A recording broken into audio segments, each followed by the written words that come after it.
Well, good morning. I'd like to welcome everybody to the December meeting of the Kansas State Board of Education and call that meeting to order. As you can see, we are on virtual again today, and we are streaming live. All members are in attendance, so I'd like to thank everybody for being here, and we are conducting this whole meeting virtually today and tomorrow so that members can observe the restrictions due to the COVID health concerns in Shawnee County, and of course for some members otherwise. We will be live streamed on YouTube so the public may observe and listen. Roll call, Peggy, you want to do that, or can we do that visually? I see everybody. I can run them off if you want. Jean Clifford. Here. Kathy Bush. Here. Michelle Dombrowski. Here. Jim McNeese. Here. Janet Waugh. Here. Ann Ma. Here. Jim Porter. Here. Steve Roberts. Here. Dina Horst. Here. Ben Jones. I know he's here. I guess I'll answer for him. You're on mute, Ben. Oh, I said here like twice. Okay, thank you. Okay, all members are here, so we appreciate everybody being here. I'd like to welcome everybody, those watching live via YouTube streaming. So I'd like to thank you all for joining us today in this meeting. The mission of the Kansas State Board of Education is to prepare Kansas students for lifelong success through rigorous, quality academic instruction, career training, and character development according to each student's gifts and talents. Our vision is for Kansas to lead the world in the success of each student. At this time, we'd like to pause for a moment of silence.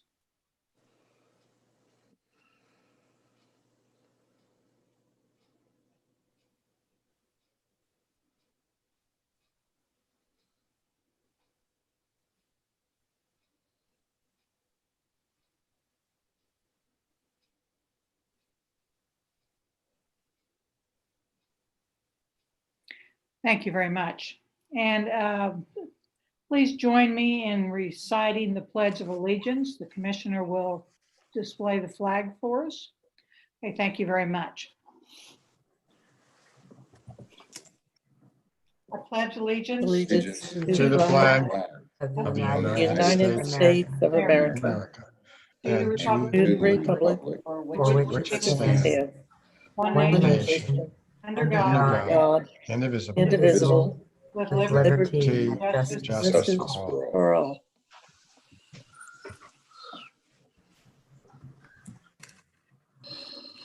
Thank you very much.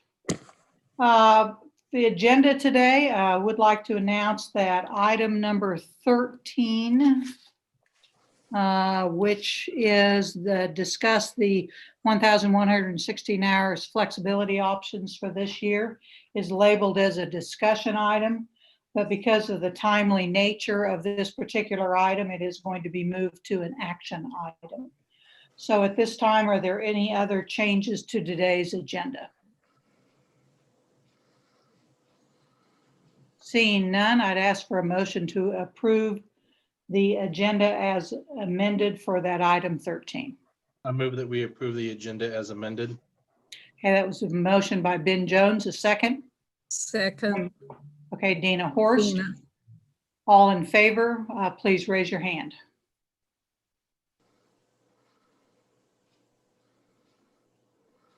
Okay, I see a 10-0. Thank you very much. Okay, we also have the November minutes. Are there any additions or corrections to the November minutes of the State Board? See none, may I have a motion to approve? Steve Roberts. A second. Oh, Steve, do you have? Yes. Okay. I think it's going to be on page 7. I don't have it in front of me right now. The discussion about the important item that we're going to talk today about, the 1,116-hour rule for 180 days. I thought it might be appropriate to include in the minutes that I suggested the 144 days or the 900 hours. I did not make a motion at the last meeting, but I did make the point. So I'd like to have that included in the minutes that I suggested we look strongly at 900 hours or 144 days. Okay, so noted. Okay, now do I have a motion to approve the minutes? You can just raise your hand. Dina Horst, a second. Jean Clifford. All in favor, please raise your hand. Okay, 10-0. Thank you very much, board members. Next agenda item, we'll have Dr. Watson, and he is going to do his commissioner's report today. Has a lot of good information for us, so we may have some discussion in here also, I would venture to say. So, Commissioner, welcome. Thank you, Madam Chair, and good to see all of you. I am not an expert on Zoom in terms of teaching, but I do think I'm going to try to jump back and forth between some slides and looking at you. And certainly when we get to some Q&A, I'll get out of the slides. So I'm going to share with you a variety of things, some of which will be on your agenda later on today as we have some changes to look at. But as both Steve and Kathy mentioned, we will be discussing, as you charged me, to bring you back some limited options around the 1116 hours. And what I can tell you now is that like we see with our hospitals, staff are extremely tired, and the majority of schools front-loaded their professional development. So as we get into especially January, February, March, until there's a spring break, if indeed there is one, there's not much break for staff during that time during the winter months. So let me share with you this. And as you know, as we go through, what I think is always important to stress to our communities that hasn't changed is the way in which we really stay safe is to stay 6 feet apart whenever possible and to wear a mask. I'm proud to be partnering with multiple efforts from the governor's office and the leadership in the Senate, leadership in the House, and the Kansas Learning Center, KLC, and some other partners, health, hospitals, and et cetera. We're really trying to get the message out about data as it relates to hospitals and also data as it relates to masking and 6 feet, letting local people certainly be engaged in this process. As you probably have heard from multiple sources, that the next several months will be the most challenging in Kansas as it relates to the virus. I want to give to you what has occurred with the Center for Disease Control and KDHE. This is not an action item for you, it's just an information because it has to do with quarantine. And as you know, the state board doesn't have anything to do with quarantine. That's a medical decision. So while our schools help with contact tracing, we don't have anything to do with quarantine. As you know, there's always been a 14-day quarantine period because that's the incubation period for the virus. That is still true, and it's the best recommendation. And so the next slide I'm going to share with you does not apply, as you can see, to residents in long-term care, and each county health officer, as you know, has a decision to make on this. However, that being said, and this would be then the guidance that KDHE and CDC would be releasing to schools, is that in essence, they're shortening the quarantine period from 14 days to 7. So I know you're reading a lot of text, but you'll have access to these slides. Cutting it in half. If on day 6, you have no symptoms, that's the key. You're symptom free, so you've been exposed to the virus.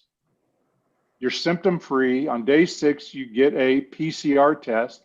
That is the swab in your nostril, well up into your nostril. It's not the antigen test. And you're symptom free. On day 8, you could return to work or return to school. So a student would return to school, a teacher, a para, bus driver would return to work. Why this is so important is because during the winter months, and you'll hear me say this over and over, our biggest challenge will be staffing schools. Dina can tell you, and Ben can tell you, we are short of subs. And because, in any given winter, there's going to be staff out, that'll be our biggest challenge. So shortening the quarantine period almost in half is really important. You also can get out of the quarantine on day 11 without testing if you are symptom free.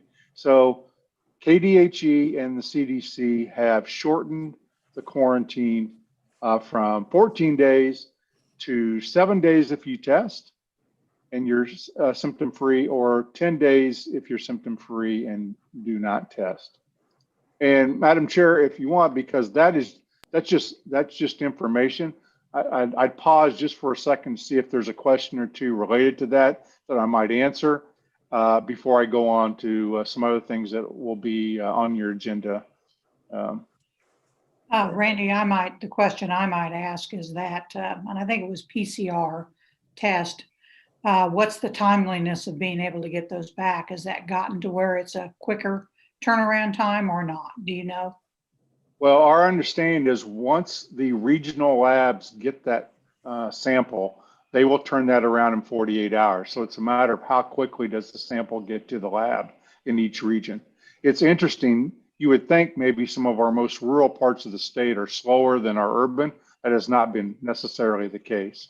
So Kathy, it varies across the state, but what KDHE tells me is these aren't, now private labs can be different. I'm talking about the non-private labs are 48-hour turnaround on a PCR test. So when is this new guidance effective? It is effective right now. It went Okay. it went into effect just in the last couple of days. And So this- again, it comes from CDC and Kansas State Department of Health and Environment. Okay, all right. Board members, are there other questions of Randy on this information? Michelle Dombrowski? Thank you, Madam Chair. Yeah, Dr. Watson, do we still know, so you're talking about the regional labs, do we know what the threshold, the cycle threshold is on that? Have we been told what that is? Is it 27 or below, or is it higher than that? I do not have that information, Michelle. I I just apologize. was concerned about all the testing that we're going to be doing and then getting a lot of false positives.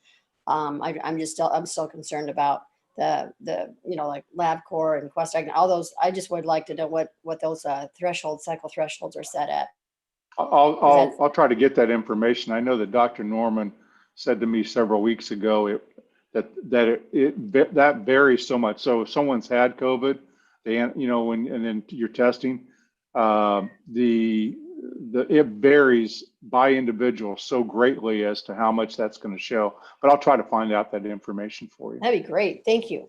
You're welcome. Other questions? Steve Roberts? Thank you, Madam Chair. Randy, do we know of other states embracing this shortened quarantine approach?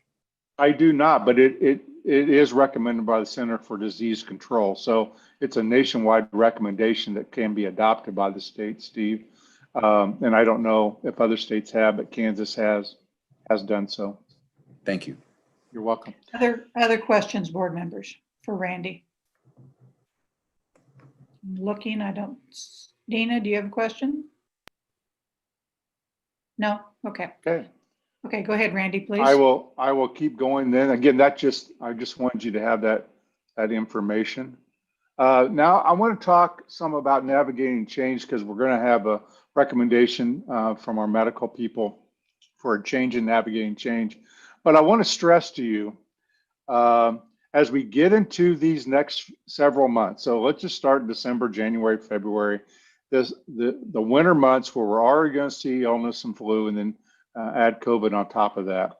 Please stress to schools and to patrons, teachers, navigating change was set up by teachers to be used primarily in a pandemic, and then of course we can use it outside. But when we set up navigating change, we went to two groups of experts. All of them were Kansans. The first group were teachers of the year, Horizon Award winners, Math and Science Award winners, the great teachers, and said, hey, develop some guidelines, help us in case we're short of staff in a pandemic and we're short of time. So I just wanted to illustrate to you, I'm going to use pre-K2, but we could use any grade band here as an example. First of all, we grade banded. Steve will remember because he's been advocating for this. We grade banded the competencies and standards. First, why did the teachers do that? I say we, the teachers did this, and they did it because they were worried that a teacher could have to be out for a long period of time. And so they did it with the idea that local teachers could work in teams together in case someone had to be out. Now, none of this is mandatory, but they did it with that in mind. They also, as you can see, took the standards and combined them into competencies. So they shortened they collapsed the curriculum, I guess, they shortened the standards into competencies and then said, look, we're going to tell you which of these are priority, meaning by the grade 2, you have to do these things in reading. Let me just show you math. This is again pre-K2, and you can see here extended. If you get to the extended, great, but those are things above and beyond what we would expect in pre-K2. You can see the standards on the right and competencies on the left. The reason this was done is saying if you're in a virtual environment or kids are coming in and out of an environment, you can't teach everything the way that you used to teach them. That's what Kansas teachers said. So focus on the priority. Focus on doing them within grade band. And if certain kids or exhaust the curriculum or certain groups of kids, then go to the extended. Now they also made sure that every grade band had social emotional embedded in it. So you can do both social emotional and you can do both academic. They also took 2 other measures. They said, especially at the middle school and high school, we're going to combine those competencies into English, into humanities, which were literature, history, philosophy, visual arts, performing arts, for the same reason. Less is more. So here you can see humanities put together, and they put them together by STEAM. So while you can teach them alone, they said, there may be times when you want to do projects with other teachers, so that again, if we're short of teachers or you have substitutes coming in, you can do longer projects. You can combine standards, and so the teachers organized them in that way. They also gave you rubrics to measure the learning.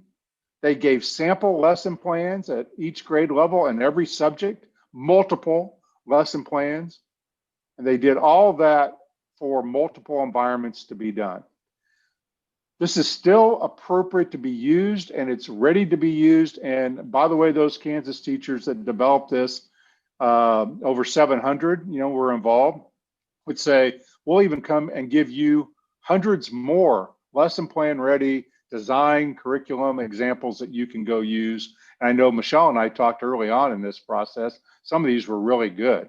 A lot of these are really good as we look going forward. And finally, and Brad demonstrated for you this last month, then we put together online staff development of how you would go about then teaching in these environments. There's the Understanding, Navigating Change document you can see here on the left. All of the things we talked about. There are every week live sessions that are after school that teachers can join. And then there are video clips of all of these that they can look at any given time. So they've got the document, they've got the training for the document statewide, again, done by Kansas teachers for Kansas teachers. So it's what's so important. So please, as you're talking to schools, just remind them, because we know there's going to be a teacher shortage, right? You're going to hear this. I think Ben and I talked last week, and he was substituting in elementary school, and thank you for doing that.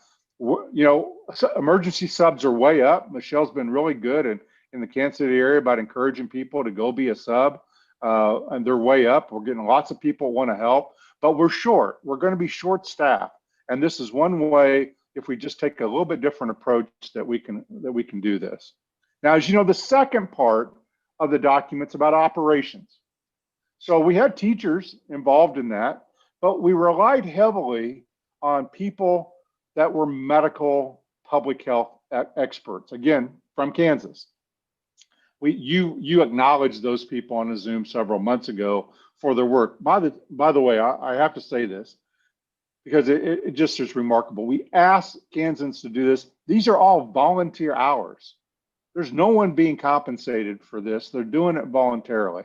Kansas Department of Health and Environment are made up of medical, so doctors. They're made up of scientists, PhD epidemiologists. They're made up of public health people, whose advanced degrees are in public health. You know the KU Med Center system, the Kansas family physicians, the Kansas pediatricians. They are all practicing healthcare professionals. They get together and they advise us, as they're going to advise you today, on any changes they see related to the virus and in how to open schools and keep them open safely. I would say they're extremely cautious before they make a recommendation. They'll say things like, you know, we believe or we think, but until they see evidence, they're very reluctant. And what I'm going to bring you today, they all are in agreement about the recommendation for elementary schools. So as you know, in any given time this year, we're in 3 environments. We're on site, we may be in hybrid, or we may be in remote, and districts can be in various ones. I want to give you some data that changes every day. Public-private systems that we accredit. So the disclaimer is these are only ones we accredit. On any given day, somewhere between 84 and 89% of schools are fully in school. They're all in school.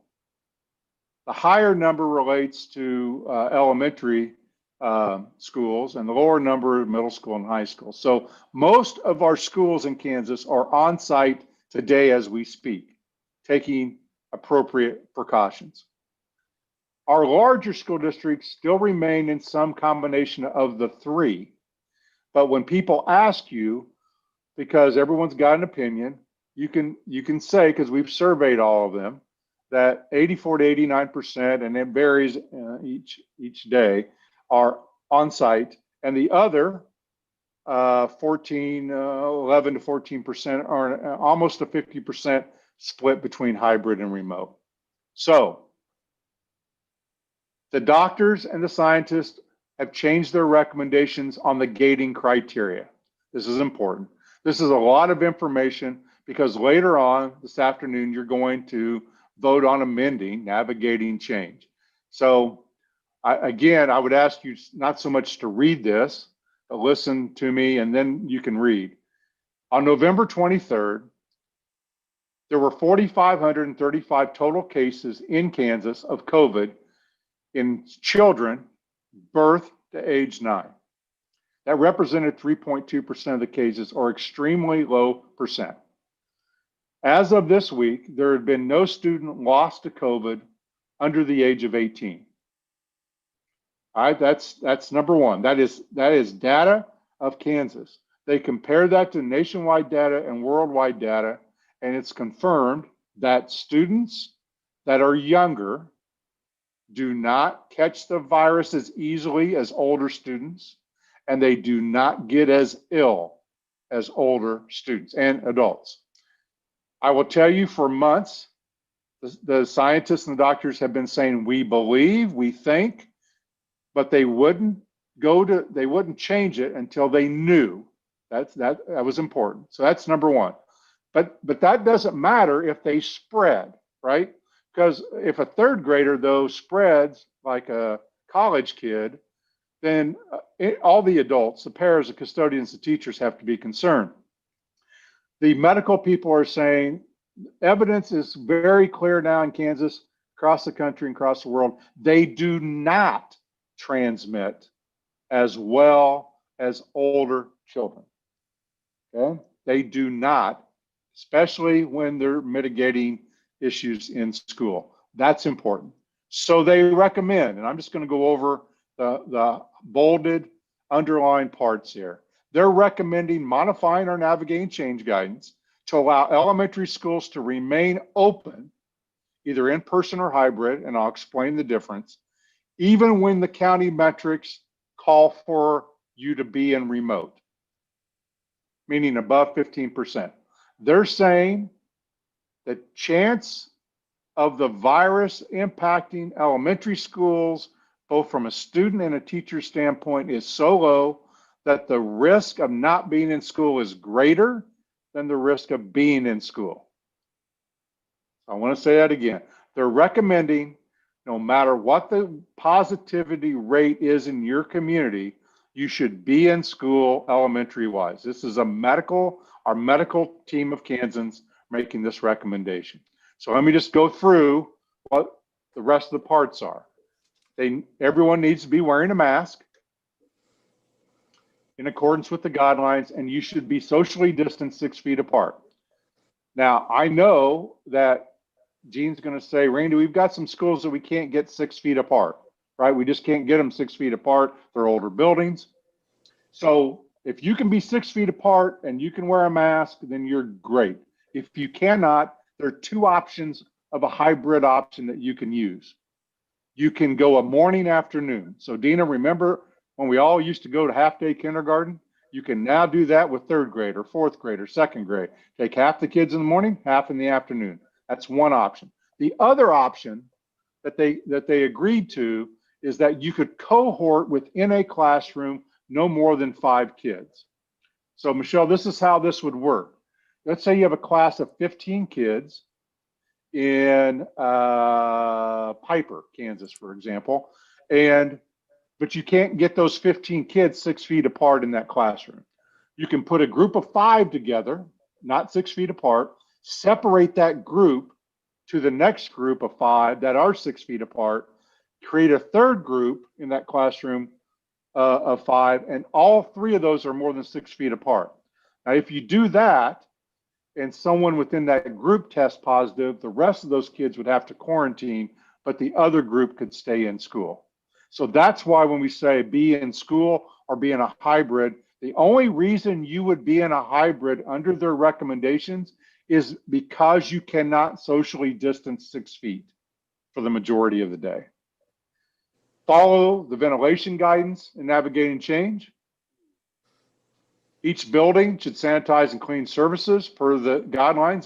They're not recommending any change there. I'll continue. They should continue the regular hand washing routine, navigating change, which is every hour, sanitizing or hand washing. And each school district can onboard testing for no cost to them to test symptomatic kids or adults on the spot through KDHE at no charge. Now this is the spit on a card, 10, 15 minutes, you know whether that tests positive. It is not a very sensitive test, so you cannot test asymptomatic. But let's say a third grader came to school and said, Mr. Roberts, my throat doesn't feel good this morning. We could send that student to the office. They could be rapid tested, and we would know in 10 to 15 minutes if they are carrying the virus and should be sent home or not. That is available to anyone that wants it. And of course, as you know, though, there will be some school districts that will still have to go remote in elementary. Why? Kathy, we talked about this. They won't have enough staff. They can't run the building. They won't have enough staff to do it. So when you hear from parents, why are they closing? It may be because they don't have enough teachers. They don't have enough bus drivers. They don't have enough people to serve food. That could still be a problem. And that takes us back to the first part of the navigating change. We've got to do everything we can to stay open and keep people safe. Middle schools and high schools, there's no change. I will just tell you that as the doctors talk, the gray area about spread is in middle school students. So those 6th, 7th, and 8th graders, the older they get, the more they spread like adults. The younger they are, the more they don't spread like elementary. But because middle schools tend to have schedules similar to high schools, the medical people felt like that they did not want to recommend any changes at this point to middle schools and high school. However, again, very important, this has always been true. Special needs kids that are in need, 504. They're at danger of failing. We should be bringing those kids into school in small groups, especially our special needs kids. That remains true even in middle schools and high schools. All right, that a lot of information. I'm going to end with this. This is, as you know, the chart. The only change then in the chart is that now pre-K 5, as you can see here, in orange and yellow and red are all now called to be on-site or hybrid if you can't stay 6 feet apart, and that would keep playgrounds open. I might add, whoops, I apologize. I might add the rest of this chart is not changed. And as Keisha gets ready to vote today, your recommendations have been from the first day that when you're in orange or red, school activities should not be being held and spectators should not be in session. That's the medical guidance still for to stop the spread. That is a lot of information, and I apologize, but it's the exact text that we were given by the medical people. I will tell you, they would not recommend that for a change if they did not feel that it was safe to everyone in any elementary school. Wear a mask, stay 6 feet apart, ventilate your schools appropriately, sanitize appropriately, clean your hands, and stay in school. Madam Chair, Thank you. I'll be happy to answer questions. That is on your agenda later on this afternoon. Okay, I'm sure some board members have some questions. So board members, if you have questions, if you just raise your hand. Ben Jones. Thank you, Madam Chair. One of the concerns that I've had with this, first of all, I'll lead with this. The decisions on what to do are not made with this board and they're still at the local level, correct? Just to make that clear. Absolutely. We only give guidance. Yep, absolutely. Yeah. I want to get that out there before I say this next piece. There's been a concern among some of the administrators that and among staff. I even talked to teachers this morning. I've been on the phone a lot this morning from teachers in my district that are concerned that with this new guidance that they're going to be forced to open on later this week. That when we open elementary schools, we need to have a plan going forward, and we're just not going to drop the hat and do it tomorrow. That we need to keep in mind the safety of everybody involved. That we're working on a plan to bring them back, but just crashing them into schools with no plan is not responsible. Would you agree with that? Oh, absolutely. And local boards and every community should wrestle with when that's appropriate to do so. Again, using the guidance. That certainly, yes, that would be true, Ben. Yeah, I appreciate it. Thank you, Madam Chair. Jean Clifford. Just had a question to clarify, since elementary is sort of varies depending on the district. Is that 4th grade, 5th grade, 6th grade, or is there a standard on that? Excellent question, Jean. I can tell you that as I mentioned, the science talks about up through about age 10 in terms of the transmission, but then they kind of lump age 10 to 18 together. What the medical people know is as you get into those upper elementary or what would be early middle, they don't spread as much. And so what they looked at was the structure of the school. So they said a pre-K elementary. So if that elementary went all the way to 6th grade, Gene, they would be fine with those adhering to this guidance. They drew the line at middle school because middle school students tend to go to multiple places a day, 6, 7, 8 classes, where elementary kids may only go to 1, 2, or 3. And so they thought that was the real key on the transmission of the virus. So it would be an elementary school as defined locally in that community. It could be pre-K 4, or it could be pre-K 6. I know Shawnee Mission, for example, their elementaries go to 6th grade, and I believe Topeka Seaman also, their elementaries go through 6th grade. Other questions, board members? So this guidance we will be voting on this afternoon, the new guidance, and it's primarily focused on elementary school. Randy, you'll go over that again this afternoon when we're looking at that. But the reality is that our local medical experts, our Kansas medical experts, do feel like this guidance, as far as our kids 0 to say age 10, they're much less likely to have the virus, or if they do have it, to shed it. Is that correct? Yeah, yes, three things I think are important. They're much less likely to get the virus as older. They're much less likely to become ill. So those are for the kids' sake, and they're much less likely to transmit in a school setting to other adults, to adults. So those are the three criteria that they looked at.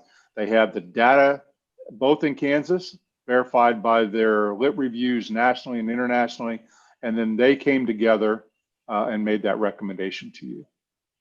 So that this new guidance we'll take a look at, we'll vote on this afternoon. I think it's important to remember all of our adults in our elementary schools still need to maintain safe procedures, whether they're sitting together and eating at lunch, or whether they're going out to lunch together, or any other time. They need to maintain safe procedures because they can transmit among one another. That is correct, Madam Chair. Okay. And Ma? Thank you, Madam Chair. I had a couple of questions. One was, you mentioned like 84% of buildings are open, but what percent of students does that recommend, or does that include? And I would have to look at that. In your Friday memo from me, you will have a spreadsheet that has every school district on a snapshot on a day that we took it, and you can see every school district what they reported. I can just tell you that the smaller the school district, the more likely you're to be fully on site. The larger the school district, the more likely you'll be in some kind of hybrid or remote. But I don't have the exact breakdown percent-wise of students. Yeah, because it was just my gut feeling that most elementary students were not full-time in terms of numbers. But my other question was the thing about cohorting in groups of 5. Is that really practical when as soon as the kids all get out of their seat, they're mixing up anyway? I think that would have to be at the local level, and I just know that the medical team felt like if you couldn't get them 6 feet apart because the classroom was too small, that would be an option that they medically could support. I think that's how it was presented to me. Okay, thank you. Thank you, Madam Chair. Jim McNeese? Thank you, Madam Chair. Can you hear me? Yeah, there we go. Randy, could you discuss or elaborate a little bit on the activities and fans and such that are in gating and where we are on that? Yes. So from the very beginning on the gating criteria, it called for on that when a school district was in orange or red, and by that we're talking about the second page of that gating, which is a set of criteria by which you establish what phase you're in. That high risk sports, as determined by the National Federation, would be not done. If you look at the winter sports, primarily there are 4 sports. There's basketball, wrestling, swimming, diving, and bowling. Bowling and swimming and diving are low risk sports. And outside of spectators, they're low risk. Basketball is a moderate risk sport, and wrestling is a high risk sport. So your guidance would be that certainly there would be no wrestling, but you could bowl, you could do swimming and diving. There'd have to be some mitigation for basketball. Spectators, though, on any of yellow, orange, or red would not be allowed in those events per the guidance. I say not allowed because it's all guidance. The only school district, Jim, that has followed that guidance to a T from the very beginning, there's only been one, public or private, Kansas City, Kansas. That's it. Everyone else from day one, going back to football, said, thank you, we're not going to do that. But that has been your guidance from day one. And again, that all has to do about spread. right? They're trying to mitigate spread and keep people involved. So the same thing in the fall, they would have said cross country, tennis, golf, all low risk, go do that. Football, very high risk, that's more difficult. And then spectators limited. So hope that answers your question, Jim. Well, it does. I think sometimes people don't understand why the limitations, and why one group can do it and another group can't. You know, it's kind of, it's very confusing to the public. They see it in one dimension rather than in multiple dimensions of possible, negative events, events, not activities. I know this, as we talked about, the Kansas State High School to wrestle with that, as that's their area of expertise to do. Well, they're one of the few groups that can make a determination that impacts across the state. We give guidance, they issue rules and regulations. Okay, thank you, Thank Jim. you. Dina Horst.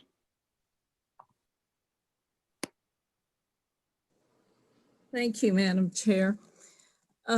This question is kind of piggyback off of what Jim was talking about. But when we're talking about the gating criteria, is it based more on what's occurring in the community rather than in the school district itself? It's a combination, Dina, but generally the answer is yes, because people move within their community. So you can't just look at the school. It's like looking at Walmart and saying, well, there's not much spread in Walmart, but people come in and out of Walmart. So they come in and out of a sporting event, or they come in and out of school. And what we do know is most spread takes place in the community. So most of the criteria that is looked at is community related. It's not all. There are staffing issues related to school that impact the gating criteria for schools, but most of it is community, yes. And we could say that since schools are part of the community, they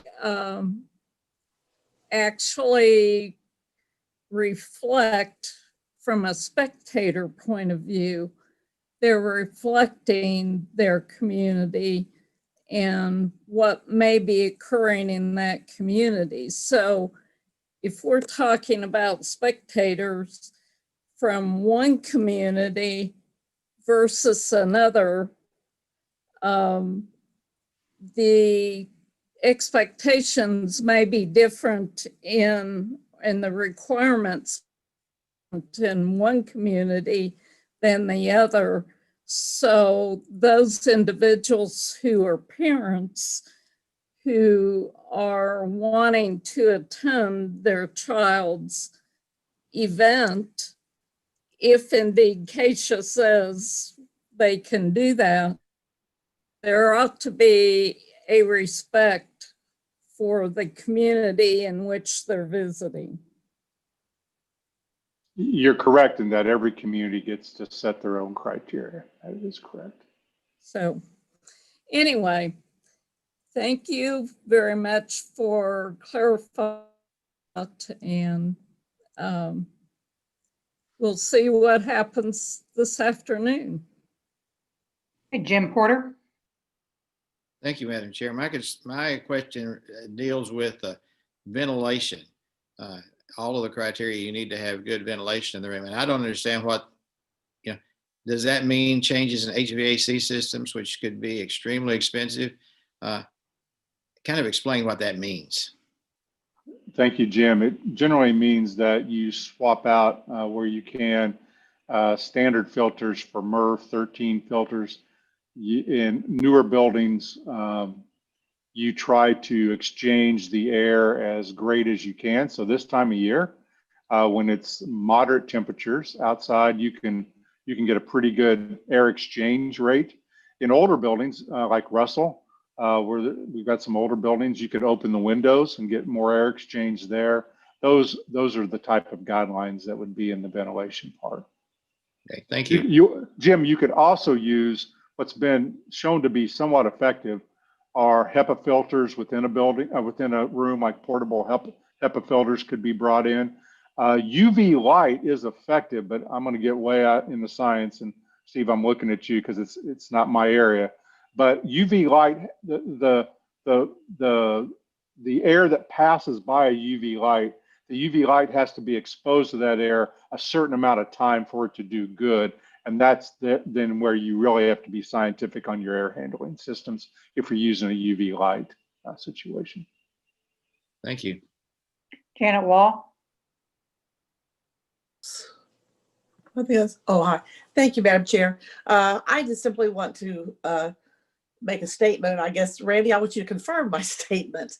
I have all along believed, and I continue to believe, that the health department and all the recommendations in our navigating change, the number one priority is to protect the health and safety of students and staff. I've been contacted by a few staff members, teachers and others that are concerned about students returning to school because they're afraid of their health, and I just want to reaffirm this, that our health and safety is a top priority. Janet, I'm going to give you a slightly long answer than just a yes or no, because I think it's important. When we chose navigating change, everyone that's involved in navigating change is a Kansan. The majority of those medical people have kids in our schools, and a lot of them graduated from a Kansas high school and a Kansas university.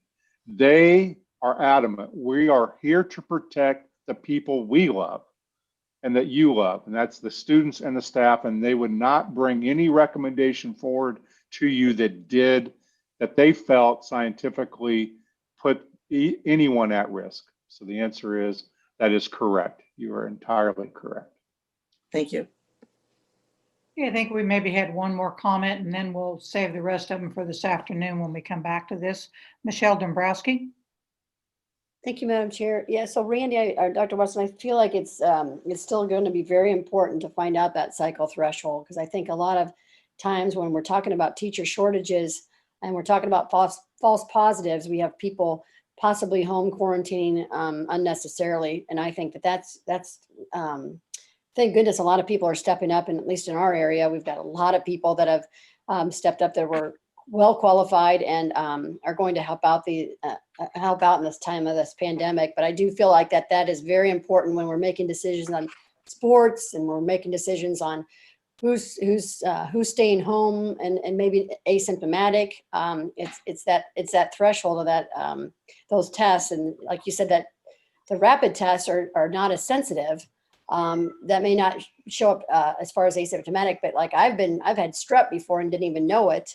So, I mean, as far as like my son got it and they said, well, Mom, you're the carrier. And I didn't have any symptoms. So I'm trying to figure out, we're focused on COVID, but there's a lot of other viruses and things out there that people can be getting. And if they're not going in and seeing their doctor because they're afraid they had it, or they're under quarantine and they need to be seeing a specialist for some reason, I think sometimes what we're doing here is creating some issues when we have our cycle threshold set so high, because we're picking up dead virus materials that are showing false positives, and we're keeping people away from things when they need to be either seeing doctors or going to the hospital for other reasons, working as essential workers, kids being in school learning, being in, quarantining an entire team over two false positives.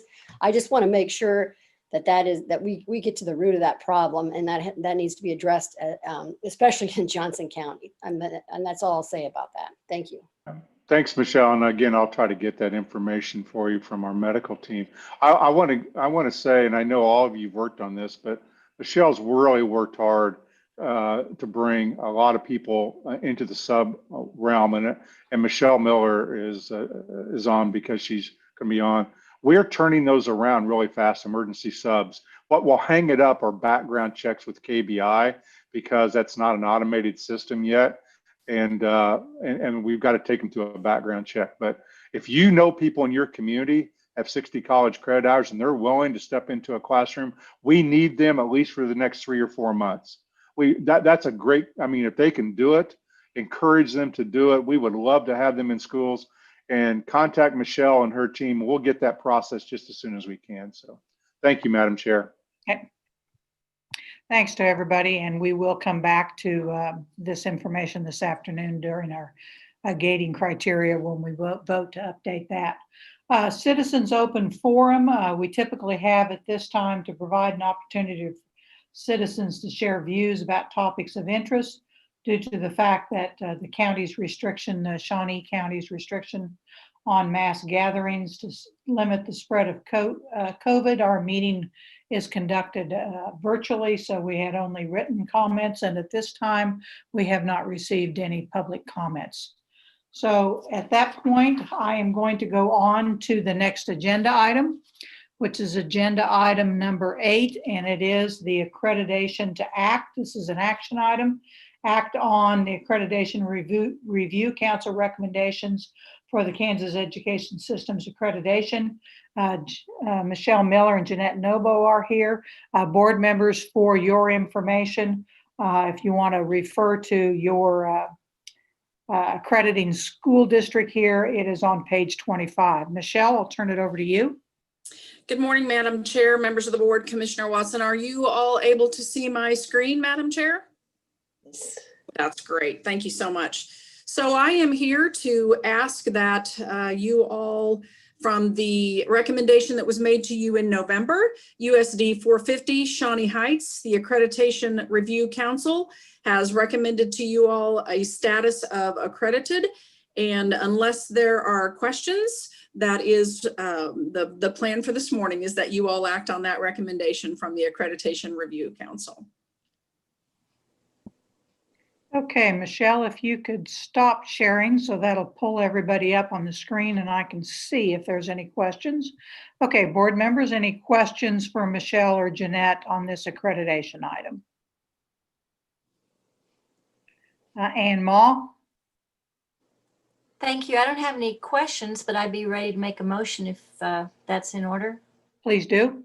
Thank you. I move that the Kansas State Board of Education accept the recommendation of the Accreditation Review Council and award the status of accredited to USD 450 Shawnee Heights. Okay, we have a motion by Ann Ma and a second by Jim McNeese. Okay, all in favor, please raise your hand. Okay, I see a 10-0 there. Thank you very much.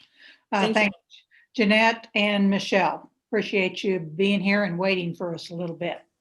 Our next agenda item, again, is an action item. It is to act on the proposed dyslexia handbook.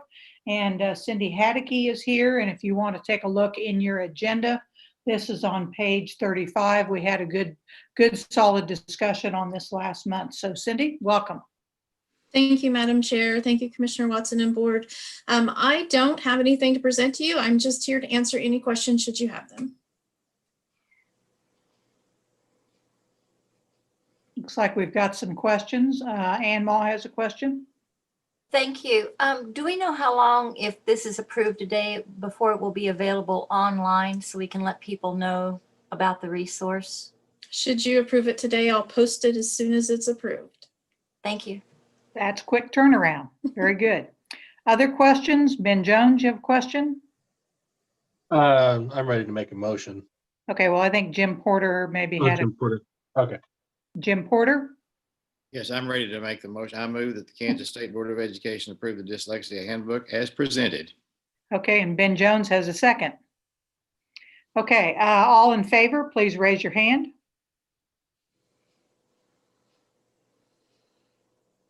Okay, I see a 10-0 there. Thank you very much, Cindy, and you'll have that online right away. That's exciting to get that information out there to everybody, and it has been voted on and approved. So thank you. Appreciate that. Thank you for your time. Mm-hmm. Absolutely. Madam Chair? Yes, Ann Ma? Thank you. Could she send Peggy and then all of us the link so we can find that? I'd be happy to. Thank you. Okay, thank you. Okay, agenda item number 10 is next. And this is to receive recommendations for the Kansas English Language Proficiency Assessment Performance Levels. So this is also commonly known as CALPA. So Beth Foltz. is on. Madam Chair, could I interrupt? I apologize. Just wanted to let you know that Michelle Dombrowski did get kicked off, and she'll be rejoining as soon as she can get her connection back up. Okay, very good. Thank you for letting us know. Okay, Beth, and I know you'll also introduce your folks, and there will be a PowerPoint. So thank you. Well, thank you, Chairman Bush, for allowing us time on the State Board agenda today. Personally, I'd just like to say it's been a privilege to work with you during my tenure at KSDE. Together, we've worked on numerous projects, including state assessments, and the students in your district and the state of Kansas have benefited from your service. As you're probably aware, the English learner population hovers around 10% of the student population in Kansas. Federal law requires states to administer an assessment to all students identified as English learners every year until they're labeled proficient and exit services. The EL assessment, as you've said, is known in Kansas as CALPA, the Kansas English Language Proficiency Assessment. This assessment is a brand new assessment. The process to develop a brand new assessment usually takes about 3 years. Today is another step in that process that began summer of 2018 when you, the State Board of Education, adopted new English learner standards. Once the standards were approved, KSDE worked with content and development staff at the University of Kansas to develop an assessment blueprint. That blueprint outlines what should be tested. And then content experts from KU and the English learner teachers across Kansas began the task of writing new items. After the items are written, they go through multiple edits and checks for alignment to the standards and bias review. Then items are field tested, forms are built, the test is administered and scored. We do not in Kansas release raw scores, i.e. the number or percent correct. Instead, we release performance levels and scale scores. Performance levels and scale scores follow a process that must be approved by the State Board of Education before KSDE can release any results to students, schools, or the public. I'd like to introduce Dr. Neil Kingston, a familiar face to most of you. He is the director of the Achievement and Assessment Institute, AAI, at the University of Kansas, and the lead for all state assessments in Kansas. And Dr. Brooke Nash, associate director for psychometrics at Accessible Teaching and Learning and Assessment Systems, Atlas, at the University of Kansas, and the lead psychometrician for the CALPA. Dr. Kingston and Dr. Nash will walk you through the process used to set performance levels and cut scores. Next month, we will return and ask for your approval. After receiving approval, we will then release the results of the 2020 CALPA assessment. So, Dr. Kingston, Dr. Nash, it's all yours.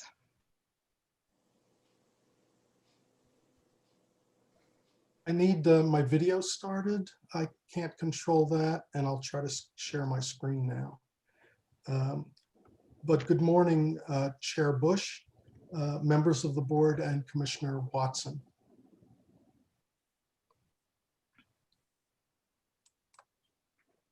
Okay, I'm here now, good. And give me 1 second.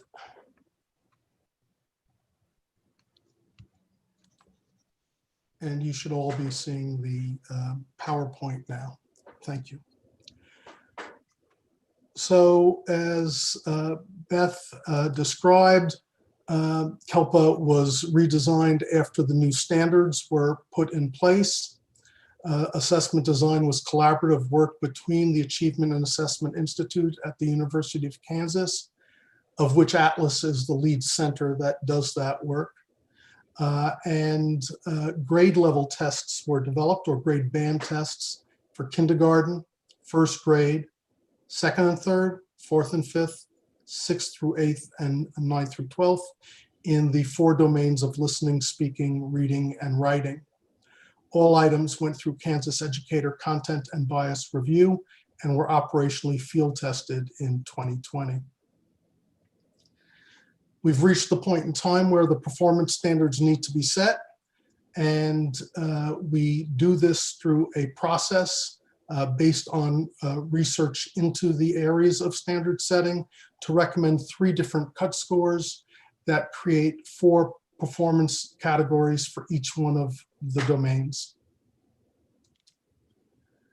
These are the general performance level descriptors that are used to guide standard setting. They're written in a way that crosses grade levels. There are more specific descriptions that are also available during the process.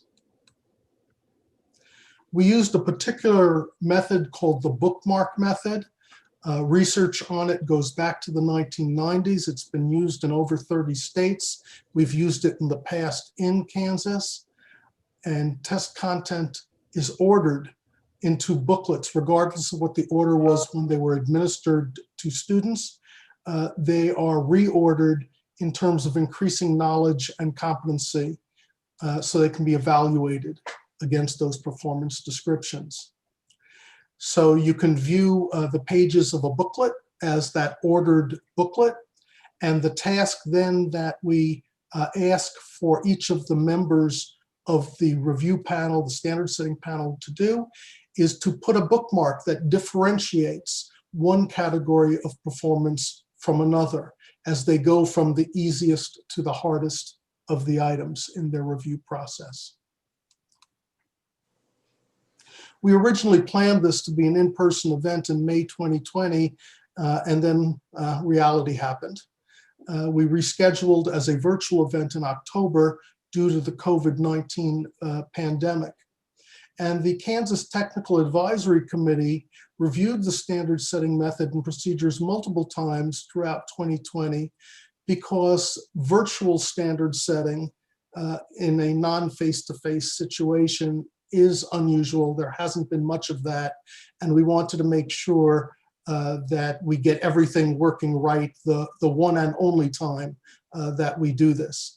We don't want to waste the time or money of bringing teachers together virtually to set these standards. These virtual meetings occurred in a 2-week frame time, October 6th through 9th, where we focused on grades K, 2, 3, and 4, 5, and October's 12th through 16th, where we focused on grades 1, 6 through 8, and 9 through 12. The number of days required from each panel varied depending on the number of cut scores each panel was going to be setting. So each panel consisted of 6 to 7 educators. In grades K and 1, the meeting was 3 days to set a single set of cut scores for that one grade. For grades 2, 3, 4, 5, and 9, 12, the meeting was 4 days for setting cut scores for 2 different grades. And for grades 6, 8, the panel meeting was 5 days because they had 3 different grades worth of cut scores to set. So the more cut scores they had to set, the more time was necessary for the process. We used software, Zoom, just like many of us do for the actual meeting, and Moodle, which is a learning management system similar to Blackboard or Canvas, if you're familiar with those. But Moodle is open source, free to use, and we have lots of experience using it for similar kinds of situations. Used the bookmark method and wound up setting, as intended, 132 different cut scores to cross all of the grade levels and all of the subjects. 41 teachers participated in the process from every one of the different areas that the board members represent.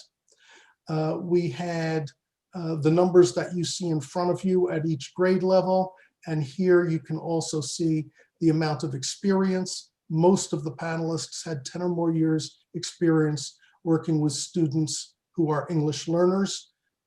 Only 4 had either were in their first or second year of teaching these students. And here is the representation across the different areas. It was because this was virtual and because this was in the midst of trying times, we are very grateful for those educators who volunteered to be part of this process, but it was challenging to get the numbers that we were looking for and the exact representation that we wanted. We would have liked the numbers to be more even across the different districts, and that just unfortunately was not the case. While initially our intention was to get a sufficient number of volunteers that we'd have to do some choosing based on the kinds of experience that people had to make sure that we had a diverse panel with lots of different experiences, we wound up taking all panelists who had volunteered and were available. At the last moment, 2 dropped out due to personal circumstances, but we still had the representation that we hoped that we would have at some level. The procedures consisted of 3 major activities. We first did training of the panelists, and we gave that in advance of the meeting.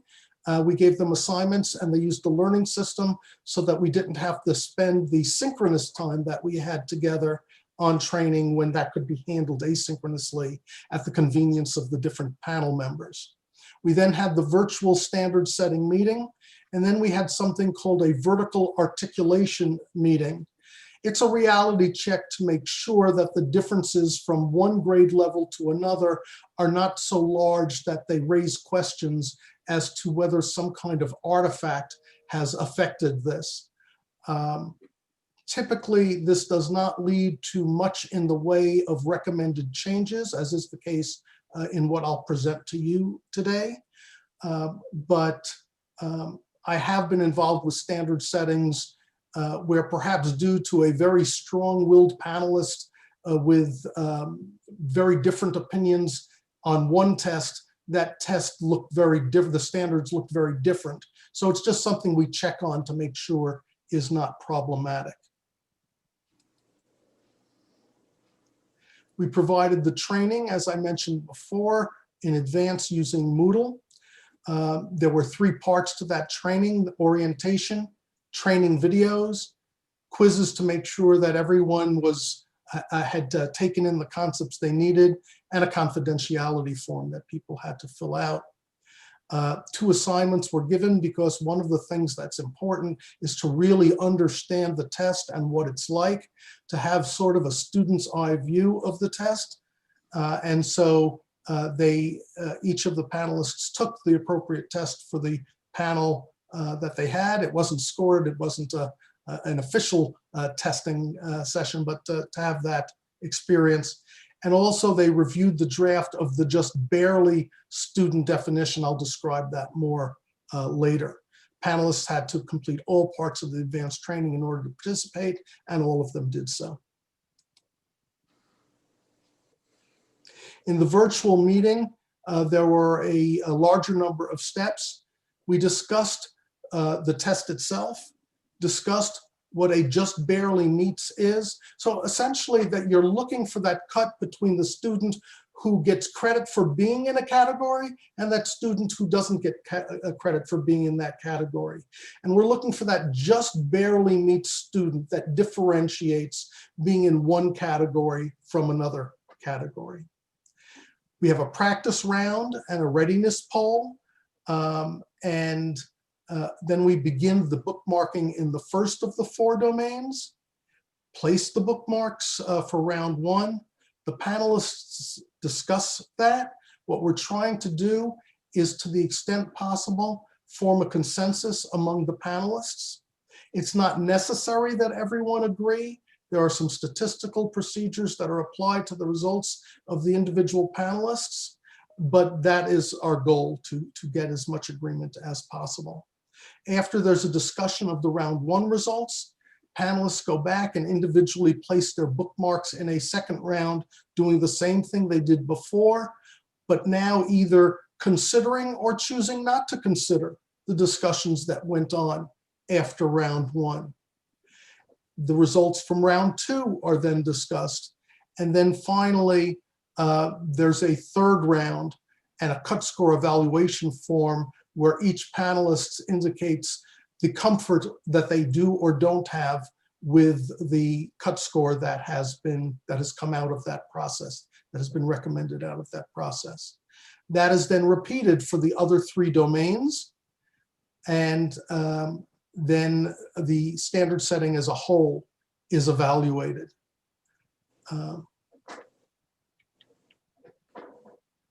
I mentioned the just barely student concept, the student who's just barely classified in a particular performance level.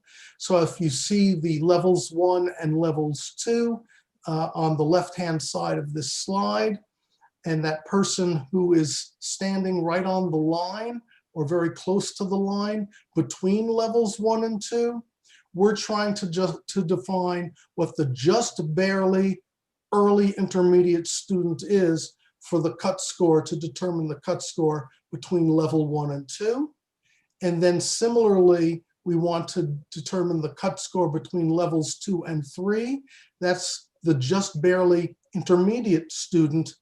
And then again, the cut score between levels 3 and 4, which is the just barely early advanced student.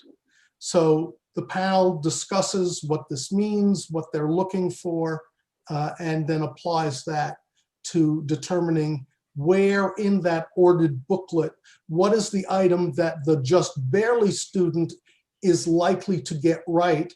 In fact, what we ask them to do is the first item they come to that they think 2/3 of the students in the early intermediate category would answer correctly. And if you've only answered correctly enough items, one before that item, then you would be considered in level 1. But if you answer a sufficient number of items up to that number that the just barely student would get, then you're considered to be in level 2. So the bookmark placement process in the individual rounds, summarized as I had just discussed. That led to the following set of decisions or of recommendations for listening and speaking for each of the different grade levels. You'll notice that for grades 9 and 10, and for grades 11 and 12, there's a single cut score regardless of whether you're in grade 9 or 10, and regardless of whether you're in grade 11 or 12. It was the opinion of English language professionals, teachers, that there is no need to differentiate between those grades. At that point in time, the differences start to get smaller and smaller. I will point out that the numbers that you see in front of you, the scaled scores that you see in front of you, are arbitrary in nature, in that there is no relationship from one grade to another grade, or from one domain to another domain. So the numbers are in order for listening in kindergarten, but you can't compare a score for kindergarten with a score from grade 1. There's no what's called vertical equating that puts them on a single scale.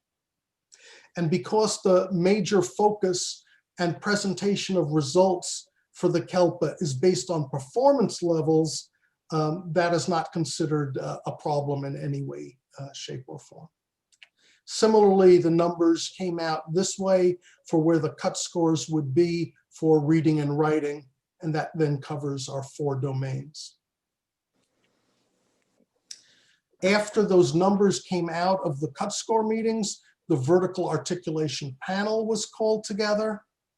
They were asked to evaluate the entire system of cut scores across grade levels and bands to ensure that there are no unintended or inappropriate reversals of performance expectations from one grade level to the next. While it is very hard to make comparisons of results either for individuals or even for the entire cohort of students in one grade versus another, because of the patterns, idiosyncratic patterns of English learners entering Kansas schools, we can't make too much of these data.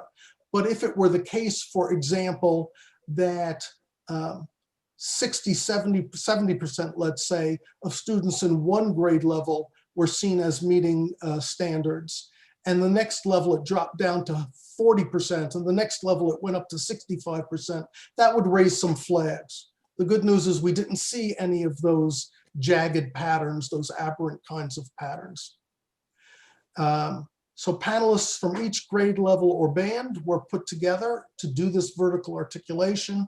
And in some cases, they did recommend some adjustments to cut scores to minimize what they thought were any small discrepancies. Across the more than 100 different cut scores that were set, there were 6 recommended adjustments that the articulation panel made. And this smoothed the distributions across adjacent grade levels. So here you'll see that 3 of those 6 were in listening, 1 was in speaking, 1 was in reading, and 1 was in writing. And these tended to be fairly small changes that were recommended. The way that overall and domain performance levels are set on the KELPA is based on the domain performance. You are considered level 1 or not proficient in English language if you are level 1 and or level 2 on all of the domains. You are considered proficient or level 3 if you are level 4 on all of the domains. And any other combination of levels, you're considered nearly proficient. So 1s and 2s mean you're not proficient, 4s mean you are proficient, and in between is if you have some mix of these. This led, and I'm not going to spend much time, this is a whole bunch of numbers. I'll show you a graphic in one second. But this led to a different percentage of students at each one of those final overall proficiency levels. And just as another reality check, we compared it to what came out of 2019 on the old test. Now the students were different in 2019 and the test standards were different and the test was different. We don't expect exact matches or even extremely close matches, but we also don't expect the numbers to change dramatically. And if there were a pattern of changes, that would raise red flags. I think this is easier to take in on the graphic that I'm presenting here. So the first bar in each pair of bars is 2020 and the percent of people who are in each of the 3 overall performance levels. And then in 2019, we can look at the percent who were in there. And we see they're fairly similar. I wouldn't try to make too much of any of the differences for the reasons I said before. Different students and a different set of standards and a different test to assess those standards. But it's reassuring to those of us who've been through these processes before to see the amount of similarity that we did get on this. I'll leave this slide up for a couple of seconds so that you could spend some time staring at it if you'd like, and I can come back to this later if you would like me to, if you have any questions.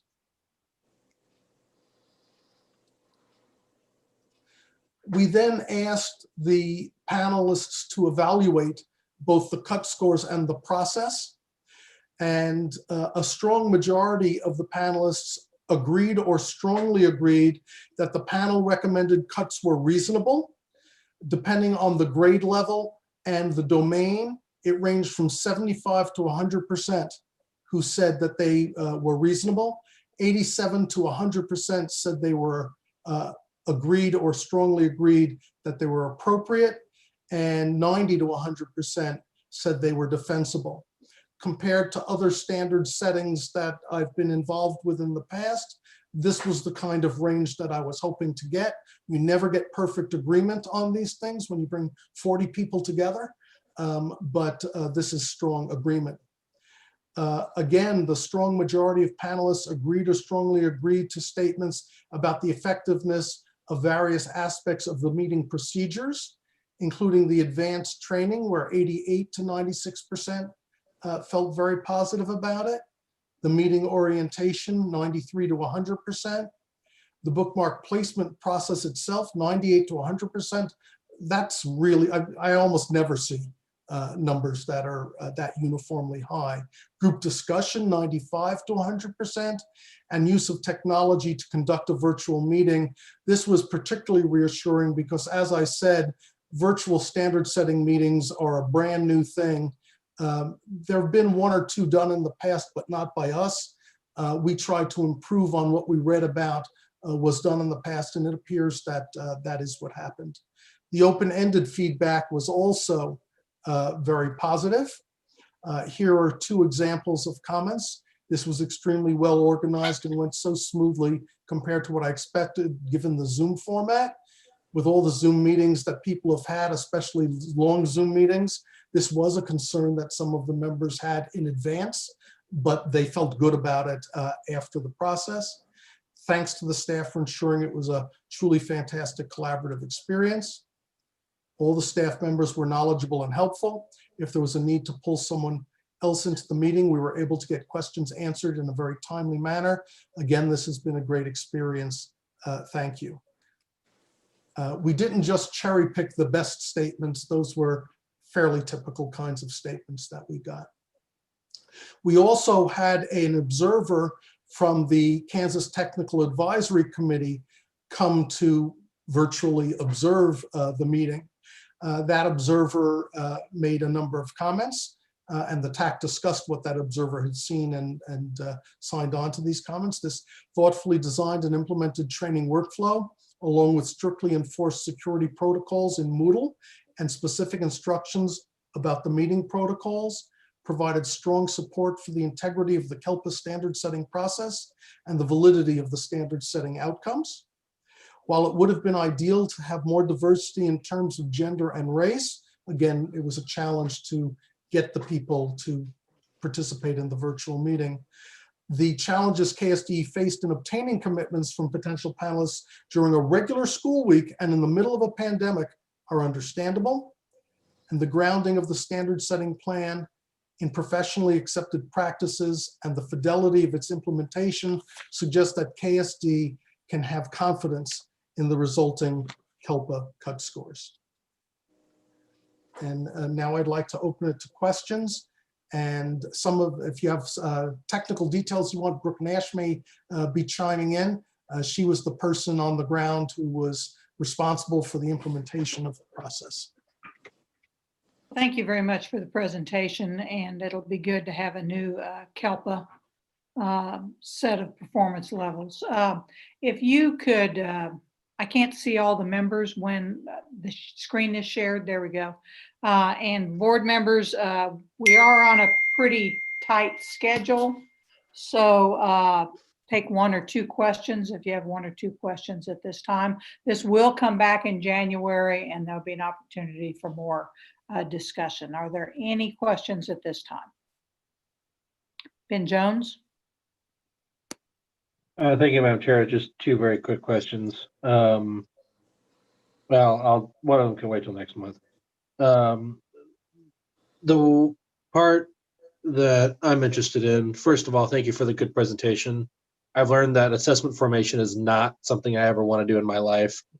So I appreciate those that do want to do this. But for a student to qualify to exit services, they must be labeled a level 3 student, which means that they're level 4, performing at the level 4 in the assessments in all 4 domains, correct? Correct. Okay. Just making sure I'm interpreting that part right with the different levels. And that was, is there a reasoning to the different levels? Why you have a levels 1, 2, and 3 in terms of the back end, and then levels 1, 2, 3, 4 in terms of the cut scores? I don't remember. There is a reason. I know that because I remember that we discussed it. Perhaps Beth, you remember what that is, or Brooke? Sure.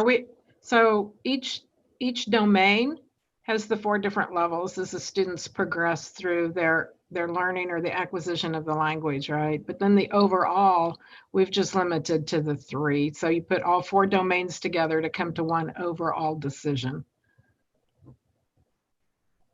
Okay. I appreciate it because that was the part I got a little bit lost in, and it helps me delineate between the two, the definition between the two. Thank you, Madam Chair. Okay, thank you. And thank you for presenting this information today. I know this will come back next month. There may be further questions, but you were very thorough in your presentation, so may not be. So board members, we are going to take a quick break. We're running a few minutes behind. So if we could be back at 11:35, and we will go into the report from the School Mental Health Advisory Council. So we'll have a quick break, and if you go ahead and shut your video for the break, and then we'll be back.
I'd like to welcome everybody back after a short break.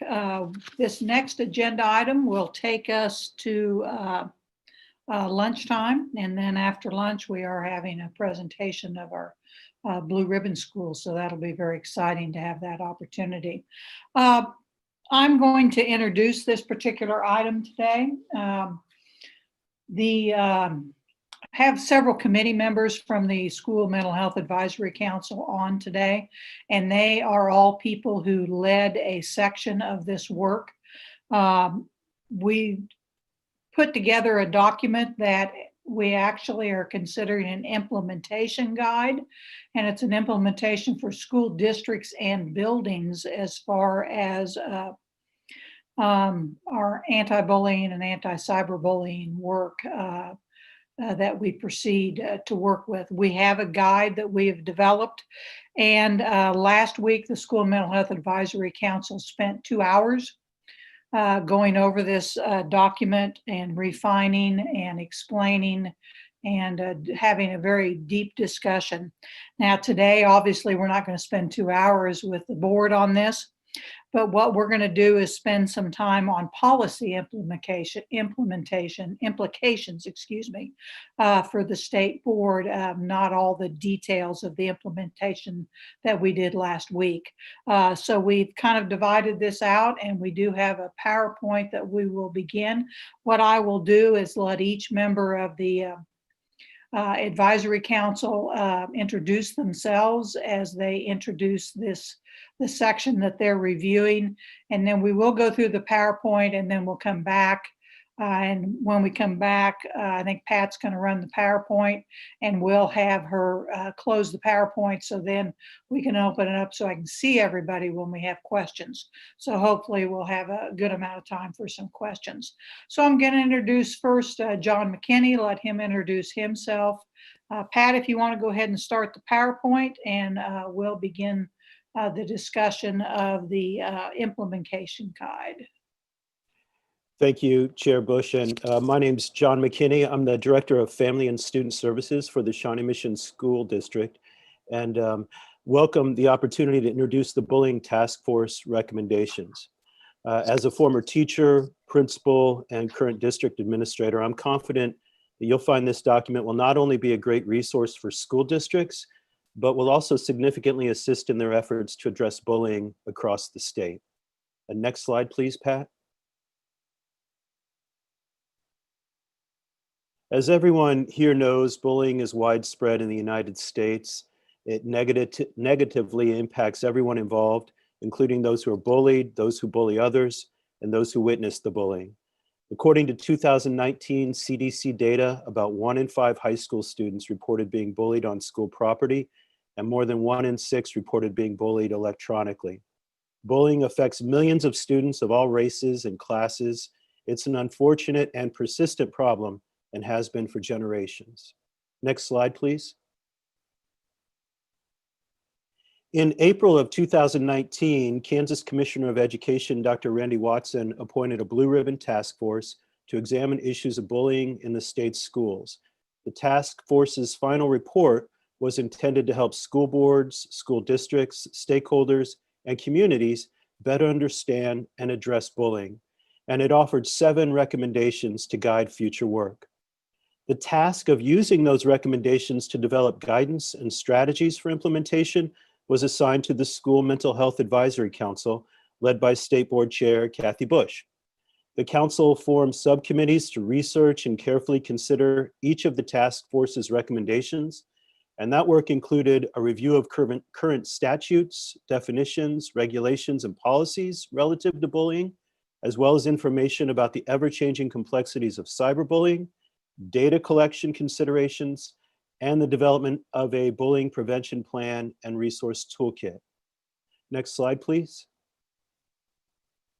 As the various subcommittees began to share the results of their work, we soon found that our findings mirrored those identified in the Blue Ribbon Task Force's report. Simply put, prevention is key. Our research and findings echoed those of the task force. Bullying prevention is essential to having the equitable conditions necessary for healthy and safe school climates, rigorous student achievement, and thriving Kansas communities. It is the belief of this council that bullying prevention, when implemented as part of an overall systemic, prevention-focused, and responsive approach, is essential to creating an environment that encourages and supports not only the social and emotional well-being of our students, but their academic success as well. Next slide, please. And now I'd like to speak just a little bit about the current statutory definition of bullying. The role of the definition committee was to review existing statutory definitions related to bullying and develop recommendations as to whether these definitions required reconsideration. I was joined on this committee by Laura Jurgensen and KASB attorney Donna Whiteman, whose work in this area was instrumental to our discussions and our findings.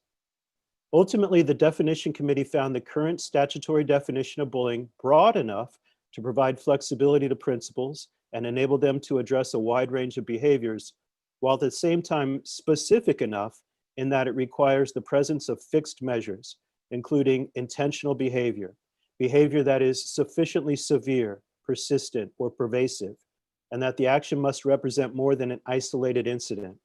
Moreover, there must be an imbalance of power. Further, the definition committee determined that the Kansas statutory definition of bullying does not create obstacles or barriers for school districts to address or stop bullying behaviors. On the contrary, it was determined that the current definition provides administrators the flexibility to address one-time behaviors and use progressive discipline techniques to address bullying behaviors and prevent reoccurrence. Finally, because the definition committee addressed the task force's definition-related concerns throughout the recommendations within this document, it was concluded that no changes are needed to the statutory definition at this time. And with that, next slide, and I'll turn it over. Thank you. Thank you, John. I appreciate you going over that information. We also will have Laura Jurgensen on here.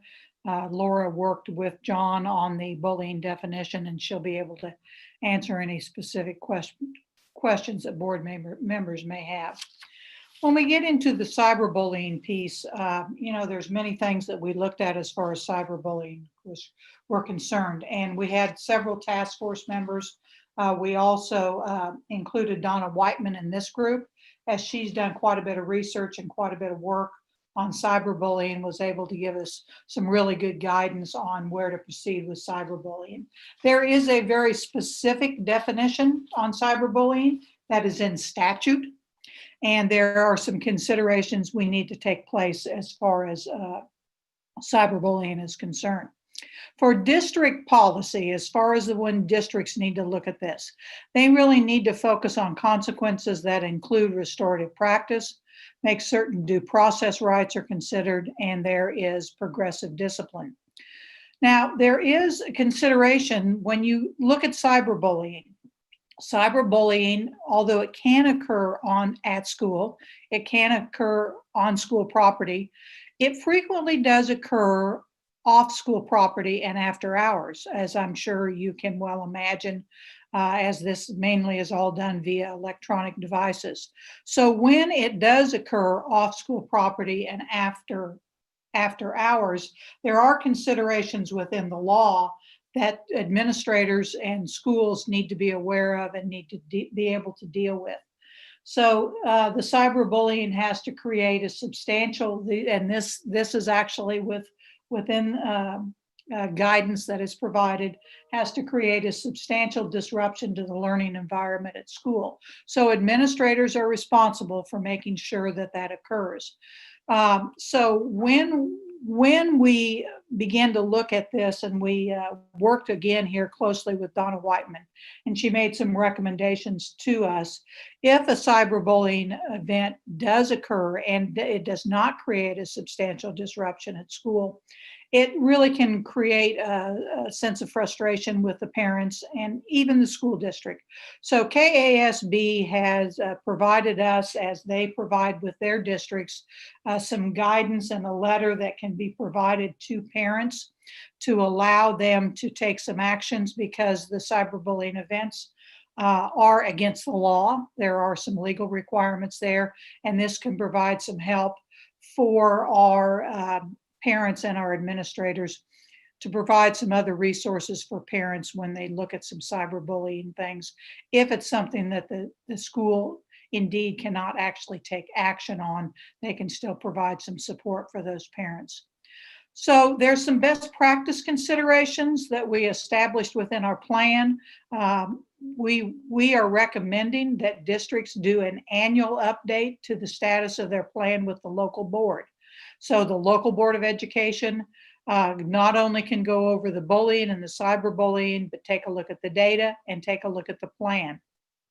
It's also recommend when you develop this plan is to certainly involve your parent groups, for instance, site councils and so on, as you can take a look at how you develop and continue to monitor those.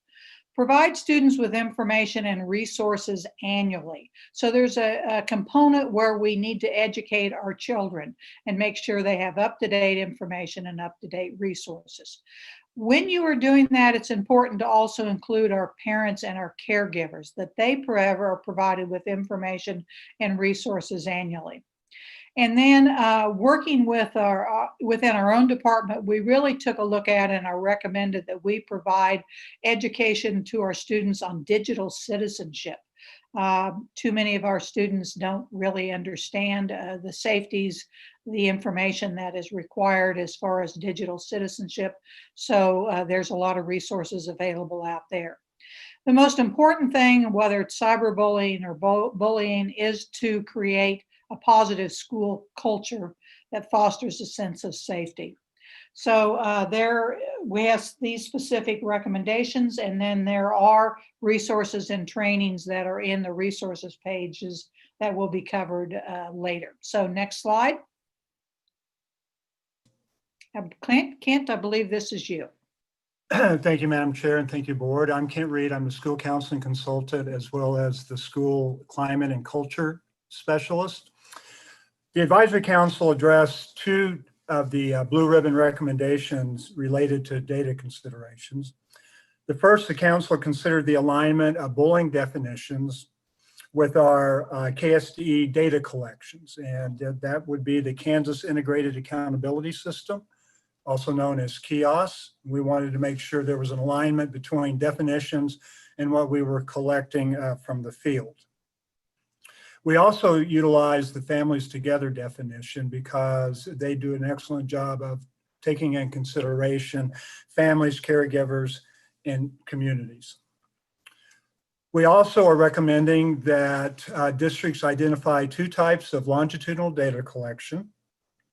And most certainly we would recommend that they utilize the Kansas Communities That Care Survey, and we've mentioned this before.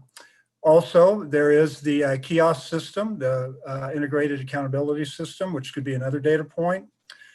Another survey that's used across the state is the Youth Risk Behavior Survey, and Dr. Mark Thompson and our agency coordinates that effort. And then there are, most districts utilize some kind of curricular consideration, such as Second Step, or for that matter, the Kansas CAN Competencies has upgraded their efforts to include bullying prevention. This section also identifies the types of bullying and the definitions of those types. Now, the second consideration that we took a look at centered around the Kansas Communities That Care Survey. And working closely with KDADS and Greenbush, we can report that the number of questions has been reduced for this iteration of the survey. They've improved the readability. They've developed a new survey platform. They've included new technology to reduce administration time. They've revised reliability and validity checks, and that was a huge concern of the Blue Ribbon panel. They've developed protocols to support in-person and remote administration. And just as an information point, the window for the survey this year closes January 29th, and we're hoping that reports are back to the schools in April. And again, thank you, Madam Chairman and the board. Okay, Myron, I believe you're up. Yes, thank you, Madam Chair, and thanks, Kent. I'd like to address the section in this document on prevention and resources considerations. Before we get too far into discussion about the prevention resources, just wanted to just review, give a reminder that in 2008, the Kansas legislature did amend the state statute on bullying, which now requires school districts to do the four following things. One, to adopt and implement a plan to address cyberbullying. Two, to adopt policies prohibiting bullying on school property, in school vehicles, at school-sponsored events. And to adopt and implement a plan to address bullying, which must include provisions for training and education of staff and students. And lastly, upon request of a school district, the state board shall assist in the development of grade appropriate curriculum for character development programs. And I think it's important we look at those first just as a reminder, because as we began putting together our prevention and resources section, we did so with these four things in mind. These are the things that districts are required to have in place. So we wanted to make sure that our resources and prevention materials aligned with these requirements and we're supporting them appropriately. Okay, Pat? So you've heard this mentioned already by a couple of other presenters, but with a great deal of research and a great deal of stakeholder input, the Kansas Blue Ribbon Task Force on Bullying did identify prevention, school climate, and school cultures as keys to remedying this bullying problem in Kansas. As we began looking at resources, there were existing as well as gaps. It became apparent that KSDE has many resources in place that we feel like support this effort of prevention, culture, and climate. And also we feel like we can maybe use more effectively and efficiently as we move forward. We put together a brief list. It's important to note that this is not intended to be an exhaustive list of resources, but things that we think are in place that can be leveraged in this work. Some examples are Kansas Can School redesign process, the Kansas School counseling standards, social, emotional, and character development standards and trainers, the Kansas Can competency instructional framework, the Kansas multi-tiered system of support and alignment, and the Kansas School mental health initiative, particularly the trauma responsive practices and school mental health professional development coaching. These are examples of initiatives, programs, systems that are currently in place that we think really align with our efforts of prevention, climate, and culture. Okay, Pat? And lastly, some additional considerations, other things that are included with this in this section that we think are important. One of the sections we think will be very helpful to districts. A toolkit has been provided in this document to support districts in the development of a comprehensive anti-bullying plan along with aligned resources. You will find this in Appendix C, but again, this resource is aligned with those four areas that are required by statute. It provides direction, it provides aligned resources, things that we think will be very beneficial to districts as they develop or update their current policies and plans. We also want to speak to how we can leverage these bullying resources. Implementing a comprehensive anti-bullying plan can be leveraged to produce positive impacts on a number of high priority areas. We really believe that if we can address the culture and the climate issues appropriately, truly prevent bullying from occurring in our schools, that we can impact other high priority areas such as attendance rate, discipline, dropout rate, and academic achievement. Lastly, we want to be sure and utilize existing initiatives and projects to message a comprehensive and aligned response. It is critical that, that we deliver this message in a consistent way, in a comprehensive way, and align that with other efforts that are existing. So when we talk about existing initiative and projects.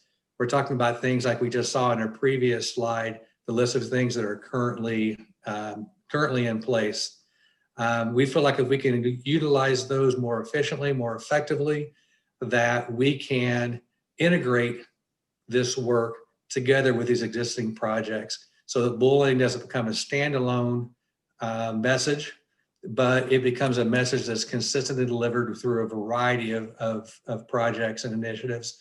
In addition, we know that these projects work with districts all across the state of Kansas. So it also helps us with messaging and making sure that we are broadly delivering that message and it's happening in a consistent and concise manner.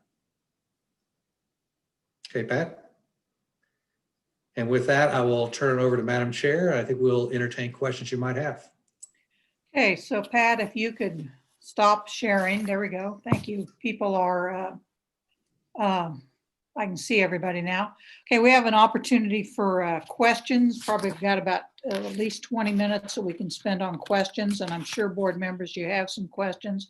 Any of you that kind of want to start, Laura Jurgensen is on, and she worked in the bullying definition piece. So if you've got some specific questions for Laura, or Laura, if you'd like to just share a few things to begin with, that may be helpful.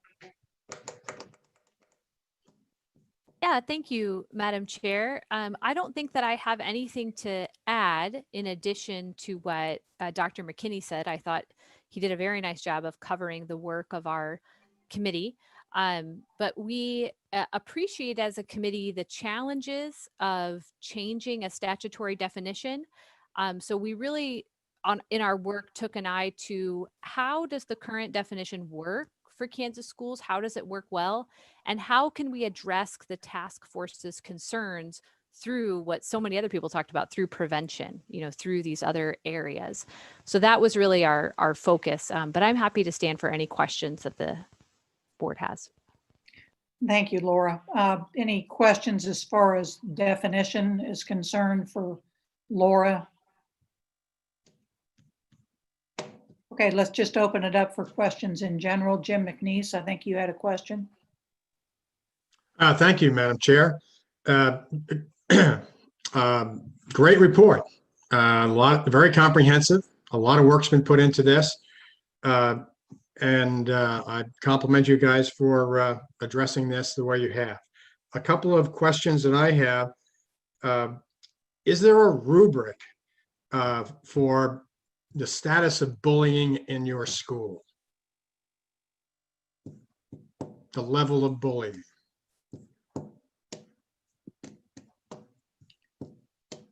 Anybody within, what I'm thinking of is within KESA, when you look at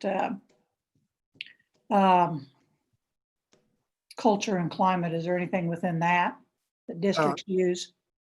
Madam Chair, may I address that? Yes, Kent. And what we'll do is we'll ask Rachel Beach to provide the board a list of those questions that we ask in the accountability system kiosk. But to answer your question, yes, buildings and districts can take a look at their reports from kiosks and determine the number of bullying incidents, what type they were, etc. Did that help, Jim? Not really. Okay. Because, my experience has been that I, as a principal, can dress my school up to look the prettiest you want to look. But underneath, there's all kinds of stuff, because every school has good stuff going on, in some way that they can celebrate and recognize. But this is kind of like the dirty little secret. We're still 2008, the legislature put a lot of this stuff together. And here we are, many years later, and we haven't, I don't think we've made a lot of progress. Maybe we have, maybe we haven't. But it helps as an administrator, as a leader in the school, and as a district, if there were a rubric that said, here, these are the things that we're looking at in the data that you collect that tell us where you are on a bullying continuum within the schools. You give the number of kids that are bullied, or cyberbullied, and it sounds like people could be taking reassured that there's not many kids, or you could be, it's really a lot of kids, and we know that one is too many. And we also know that bullying leads to suicide iteration, as a terrible consequence. So it would help us, help administrators, I think, and in me, understand better where the school is in terms of bullying within its school district, school and school activities and kids. If there was some kind of rubric that I could read and tells me, I think I'm pretty good. I got a whole bunch of great kids, but maybe there's something else going on. Myron or Kent, if you could talk about the work that CTC has done and that training that they have. I'm not sure the board has been talked about that. Yeah, I'd be happy to address that because that's one of the areas that I'm excited about, because I completely, as an administrator myself, Jim, I certainly understand where you're at on that. And as we said, a lot of what we've done in this document does focus on prevention. And, Kent talked about it from this perspective of kiosks. If you look at it from a perspective of KISA, there is a compliance piece where you have to, the district leaders have to guarantee, ensure that these things are in place. We have really begun to transition looking at areas around social emotional growth as really part of this prevention effort. And I think the types of questions and things that we ask them to address really will get at prevention. But to get at Chair Bush's question about the CTC, one of the things I'm really excited about, they've been working closely with the MTSS efforts, and right now they are developing. I'm going to say modules, it's not the right word, but they are developing the capacity for schools to utilize this data better. Right now, one of the things we heard as a task force across the state was, yeah, we get all this data, tons of data from the CTC, but we don't know what to do with it. So I was visiting recently with several people from the MTSS group that have worked with CTC, and I'm going to give you an example of what you're looking for. They've got a component it's called conflictual data, and it'll pull from CTC all these questions that are in there that are related to just what you're saying.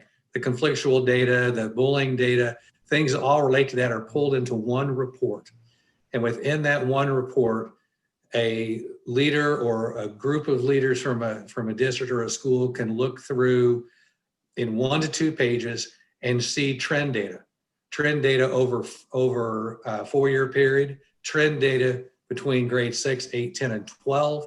And they can see where your district is improving or worsening or staying the same related to all this conflictual data that comes out of the report. And right now, the last time I checked, that was going through a validation and reliability process with CTC to do that. But that is, if it's not already done, will be done in the near future and will serve as a rubric for districts to be able to look at current data, trend data, and how that's related to conflictual climate, which would include the data, the bullying piece. We had the CTC folks come and report to School Mental Health Advisory Council, and the training that they're putting together is really, really good. At some point in time, if the board is interested, you guys might want to put a chunk of time together to have these folks be able to come and explain and show you the data that's going to be available. And some of it already is available. The kiosk data that Kent mentioned, I quite frankly wasn't aware of, but it does specifically look at the bullying data that's collected by districts. So there is some information available, and you guys may request and want to request some of that to come to the board sometime and have an actual, we kind of had a demonstration that CTC did, and it was very interesting. I felt like it was very helpful. Madam Chair, if I might. Yes. Jim, the building reports and the district reports, that bar has been raised significantly. So that does address your question. The data points in the kiosk system are hard data points, and you really need that in order to drive decision-making at the building and the district level. The CTC data is survey data, perception data, and that gives you a different perspective. And like I said, and as Madam Chair alluded to, and Myron also alluded to it, they've raised the bar significantly. So I would recommend that a retreat be scheduled so that they, KCTC, can present how they have raised the bar. I would just like it to be very upfront and specific, where I don't have to go bury myself in data, you know, in some way. I guess I'm just going to be kind of ornery on this, and is this going to change anything? I mean, I've been through so many bullying iterations over my career. Some have worked, some have not. And I find that many times it's an adult issue that keeps it from working, you know, not a student issue. But I'm just concerned that this is a great report. It has a lot of very positive things in it that are from the past, not just new stuff. You've done a great job of bringing it all together. And I really think we need to expect that this is going to change things. It's going to be improving things. It's going to give people leadership and opportunities for change that will protect kids, you know, and improve scores, improve attendance. All those things are, without a doubt, the result of anti-bullying campaigns. So I want to thank you for what you did. I don't want to say it's a bad report. I want to see it change. I want to see, is this going to make a change, or are we just going to, another board's going to be here in 8 years and say, whoa, look what we found. You know, are we going to make a difference? This is big. One of the recommendations within our report is that the district makes an annual report to the local Board of Education on the bullying information, cyberbullying and bullying. And we had a board member on, we had more than one board member, but one board member was on my subcommittee, and he said he'd been on his board for 9 years and he'd yet to see a report come to the local board. So one of our recommendations is that there is an annual report. It's data, but it's also talking about the plan that is created and the resources and the education that you're providing to folks. So and thank you, Kathy. a little more That's transparency good. there. That is a step in the right direction. Yeah. Thank you. Okay, Dina Horst.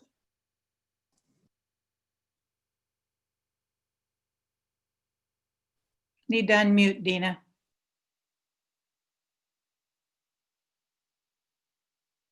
Dina, unmute. And somehow or another got hit something that took me totally out. Anyway, am I unmuted yet? Yes. Okay. What I wondered if there was something within, for example, the report that you're suggesting that be given from a school to the local board, will there be data to show that a particular program has acquired certain results within that district, or so districts aren't just doing over and over again a program that perhaps is not showing the results that they would hope. In other words, there's a total reduction in bullying and type of activity when you look at the discipline issues that arise at that school. Kent mentioned, and again, another one of the recommendations is that each district select 2 data sources and that they look at that longitudinally. So they're not looking at the various datas and pick the 2 that look the best. And 2 that are statewide that they can do without having to create additional data would be the Kansas Community That Cares survey. Now, not everybody takes that, but a large number of districts do. And then the kiosk data that Kent referred to, which is data that districts have to turn in on the 4 different types of bullying and that data. Those are 2 data sources. Now, there's others. There's curriculums that folks use that have data sources, so that folks select these 2 data sources and look at this longitudinally, so they're able to really compare and make decisions based on data, not just what they think looks good over the course of time. Kent, do you have anything you want to add to that? No, I think you summarized it pretty well. Adina, was your question about data points or curriculums? Probably both. Okay. How curriculum would drive data. Right. So in other words, whether a particular curriculum is really working or whether there needs to be adjustments and that sort of thing. If I may, Madam Chair. Yeah, go ahead, So, Carrie. Hi, I'm Carrie Hagan, Assistant Director on Special Ed Entitled Services. The tool within the toolkit, there are subsets of elements, and one of those sections is on curriculum and instructional resources. And it has the components that include examining whether or not the evidence-based social learning curriculum is effective and whether or not those their bullying prevention practices and interventions showing up within the tiered system of supports. So the curriculum and instructional piece you're talking about would be guided, the analysis of the effectiveness of that would be guided by the use of the toolkit. Okay, and then that could be part of the report that a school gives to the local board. Yeah, absolutely. Well, and then remember, there's some assurances within KISA that are also provided in this process. So not only are we suggesting or recommending that districts report to their board annually, but there are some assurances that come to the state level, as well as that kiosk data is also collected and analyzed at a state level too. So there's some accountability pieces built in. And then we are also, yeah, go ahead, Carrie. Oh, so we're also suggesting and recommending the components of that plan that would be reported within the toolkit.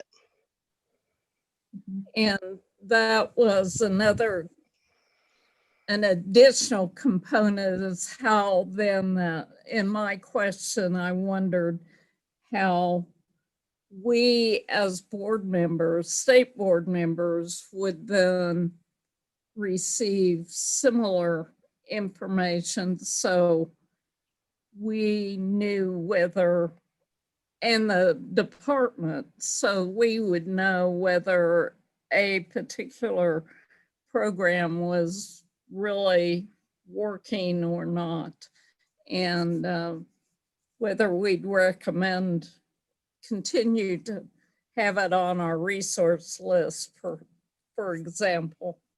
So that's basically the questions I had. So thank you, Madam Chair. And thanks everyone for sharing the information and how it would work. Thank you. Other Steve, I think I saw your hand up a minute ago. Steve Roberts? Yes, thank you, Madam Chair. I tried to address my perspective in the chat portion of our meeting. So I've got a comment there in chat. I'd like to see teachers empowered to put manners back on the report card, at least in primary school or early primary school. I think that would be helpful. And there are two words I want to float to kind of help frame this, at least from my perspective. And they both start with RI. Ribbing and ridicule. So I don't want to go back to the days where teachers felt empowered to put a dunce cap on a kid and sit him on a stool in the corner. I'll be clear about that. But as we try to codify everything and make everything objective and according to the letter of the law, we do a disservice. We have to make some judgments here, because there's a fine line between good-natured ribbing, which is healthy, and ridicule, which is unhealthy. And the line is not always distinctive, as evidenced by everything that's being said here. So I'd like to just put in a suggestion that we kind of take a step back and empower teachers more to make judgments on whether or not that particular student, or maybe in peer review, one of their fellow teachers is being a little closer to the ridicule side of the ledger and a little farther away from the ribbing, good-natured ribbing side. Empower teachers to make some judgments. I think we'll have a healthier society. That's my point. Thank you. Thank you, Steve. Michelle, I believe you had a comment. Michelle Dombrowski. Yes, thank you, Madam Chair. Looking at some of these studies, in over 18 years, it seems like bullying has not improved, but gotten worse. It seems like from what I'm reading here, it says the most surprising result, though, was finding that students who attended schools that implemented anti-bullying programs were more likely to be victims of bullying. The authors suppose that bullies at such schools have essentially learned what not to do and what not to say in order to not get caught. What they're saying is essentially the bullying is still happening, but it may not look like the bullying identified in the anti-bullying program. Anti-bullying programs do nothing to take away the power of the bully. One of the things the author also said is, if you want to make children truly safe from bullying, we need to teach them how not to be victims. And it had 3 different ways. The ways to defeat bullying is by staying calm. When we get upset, we're only really upsetting ourselves. And it's much easier not to get upset once we realize that we are in control. So those kids, we need to teach them how to not, because there's not always going to be a teacher, a counselor, a psychologist, a peer there to protect them. Because a lot of times bullying happens after school. And you mentioned cyberbullying. One of the things that we don't realize is the bully can get very smart and then they'll be creative. And what they'll do is they'll do what's called like ghosting, or ignore the other child, have other children ignore that child. They can knock them off of, you can't follow me on Instagram, you can't follow me on TikTok, you can't follow me on Facebook, and they'll block them. And we can't control that. I mean, that we got to let the kids know that in life, bullying is going to happen. And how do we deal with that? It's not telling them what they can't say, what they can say. We don't want to take away First Amendment rights and things like that, or what you can support, what you can't support. It's being confident in what you do support, and having that self-confidence and building that in these children by setting examples, role models, the buddy system, because kids will figure out ways to alienate those kids, and we need to arm these other kids with the tools to be self-confident, because there's ways to get around it. And cyberbullying doesn't mean they have to say something about the child, or they don't have to name call, they can ignore them.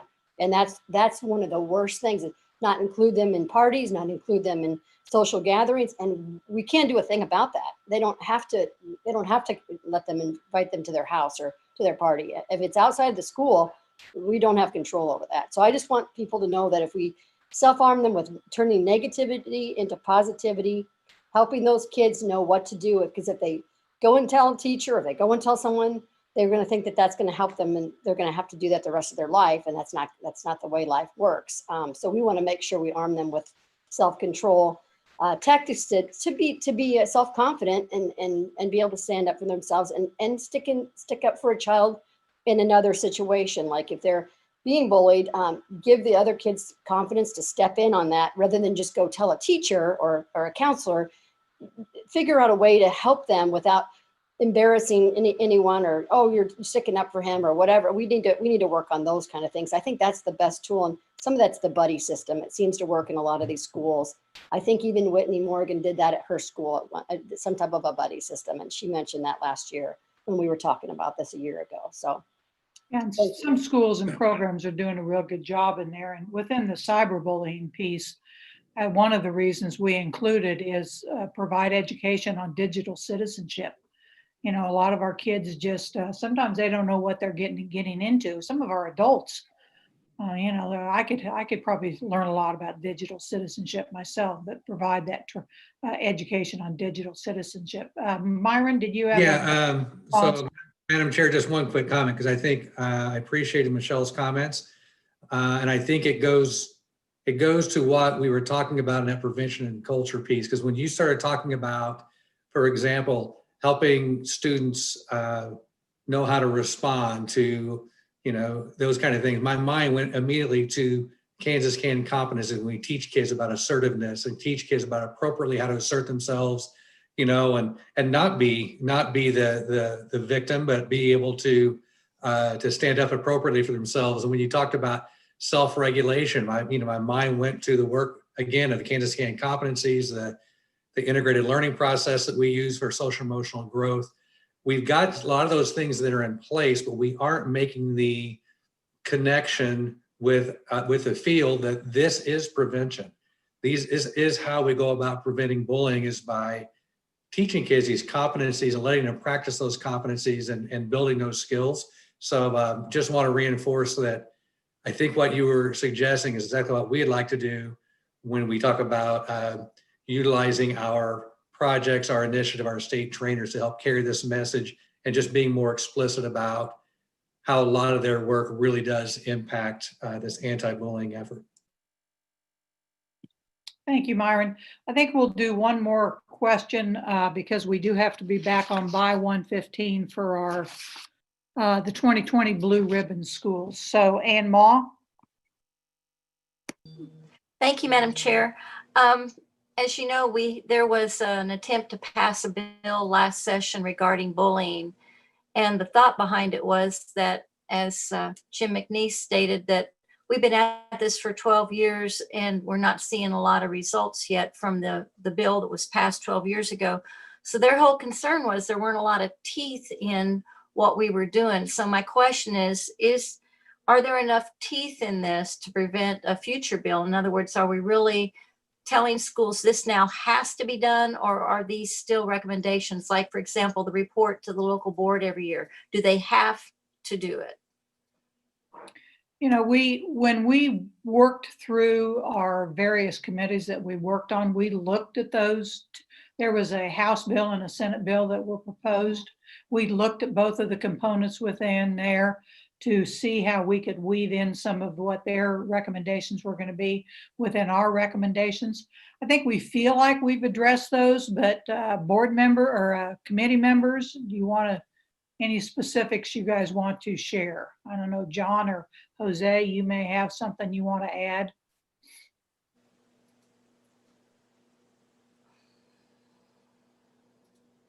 Anybody? Laura? Kent? Madam Chair, just a real quick example. We have never required districts to submit data, and now we're asking them to submit two different points of data. So that raises the bar in itself. And then Carrie alluded to the resource guide. I think this is probably the best effort that we have had over the last 15 years in terms of providing what districts need to know in order to implement a bullying prevention program. You know, I might mention another thing, and I think Carrie was the one that really explained this to the group in a recent leadership team meeting, because we've got a lot of partners around the state that are doing a variety of things and doing a lot of trainings, providing a lot of education.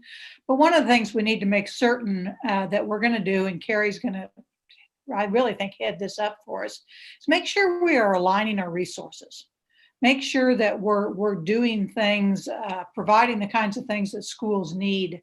And so, you know, maybe we haven't done as good a job as that in the past, but I think she's probably already kind of put the word out to folks that she's going to bring a group together and work on that. So I think that'll be helpful too. Okay, thank you. Thank you, Madam Chair. Thank you. Board members, this will come back to the board in January. So we'll have another opportunity. I really would suggest that you take a look at that full document, dig into that resources section in the back, which is in the appendix, and kind of take a look at that. If you've got questions, shoot me an email. I can have any of these folks that I don't, because I won't know the answers to a lot of, but any of these other folks respond to you in an email and kind of explain some additional things. If you have some suggestions, please let us know. This says draft all over it because that's what it is right now.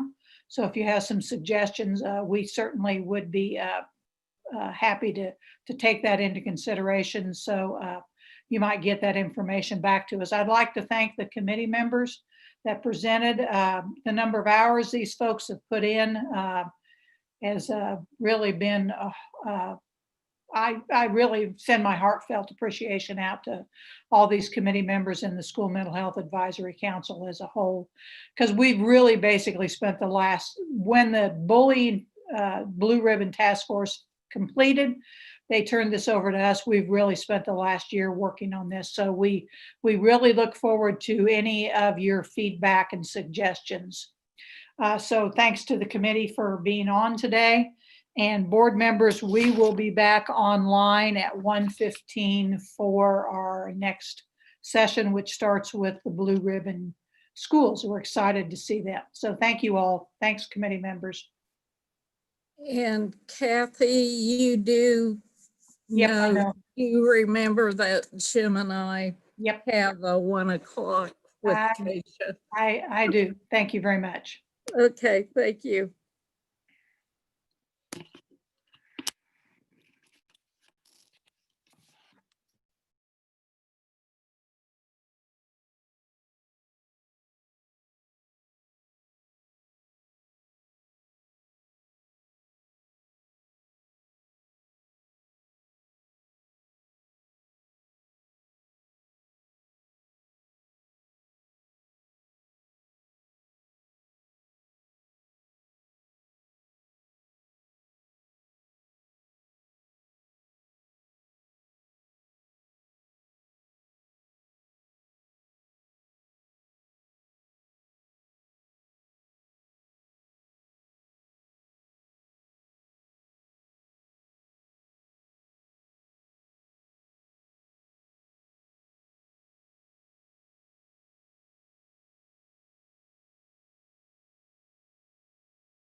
Well, good afternoon. I'd like to bring back together the December State Board of Education meeting.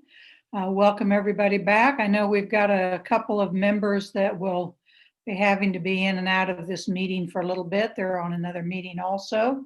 So I'd like to welcome everybody back. Those of you, some of us in the Wichita area know we had an earthquake a little while ago. So felt the house kind of make a little earlier. If you saw me kind of go like that, we had a little earthquake down in this area, 3.0. So I think a couple folks here are from Wichita. They may have felt it too. So we'd like to welcome everybody back. We have just an extremely exciting way to start our afternoon. This afternoon, we're going to have the recognition of the 2020 Blue Ribbon Schools. This is just a fabulous opportunity for us to recognize some of the schools.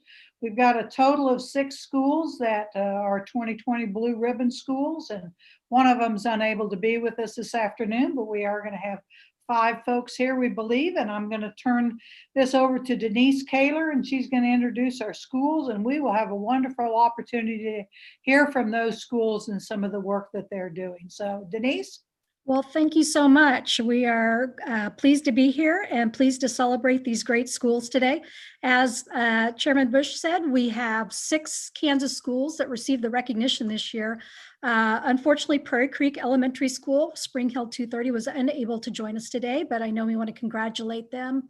Each of the schools, the program in and of itself recognizes schools in 2 different categories. One is those that are achieving at very high levels or making significant progress in closing achievement gaps among different groups of students. And each of our awardees is being recognized in the high achievement category. So we're very proud of them. Traditionally, these awardees would be able to attend an awards ceremony in Washington, D.C. However, due to the pandemic, this year's ceremony was held virtually November 12th and 13th. And this is at this time they celebrated a total of 317 public and 50 non-public schools. So it's a very high honor and only for a few chosen. So we're very proud of them. So today we have with us Wichita USD 259, Bostic Traditional Magnet Elementary School with Principal Gerald Grover. Hi, Jared, excuse me. Fort Leavenworth USD 207, Bradley Elementary School, Principal Michaela Culkin. And I'm thinking that maybe Michaela's not here today. It's Keith. Hi, Keith. Thank you. We have Piper, Kansas City, USD 203, Piper Elementary School, Principal Billy Grable. Hey, Billy. We have Wichita, St. Thomas Aquinas Catholic School, Principal Stephanie Warren. Do we have Stephanie? Stephanie Warren. And Emporia USD 253, Timmerman Elementary School, Principal Alice Lyman.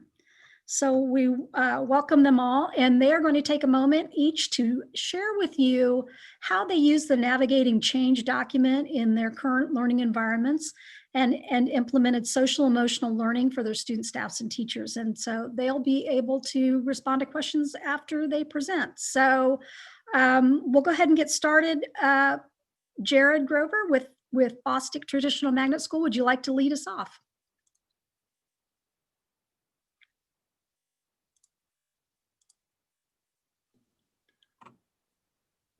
Okay, I am not as familiar with Zoom. I hope that you can hear me. Okay, all right. Well, good afternoon, Kansas Department of Ed board members and fellow leadership colleagues. Great to be here today and to just share with you a little bit about Bostic Traditional Magnet.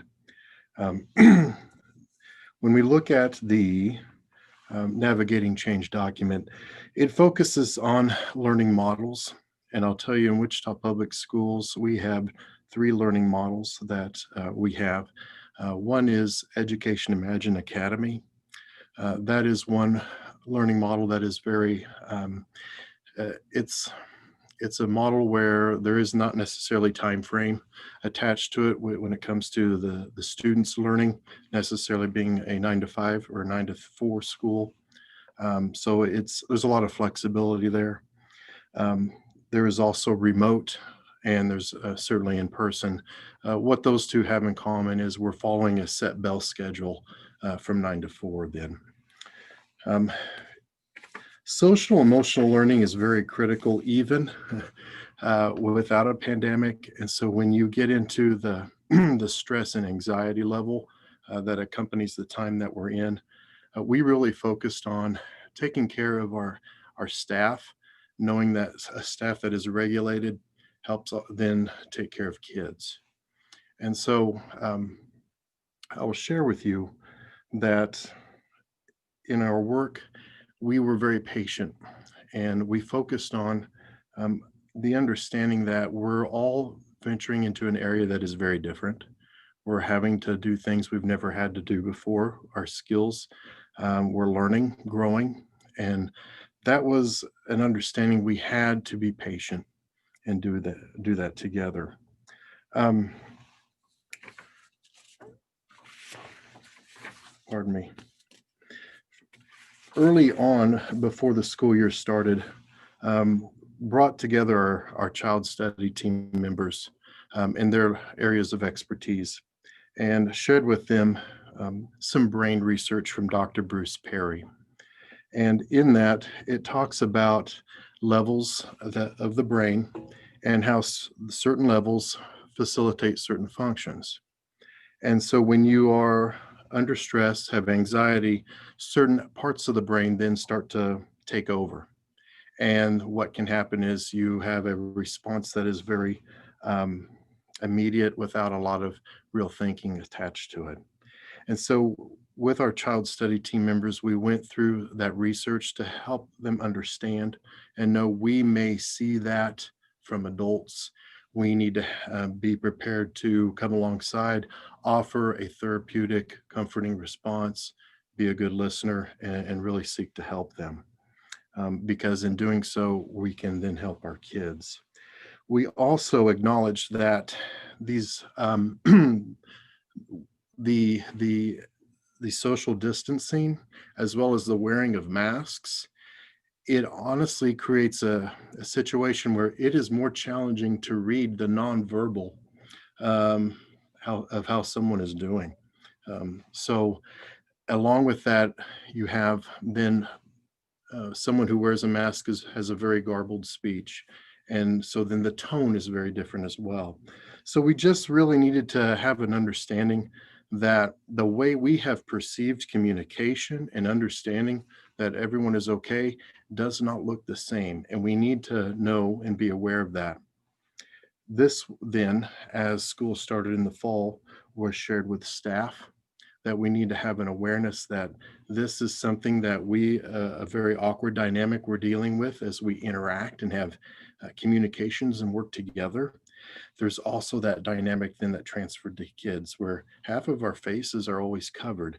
And it is not as easy to tell how someone truly emotionally is doing. And we have to be aware of that.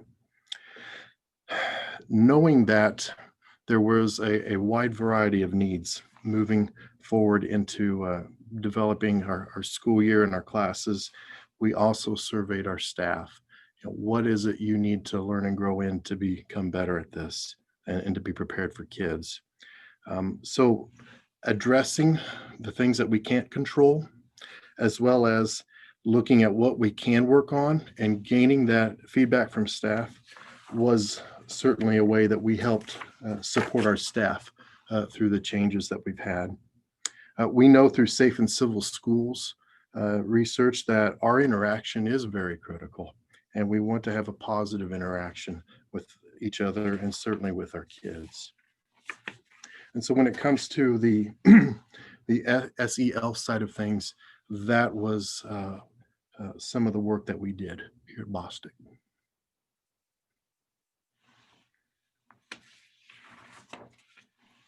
All right, very good. Next, we'll hear from Bradley Elementary School, and I believe Mr. Keith Mispagel. Thank you. We'll hear from you. Yes, hi Denise, thank you. I put together a short presentation. Can I share my screen? Do I have permission for that? Is it? Yes, I think we can get you that. Okay.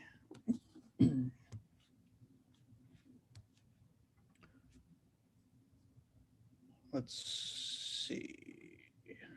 Share, do you guys see? Yes. Let me see if I can set it up. Okay, so thank you all. My name is Keith Mispagel. I'm the superintendent. Mr. Mike Burrow is the principal of Bradley Elementary School. And as Denise mentioned, we were one of the fortunate schools in Kansas to be selected as a National Blue Ribbon School. When asked to present to the state board, I started thinking about, okay, what does this journey look like? And went back to some information of, who remembers March, April, May, kind of a blur. Like, well, wow, like what did it even look like? Well, it was remote or virtual learning across the country, and it impacted graduations. There's fear of academic growth that is lost or progress, and a condensed fourth quarter. As I fondly look back at that fourth quarter, the continuous learning plan from KSDE and the state board was a great support for our first step of what a new normal really is. Then we look at the spring of what a blur that was. I really thought I'm an optimist forever, and I've been in Fort Leavenworth School District as a teacher, principal, deputy superintendent, now superintendent for over 20 years. And I thought this was just going to kind of magically go away. And you know what? We're going to start in August, and we're going to find our normal. Well, was there even really a June and July? It was a blur to me. So Kansas, as a school, as public schools, what did we do? Well, the state board, humbly to be presenting to the state board right now and Kansas Department of Education, you all stepped up as leaders for us. And the Navigating Change 2020 document was a lifeline for public school districts.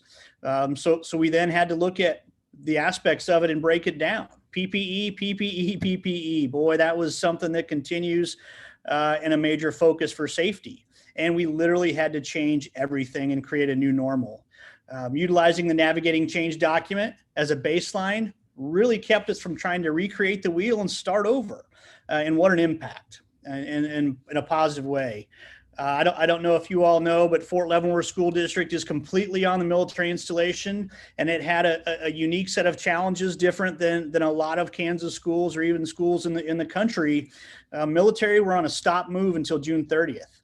50% of my school population moves every year, and typically it's in the first month of June. And to have them move until June 30th and then have to quarantine for 14 days when they get here was some significant challenges. And then just the fear of the unknown from the military, from their kids, for safety. It was just significant challenges for us. So how do we respond? As pre-planning, as much as you could do, we were waiting and discussing what would look like in August.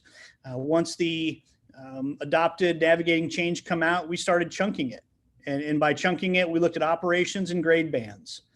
I offered a district task force for 3.5 days in July, where I had 75 or more of my certified and classified staff come together, and we talked about the school year.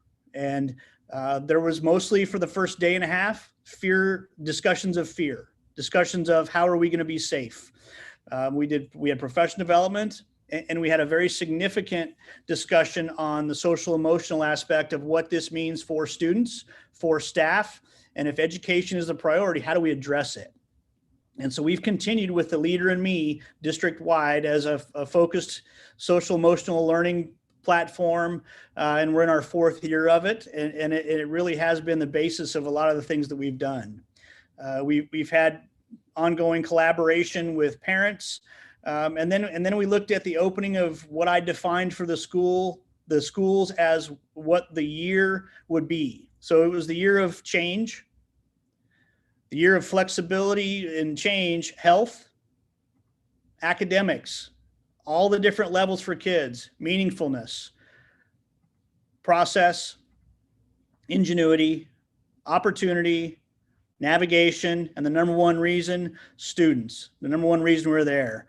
And so quite honestly, that means it's the year of champions is how we outlined it for Fort Leavenworth. Knowing that and addressing that meant, what does it look like for our plans? We, like many school districts, developed on-site learning environment and a remote learning environment as the Navigating Change helped us develop. We were a school district that did not create a hybrid option because we felt comfortable with our enhanced safety protocols and our opportunity to provide the 2 different learning environments. So we had opportunities for protocols in place and what that would look like for our safety requirements. Like many, we require masks for all staff, students, and guests within our schools and on our property. We are fortunate, and it has been a change and a challenge, but we are fortunate that I have mandated 6-foot social distancing between all desks in every classroom. That has been a challenge. That also is happening in our junior high. Stable cohorts. Our junior high students and elementary students do not move. The staff travels to them. This has been the safety level that we have put in place to allow us to stay on site from September 8th until this Thanksgiving break. We are currently remote, but not because we had an issue with staff or student to student, staff to student, student to staff, or staff to staff spread, but because of the high increase of positivity rates within the county and within Fort Leavenworth. And quite frankly, I had parents sending their kids to school even though they were positive at home. And that became a challenge that even with our safety measures was something that I wasn't willing to risk. And so in collaboration with the commanding general and the garrison commander, they supported us in going remote until after winter break. So then we look at what we can control. And as shared just a minute ago, we can control our actions, our attitudes, our environments, and our success. The biggest key to what we've been successful with so far is communication. And we'll continue to communicate with our parents. And I gave advice for the students and staff and for the community of focus, feel, trust, respect, model, achieve, support, and patience. These key words and advice help define what we've done this year. And so I wanted to finish with what a perspective from one of my kindergarten students about coronavirus on site. You see him in there in a blurred picture, a very short video that I have parent permission to share. But this is the coronavirus from a kindergarten's perspective. Wait, stop. Grant, what'd you make? A happy coronavirus. Hey, get out of here, coronavirus. So what we look at is how do we address it? Stressful time, social emotional. This is a 5-year-old wearing a mask every day.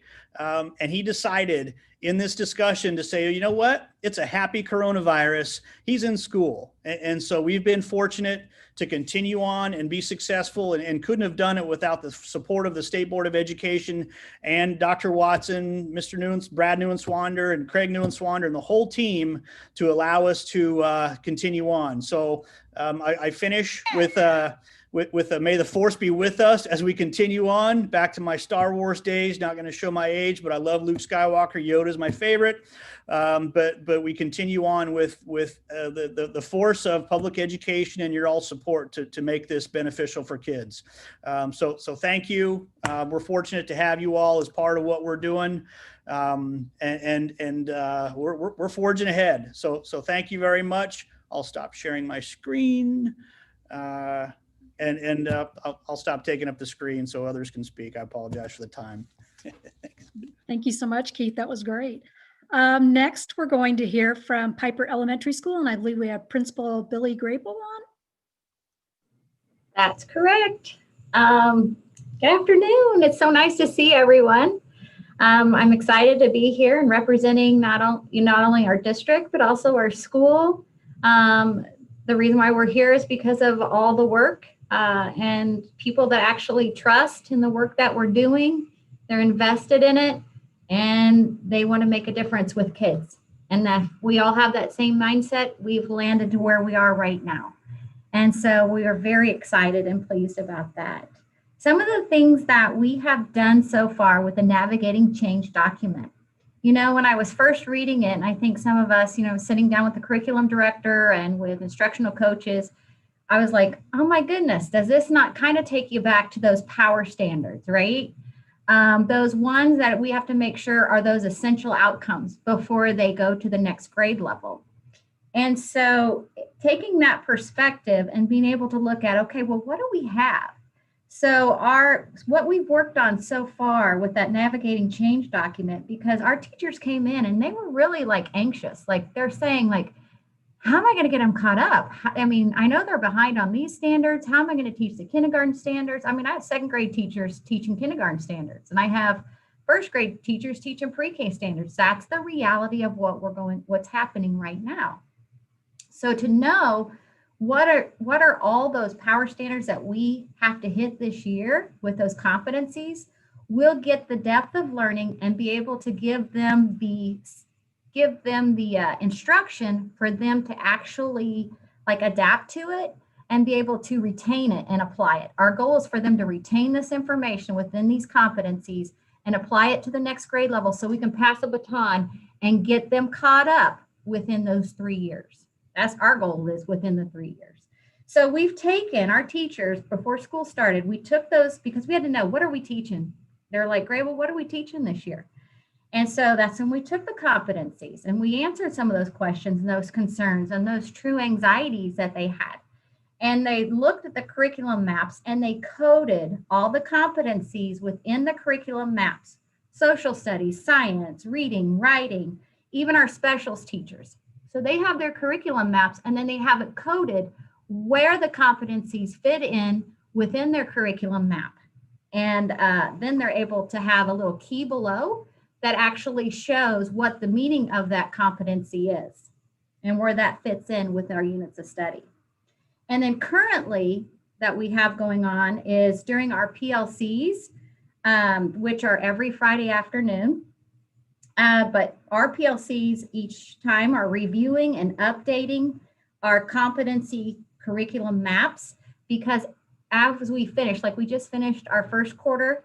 And so last Friday, we had our conversations with our PLCs and we went through the first quarter to get feedback on the competencies. So as we're actually teaching it and we're doing it and we're seeing how it fits within our curriculum, like those first steps to see how they kind of marry each other and we can get a depth of learning, we actually have teachers that have time to reflect during that moment when they're in it and what we're seeing from our kids and what we're receiving. Not in a typical year. So we have to think two ways. One's what a typical year would look like, and one kind of the realization of what we look at right now. And then we can also put supports in place for that.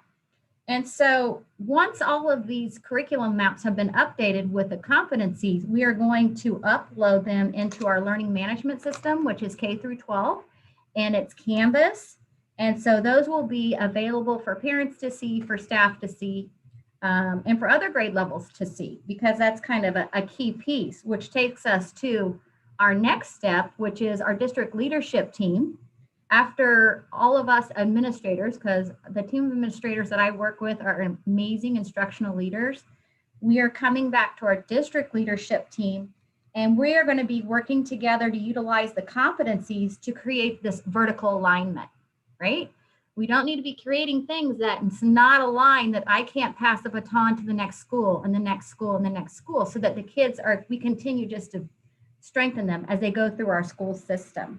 And the goal is, of course, what we've been working on with community members, with administration, with board members, is the piece of the portrait of a graduate. That's our end game. And that's what we've really been focusing on identifying.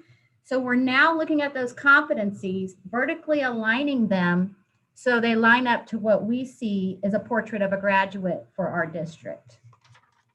So that's a little bit with navigating change. And honestly, before we even started the school year out, Dr. Dane, which she's on here with us right now, before we started the school year out, we read this amazing book, Breaking with Tradition. And when the navigating change came out, it was like, oh, okay, this makes total sense. We did a lot of front loading about what that would look like in our schools and what we're already doing. I mean, we've laid some really amazing groundwork here to be able to do that next step for personalized learning, okay?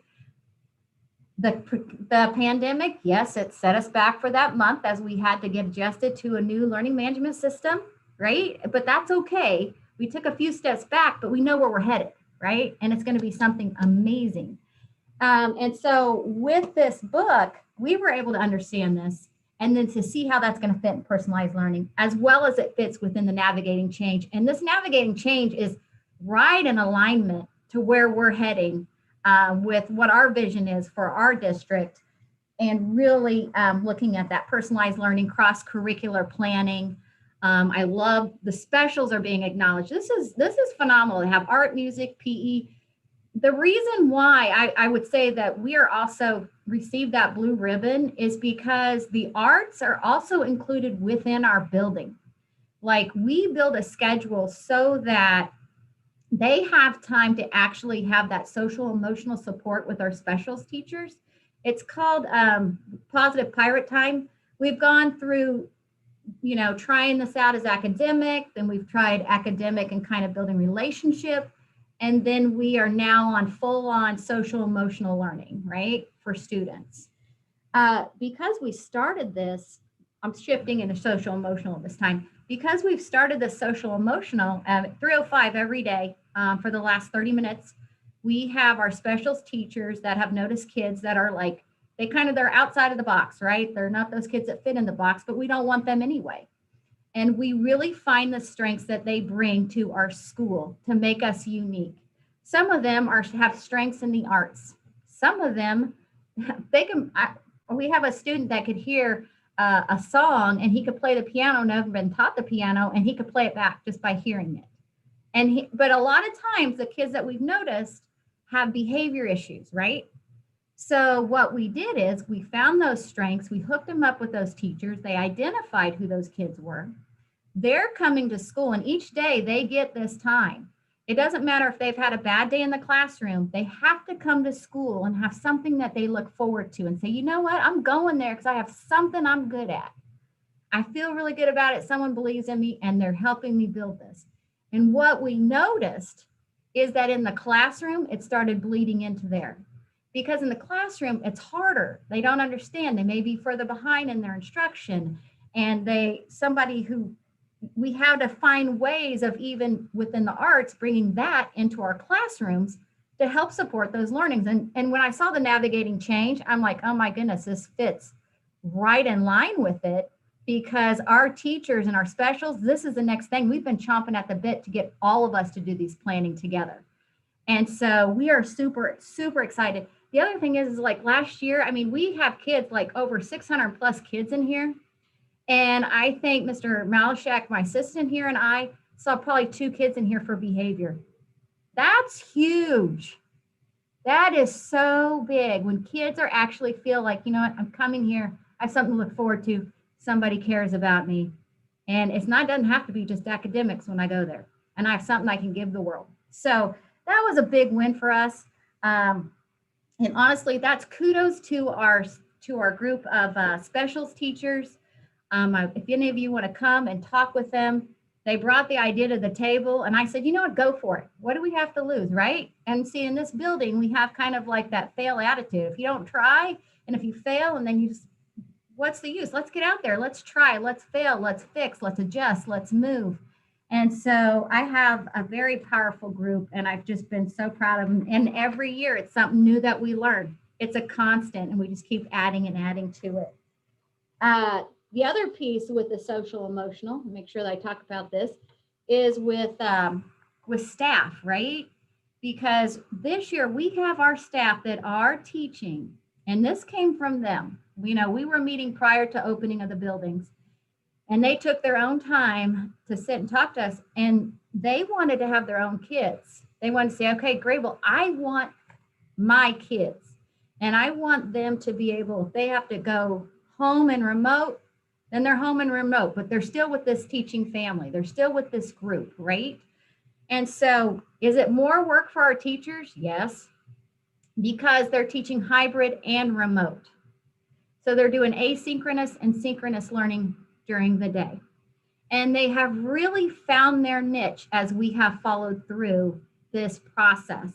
And in fact, it's so amazing to see even the whole building come together, because every Friday I meet with our task force, which is 2 leads per grade level, as well as our technology, as well as our nurse, as well as our SPED, because all of us working together is the important piece. But when they come in, they're able to share, okay, here's where we are. when Friday comes around for our PLCs, this is some support and some struggles that we're having within the remote learning situation. So can you help us out here? Can you provide some training and support for that? Absolutely. So something different is, and it's kind of a temperature gauge, right? So I don't have temperatures blowing up everywhere. I get a temperature gauge every Friday. And what can I do to support you? What can I take off your desk so I can support you and help you do the work that you need to do? If we have to, I know Jane's on here, that if we have to purchase something that also helps with our online learning, if it's a device, if it's an app, we're on it. We trust the people that we work with and that we know they have the best interests of heart. We're not just picking things willy-nilly. It aligns to our building action plans and what our goal is at this point when we're teaching kids, and we still are in a crisis pandemic. So we're still crisis teaching in a way. So the other thing is that with staff too, I take the time to do some of the fun stuff. Like each month we have a morale booster. You know, I'm hiding pumpkins all over the building. You got to have a little bit of fun. You know, we have our Thursday, I'll play my music, but it's interesting. I think I became that group because I will play like a Carpenter song or something, and they'll be like, Grable, who was that? They're like, can you please have somebody pick the music? I'm like, okay, that's no problem. So I also send information out for our staff. Every Thursday I send out a blast, and I have a section that says you matter. And so to kind of get them refocused, because they can get really heightened on something. And so just to kind of ground them into like the perspective of where they are. And with the adults, you know, the big piece, like I said, is in the conversation. If I wasn't meeting with them every Friday, I wouldn't be able to stay on top of and be able to support the educators that are doing the work right now. And what's also important when I talk about this hybrid and remote, like the teachers teaching both, and also on Friday, all the students are remote. And that's when teachers are doing all their planning, and they're able, that's when we have our PLCs or our PD, is the fact that when they do that, that's when we have the power of the conversation, right? Like last Friday, I let somebody just let it go. Did I take it personally? Nope, wasn't at me. It was just a feeling, and it's okay because they're gonna go and you got support here. And so actually listening to those conversations, because those conversations right now during this time is, you know, we're sharing information, we're maintaining our relationships, we're not staying in our silos. Staying in our silos will sink this whole operation of hybrid and remote learning. So being there for each other and then collectively making sense about what we are expecting. The expectation is clear. And so maintaining relationships, the flow of information is crucial right now. And that's what we've been really focusing on, especially for that social emotional, for staff and even for parents. I know our assistant principal, myself, we called every remote parent. We did a check-in. We saw how everyone's doing. Is there anything else we can do to provide for them? They were shocked. They were like, thank you. We know you care. That's all they want to know is you know you care. And you follow through in helping them out. And so they're very pleased. We don't have anybody who had anything to say, but hey, my computer's not working. So I was like, that's a win. We're doing good things. And so we also shared that with our staff, because I think our staff is harder on themselves.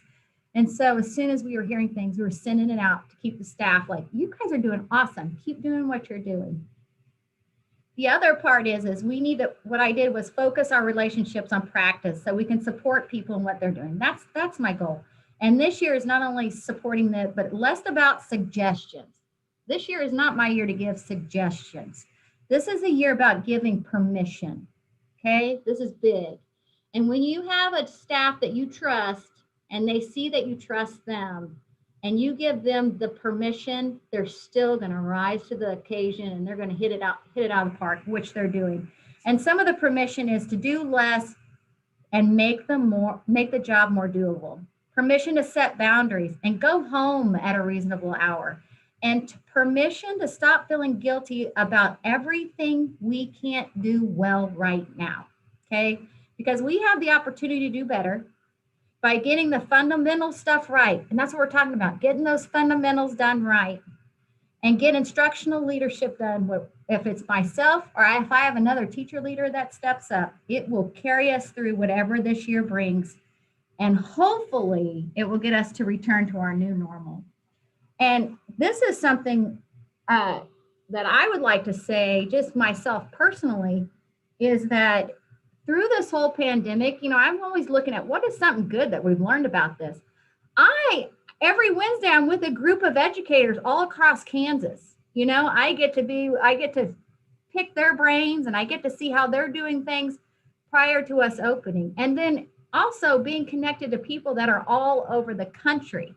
I mean, it's amazing how helpful and how supportive. This has just been outstanding, the work that educators, period, around the country have done for each other, for kids, and hands down couldn't be a better place to be. Couldn't work with a better group of people, not only in the state of Kansas that I get to see every Wednesday, but also in the country. So I appreciate the time today.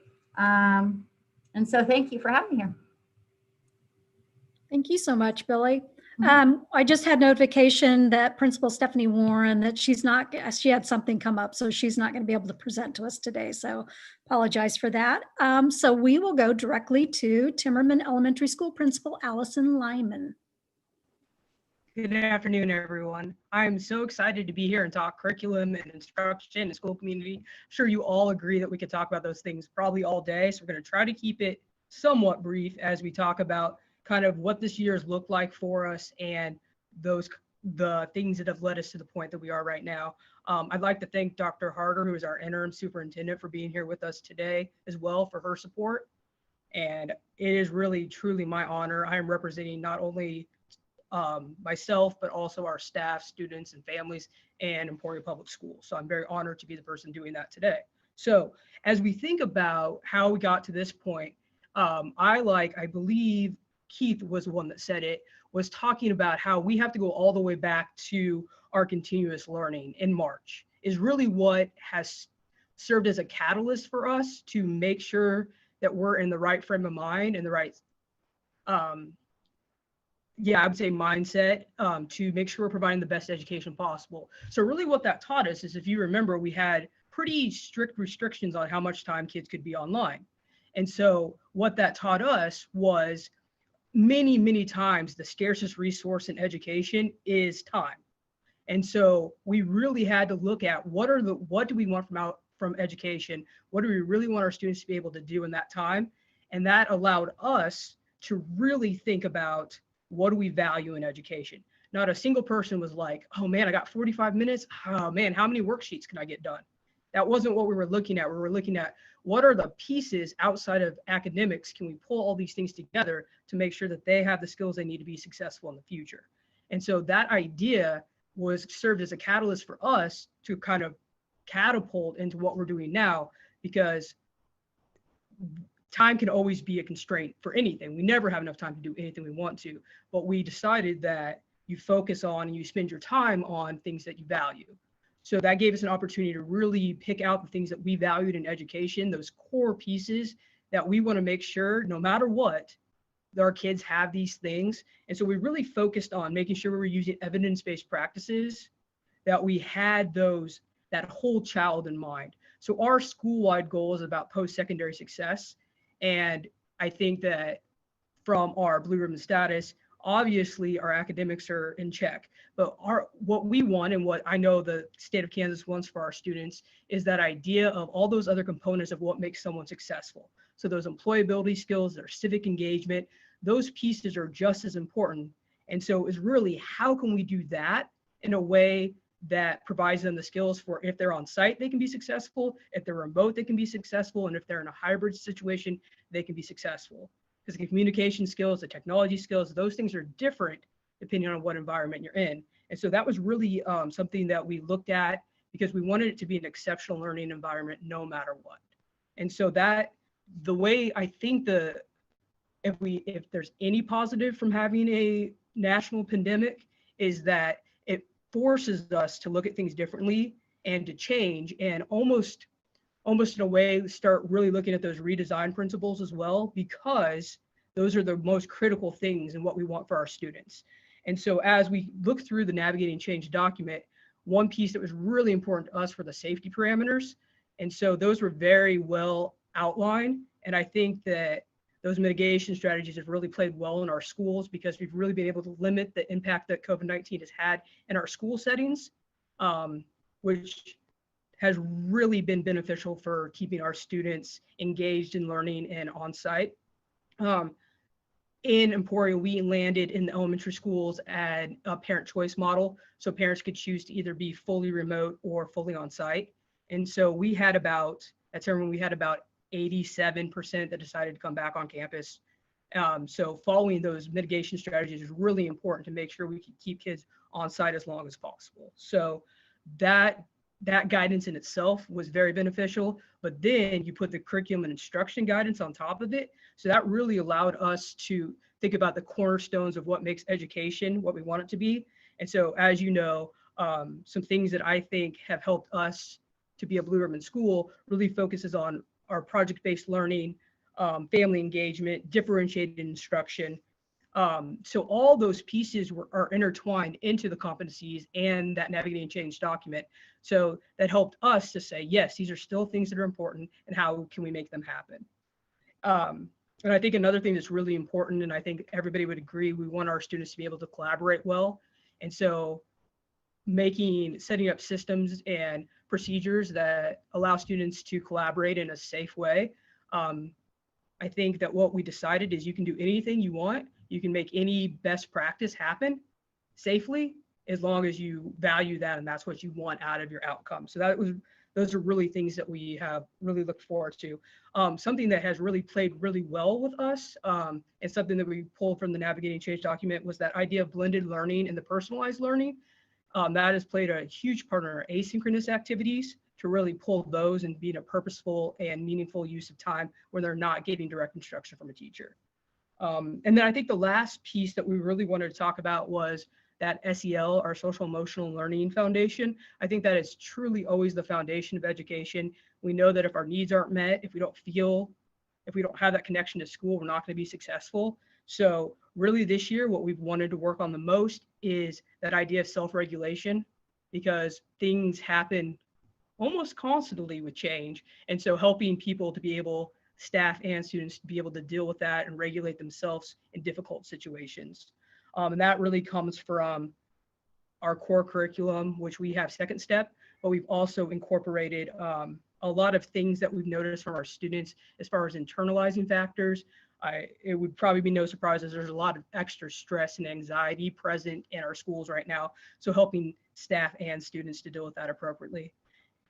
And I think the other thing that comes up quite a bit is that idea of collective trauma. So really, I think the best mitigation for that is really providing that accurate data and helping people understand really where we're at, and being super consistent with those safety parameters, because the safety parameters that had the best outcome have been in place since March. So we can't just go on the fly, whatever the new thing is. Like if you dye your hair blue and go south at 3 miles an hour, you're going to be safe. It's still hand washing, wearing masks, 6 feet distance. And so just trying to keep those core ideas in place has been really important. But overall, I think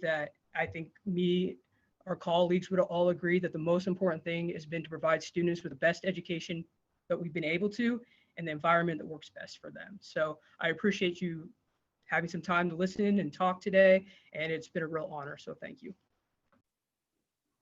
Thank you so much, everyone. Madam Chair, I'm sure they'll stand for questions if anyone has any. You bet. Well, thanks to everybody for being here. We know it's been a challenge of going on 9 months if you go back to March when we started all this fun and festivities.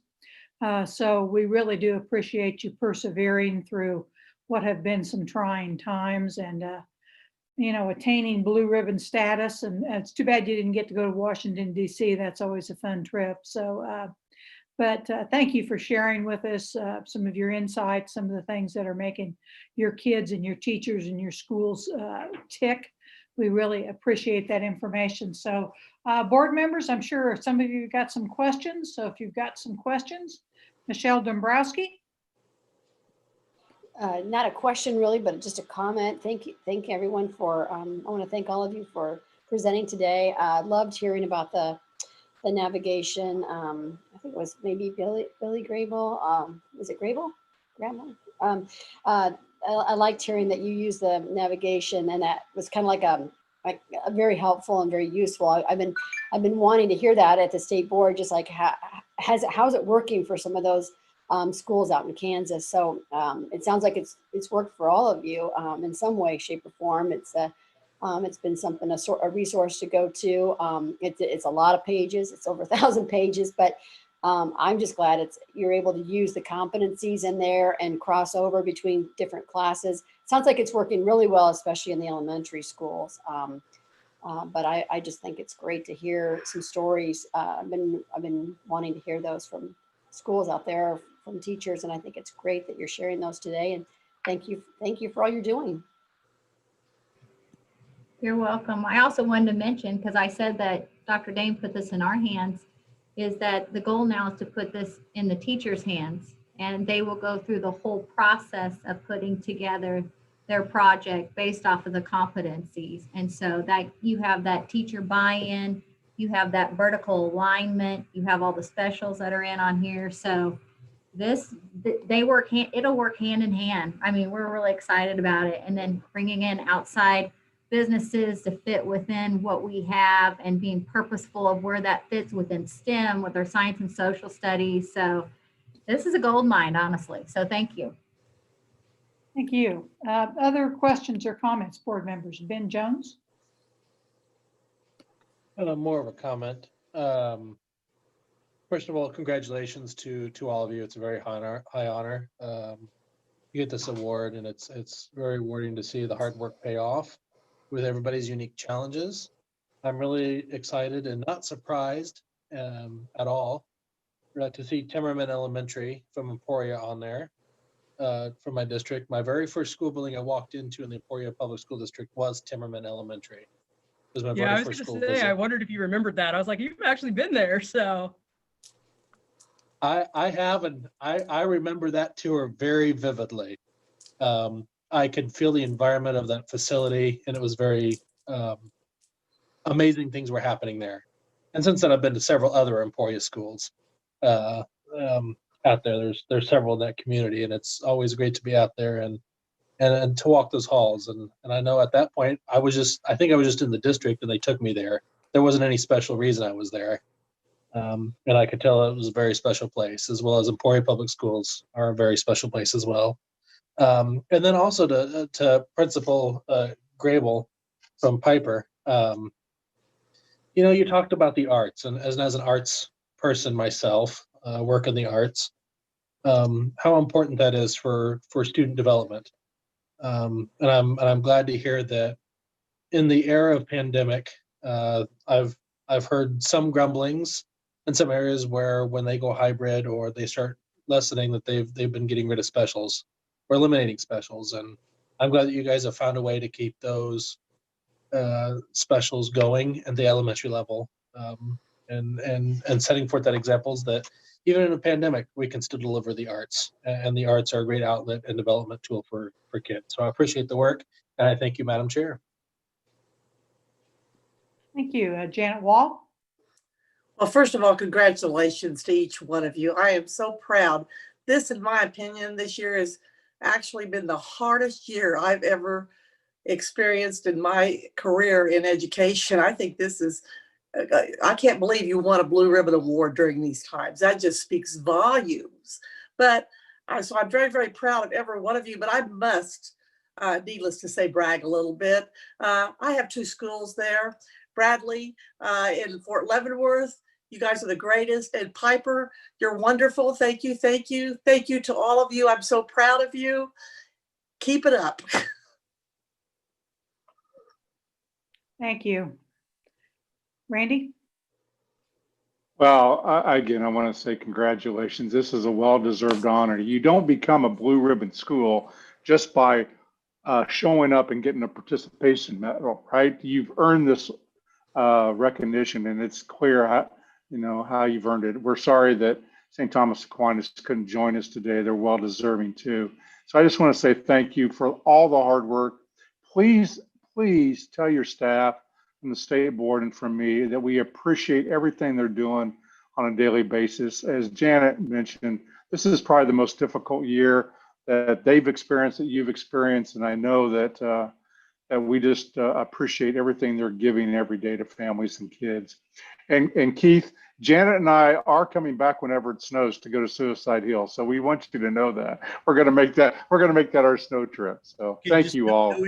No injuries though. Well, I would just like to extend my thanks also. Not only has this been a crazy year, but, and the navigating change document. And I think another thing is just to think about is, okay, how do we take all this that we've been through and we'll continue to go through for a while, and how do we move it forward? And I'm sure you, as the great leaders that you are already thinking about that. What do we take? You learn lessons out of going through the blue ribbon process. You achieve blue ribbon status because you're doing a great job. And so through this blue ribbon status and through this pandemic, how do we take these lessons learned? And, some of the things we'll pull out of this pandemic experience, and we'll continue and we'll refine and we'll move forward. So, as we think about those things and we think about how to move forward, I know you guys will be at the forefront because you always do a great job. And I know, Janet, you had to do a shout out. I have 2 schools too in my district. So, congratulations to Bostic and to St. Thomas. I'm sorry I didn't get to hear from St. Thomas today. So appreciate everybody.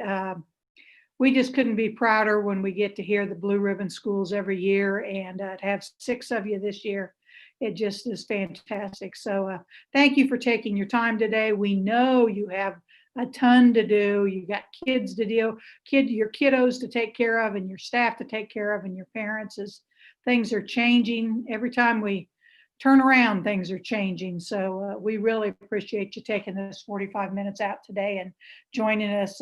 This just means a lot to us to share this exciting time with you. So thank you all, and appreciate you spending time with us. Yes, we'll give you a big virtual applause. So thank you very much.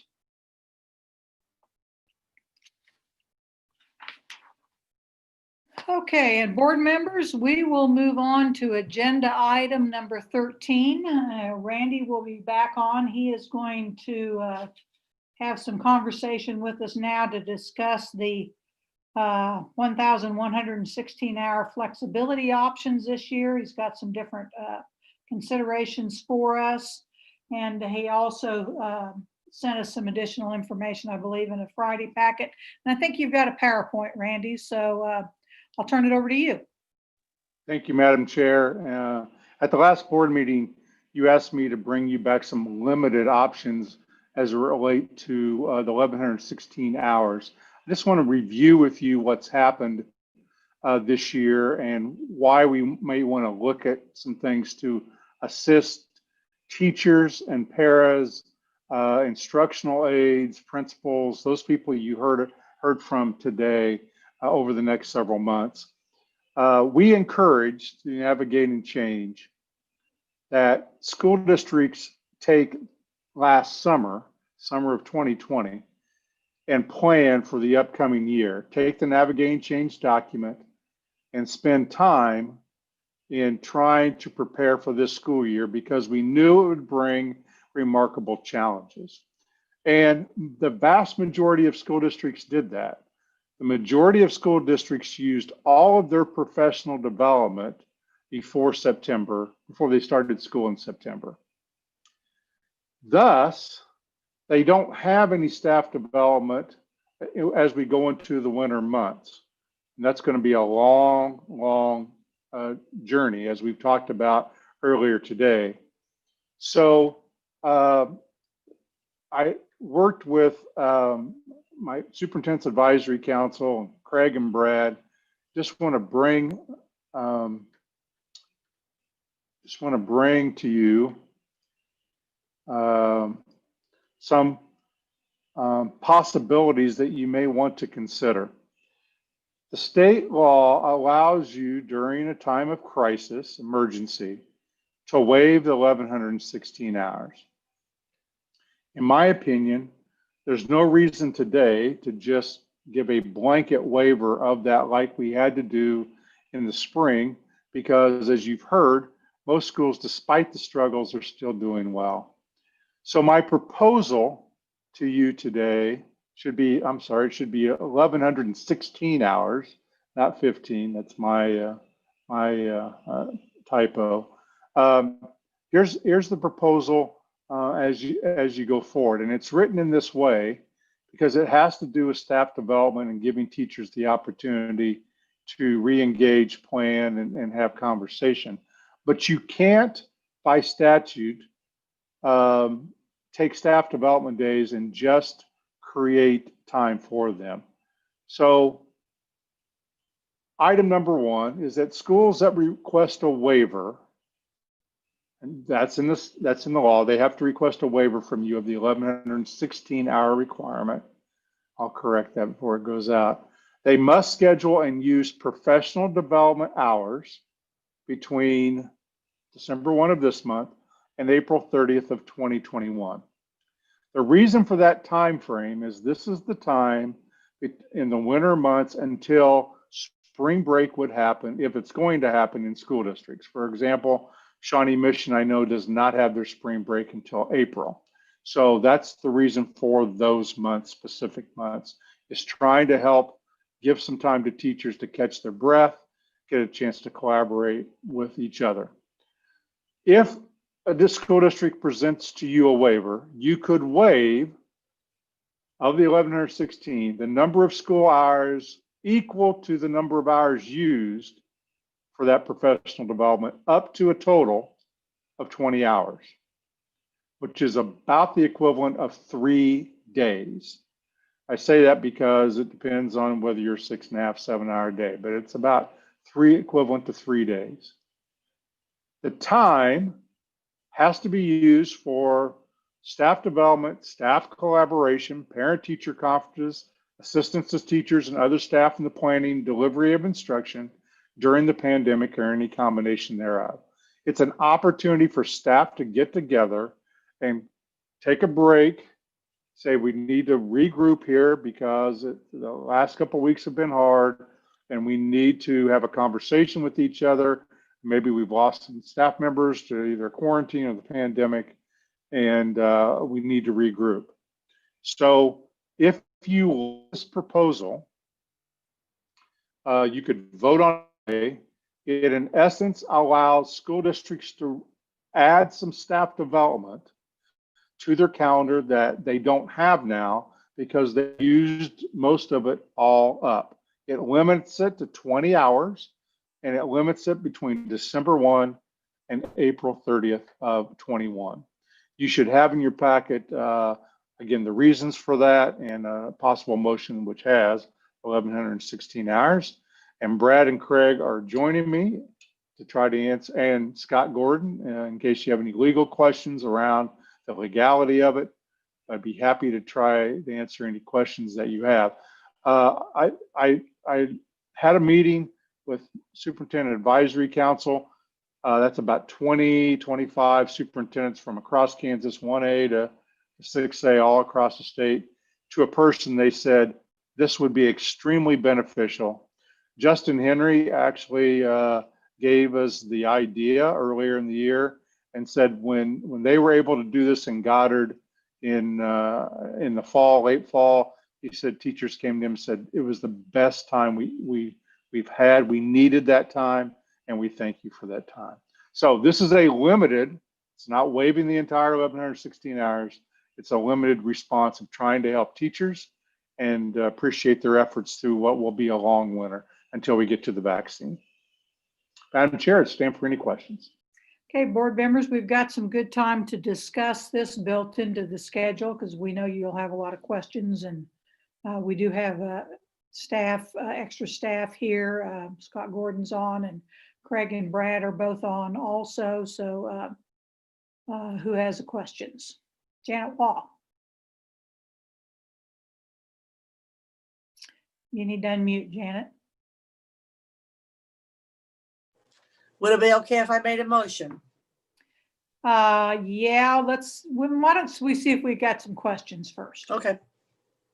Ann Mall. Thank you, Madam Chair.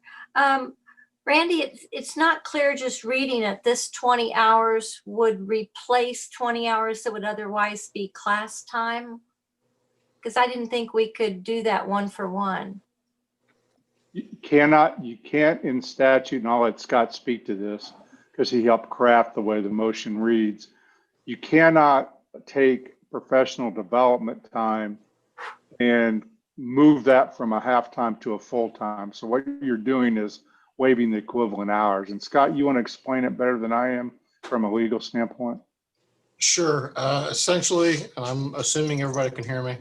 Essentially, this is a means to accomplish what you had asked for last month.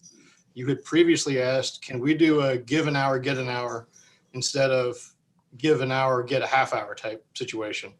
I think establishing it as a criteria by which hours could be waived.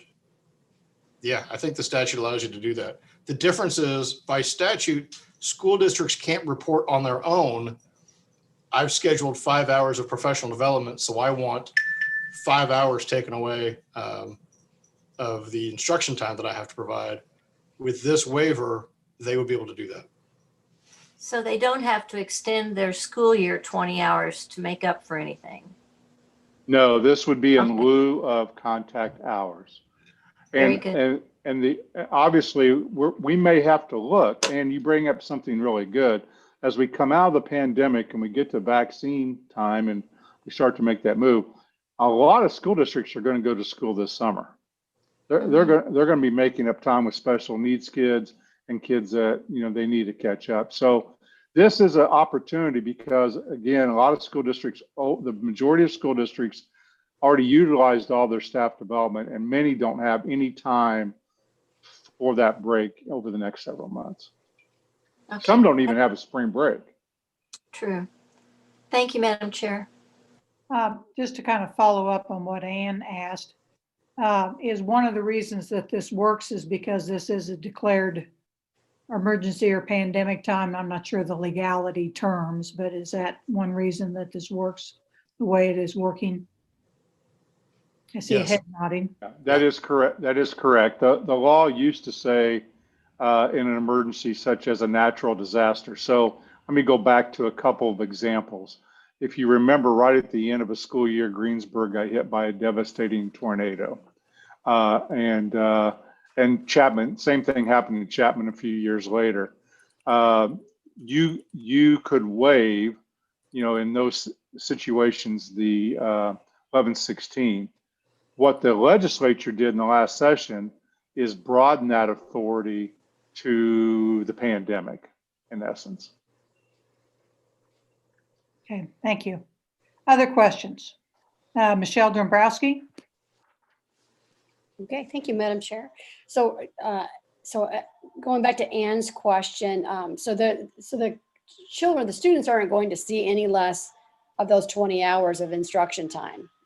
It's not going to conflict with any of that, correct? They're not going to have teachers taken away from instruction time for equivalent of 3 days or 2.5 days or 20 hours. They're still going to get the full amount of hours of instruction time. This is just somehow incorporated into the calendar year or the school year. Is that correct? By April, they have to use it up by April 30th? No, Michelle, it's kind of a combination. So if they utilize all 20 hours, there would be a loss of 10 hours of instructional time to gain the 20 hours of professional development or collaboration time with staff. So there would be a slight loss of instructional time. So the students that, like, for instance, maybe Blue Valley or some of the other students that aren't going to maybe see a spring break either, they're not going to, they're going to get a bit of a winter break, but not really a spring break. They can't use it over any type of a spring break or a vacation time, correct? Or since it's supposed to be used for, like collaborating or some professional development days. I'm just trying to figure out how when would they do that? Could they do it like piecemeal, it like a few hours here, a few hours there? They could do it like that, or maybe at the end of the day, 1 hour Yes. here on a Friday or something like that. Yes, Michelle, they could take, let's say they could do a early start date. Instead of starting at 8, they could start at 9. They could take a 2-hour Wednesday afternoon. They might take like President's Day, they might take that day and say, we're going to take a half a day on President's Day. They can use it in any combination they would like, and they don't have to do it. They could say, we choose not to do it. So it could be in any combination they would want. Do we know approximately how many have reached out for something like, is it every single district, or is it across the board, or just kind of hit or miss? Or well, the majority of school districts have used have used all their days prior to start of school in September. No one has asked for a waiver at this point. It's the combination of what teachers are saying about the stress level, what the winter months are going to unfold for us from a medical standpoint. And then it kind of came from the superintendent group saying, this would be really something worthwhile for the state board to take a look at. So it was a combination. and was it random? The 20 hours was random, or is it just, is that something that was requested as far as that would make the most sense? They need that much time, or? I don't know that it was random, but it was purposeful to maybe think 3 days that you could spread out either with the hours. So it was a limited approach, Michelle, giving some relief, but not saying we're going to just not going to have a large block of non-contact time with students. Okay, thank you. You're welcome. Other questions?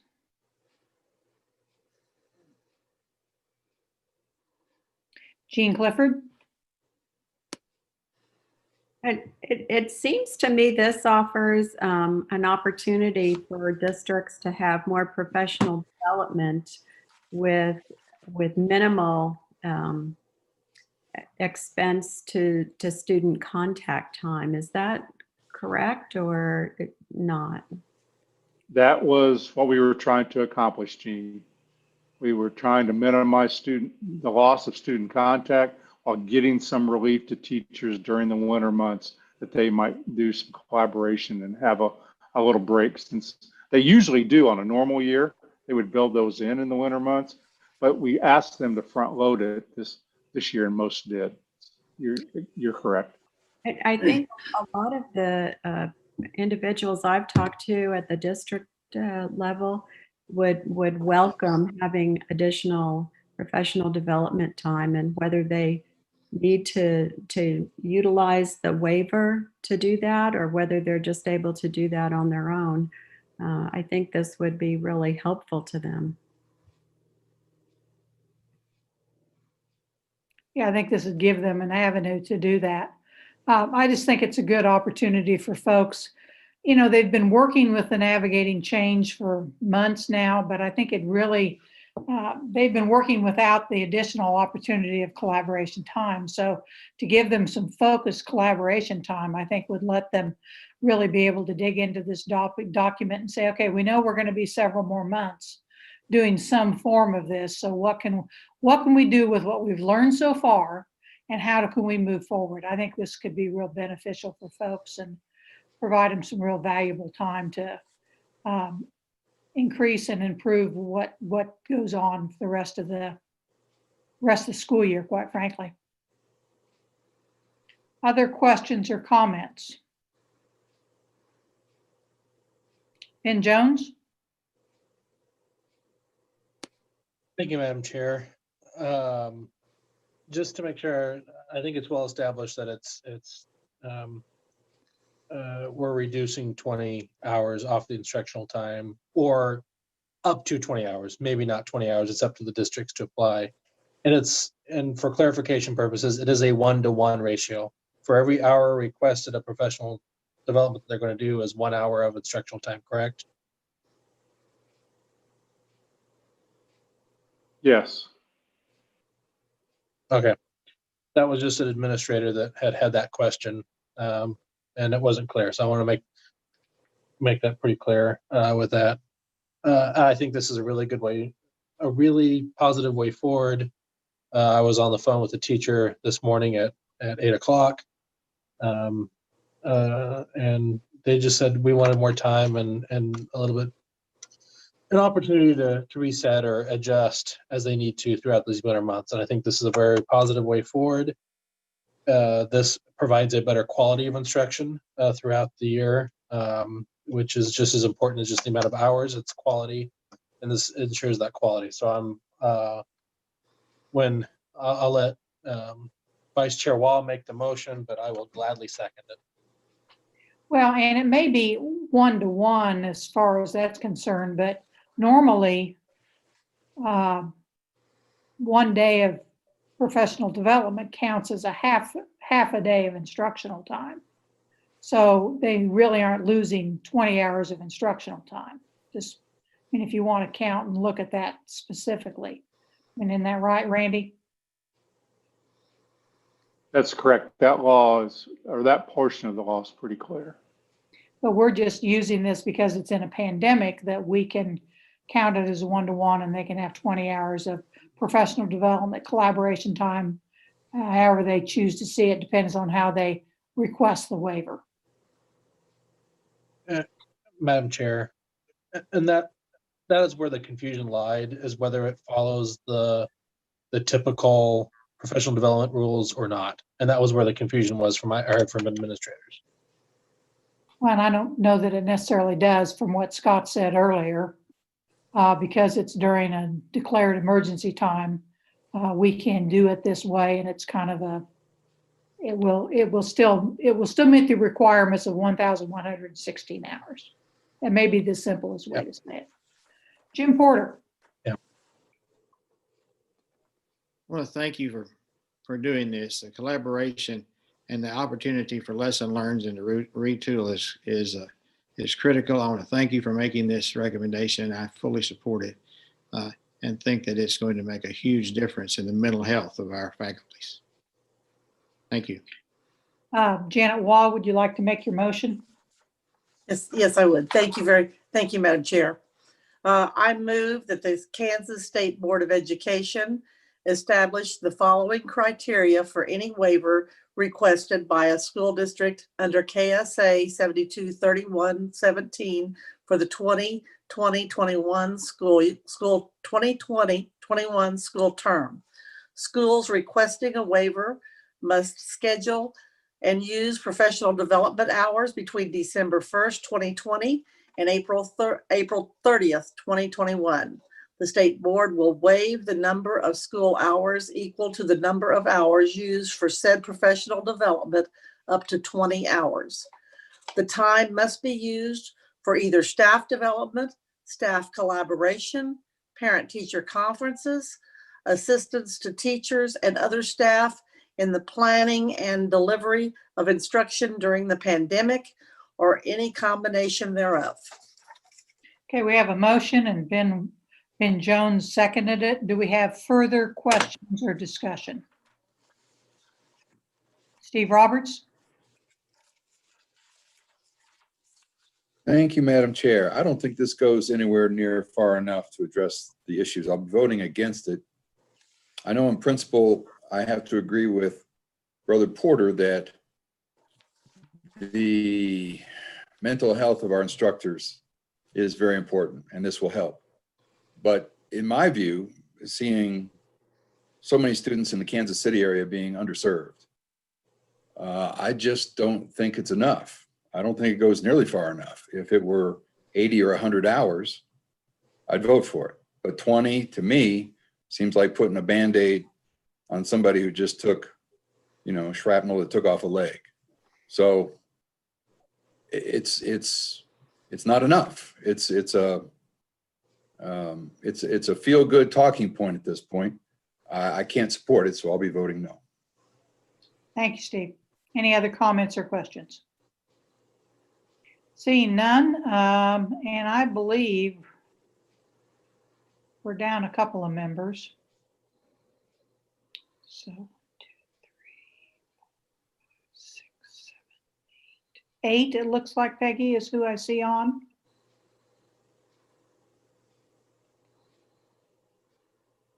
Okay. All right. We have 8 members on, and you've heard the motion and the second. So all in favor, please raise your hand.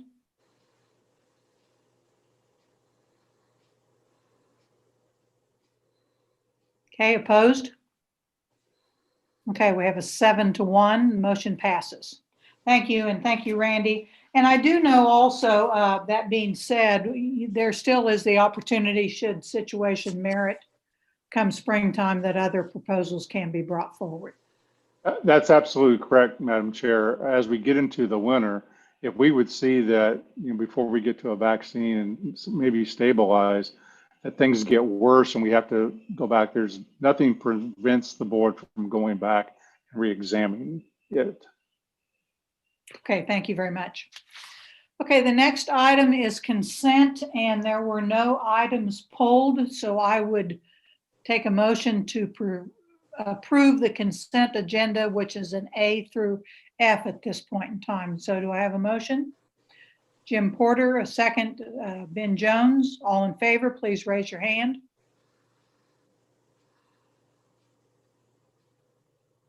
Okay, opposed? Abstain. Okay, so we have a 7-0-1 on the consent. Make sure we had 8. Yes, we do.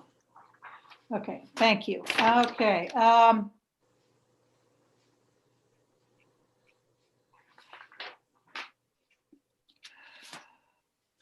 We have a break scheduled, but it's also scheduled for 3:15. Randy, can we go ahead and do item 15 and then we'll take a break? Does that work?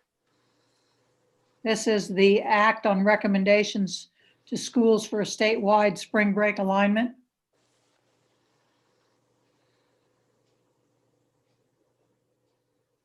Can we do that one, Randy? Absolutely, Madam Chair. I'm sorry, my screen shrunk all of a sudden. I couldn't figure out how to unshrink it. So Good old technology. good old Okay, so technology. this is item 15, board members, and if you look in your agenda, there are some information, and it also shows some possible dates. We did talk about this yesterday at the coordinating council, and once Randy presents, either Jean and I can talk a little bit about that too. So Randy? So what we've been trying to do, and I think the pandemic brought this around, but Michelle, you and I had a discussion months ago.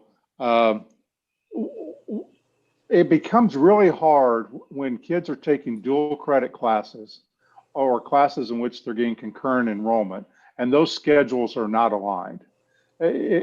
Parents are trying to schedule vacation times, and so the first step in trying to help juniors and seniors, freshmen, sophomores, is the alignment of our schedules to the alignment of post-secondary schedules. Spring break is the first attempt to do that.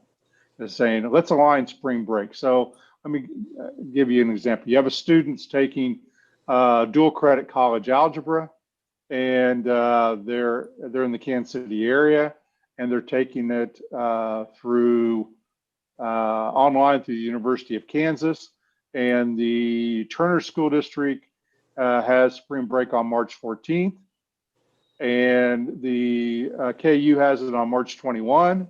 And the family, well, we can't go on the 14th because you have to do your dual credit course, but we can't go on the 21st because you got to be in all your other classes at Turner.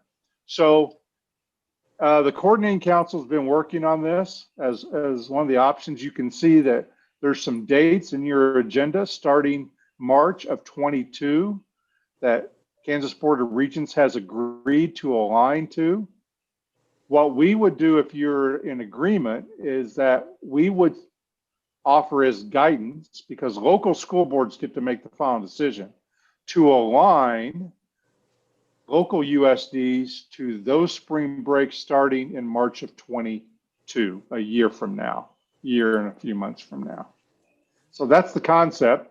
If it works out well and goes well, then the higher ed institutions and the USDs would have the same spring break. Then we could start to look at, a variety of other things like start into the year and some other areas that would make sense.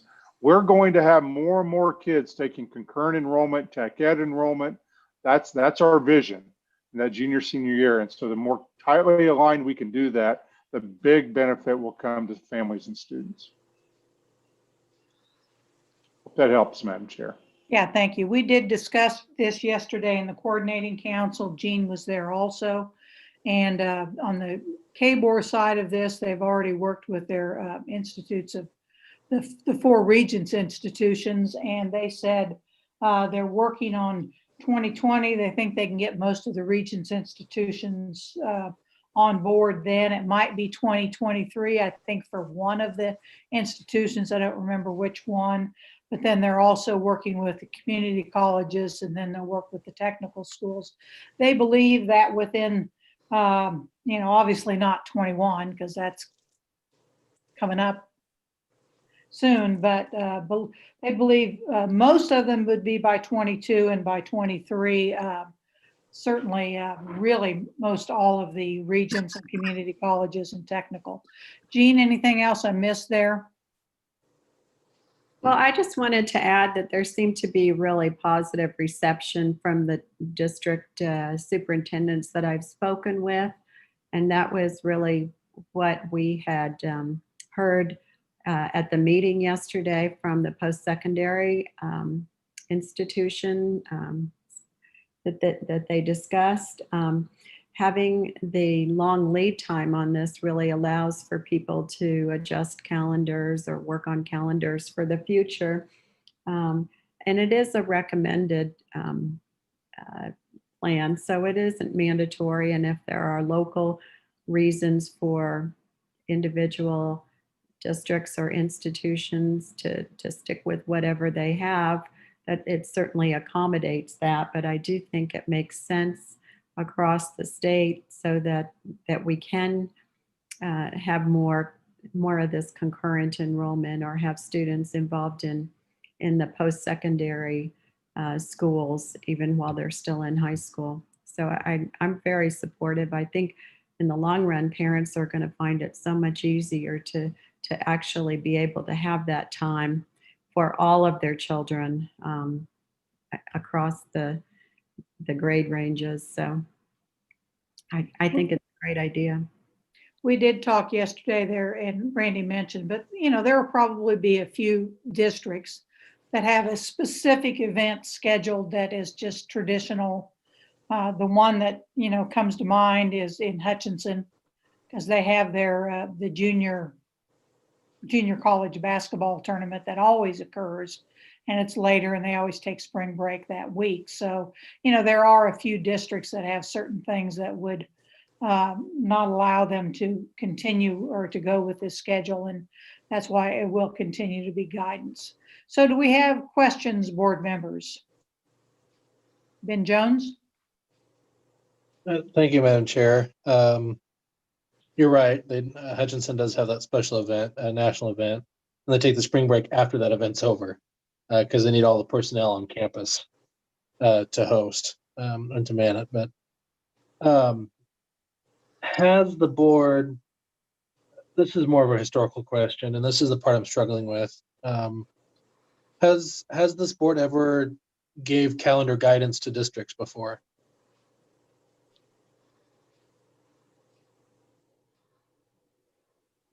Not that I remember. No, but the colleges have never aligned. Yeah, the colleges been all over.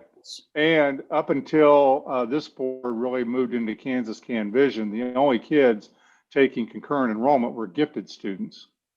In fact, it wasn't too long ago, the only way you could do it was be a gifted student. Kathy will remember that. And you broaden that to any student now can do that. So that's really what's changed, man. Okay. I'm struggling with it a little bit. I'm not against the idea of having that recommendation. And it's just a recommendation. It's not a mandate because we can't mandate that, as I recall. But, is this an area that becomes the board's business? And I'm on the fence about it. I am really on the fence about it in return to that. So I thank you, Madam Chair. Mm-hmm. Other questions or comments? Ann Ma? Sorry. Thank you. Well, I think it makes sense. I mean, we can't have 300 districts trying to coordinate with the colleges about how do we do spring break. And I think it makes sense for us if we're having conversations about things that impact K-12 and college. It's not just kids taking college classes, but any family that has both K-12 students and college students who might want to, vacation together. So I think if this is something we can negotiate and try to come to some kind of resolution, it's okay. But I mean, I get Ben's concerns, but I don't think we're trying to make it our business. We're trying to lend a hand where we can to coordinate issues that we and the regents both have together. Thank you, Madam Chair. Yep, you bet. Thank you. And it's interesting, the conversations we've been having on the coordinating council is, concurrent enrollment is just kind of what's on the discussion right now.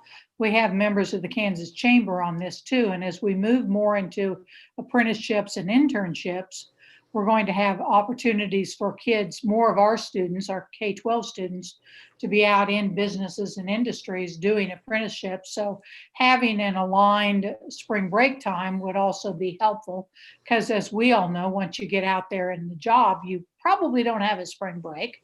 So you probably don't have that opportunity to have a spring break.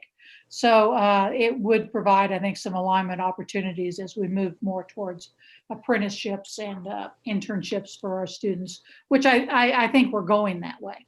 I think that's a direction we're heading. Anything else?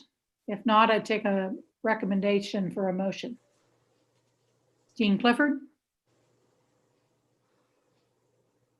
I move that the Kansas State Board of Education accept the recommendations for aligning spring break calendars across the education system as proposed by the work group representing Kansas Board of Regents, Kansas State Board of Education, and the Coordinating Council. Those dates are in your chart. Randy, do we need to read those? No. I don't think so, because it refers to those. And remember, this is guidance. You don't have the authority to dictate to a local board, but it's recommendation. Right. Okay, do I have a second? Jim Porter, second. Okay, all in favor, please raise your hand.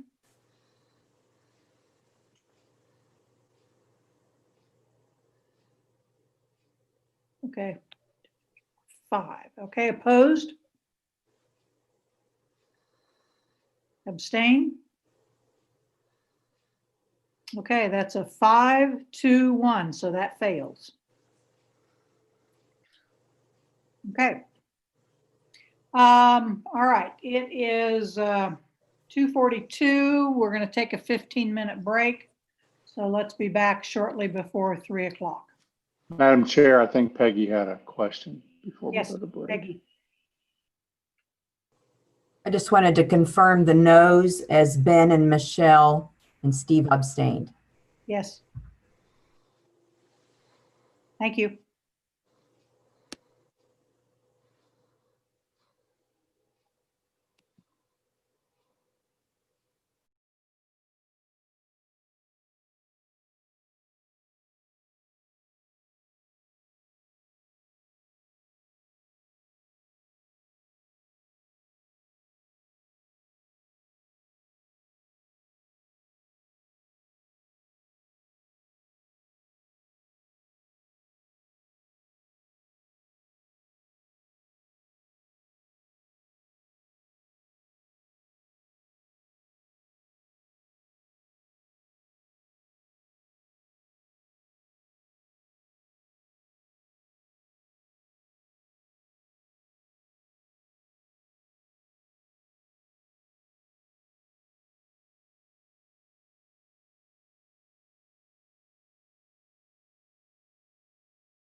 of PhDs and MDs, epidemiologists, and other people.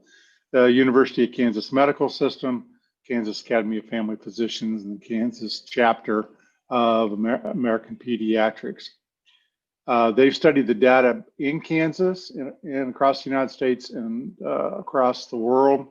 And with that, they're saying, we recommend that the guidance be changed to allow, again, guidance, elementary schools, that would be pre-K, so starting with 3-year-olds up until whatever that elementary school is, to be in person or hybrid when county metrics would otherwise recommend a remote learning environment. So again, if the criteria in Leavenworth County, as an example, would say you should be remote, this guidance would say you're remote for middle school and high school, you would continue in person for elementary if you can stay 6 feet apart and have masks.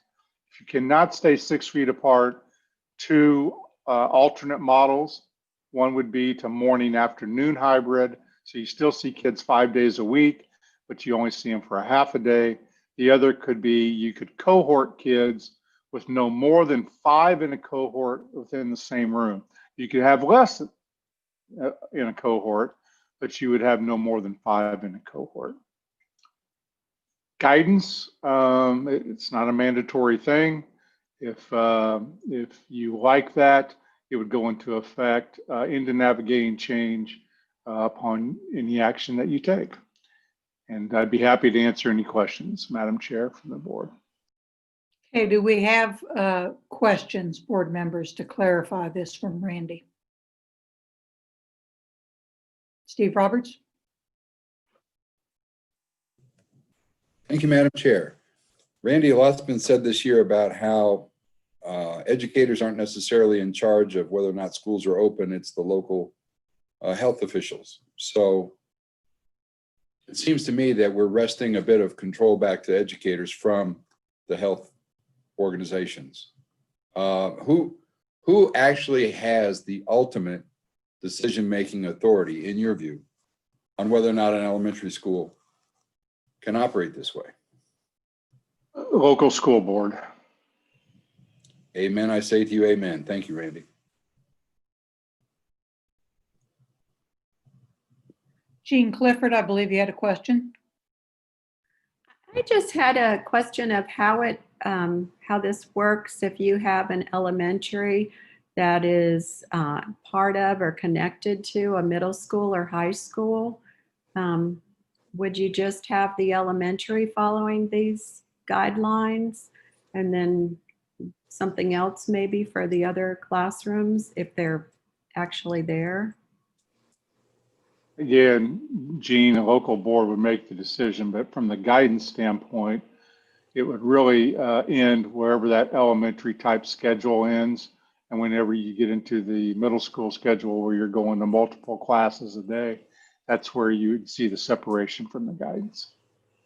Yeah, I was just meaning more the physical building. You know, we have some that are one building for all of the grades. Whoops, I'm sorry. This would only apply to the elementary students.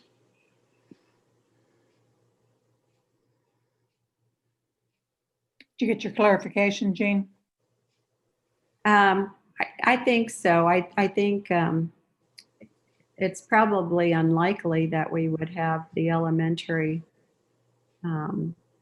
we would have the middle school and high school there. They would either be in hybrid or remote if we had elementary and there were differences. So I think that clarifies it. But, you know, some of these are such small schools that they're all kind of located in one building. Mm-hmm. Yeah, we've got quite a few of those, you're right. Other questions or clarifications? Michelle Dombrowski?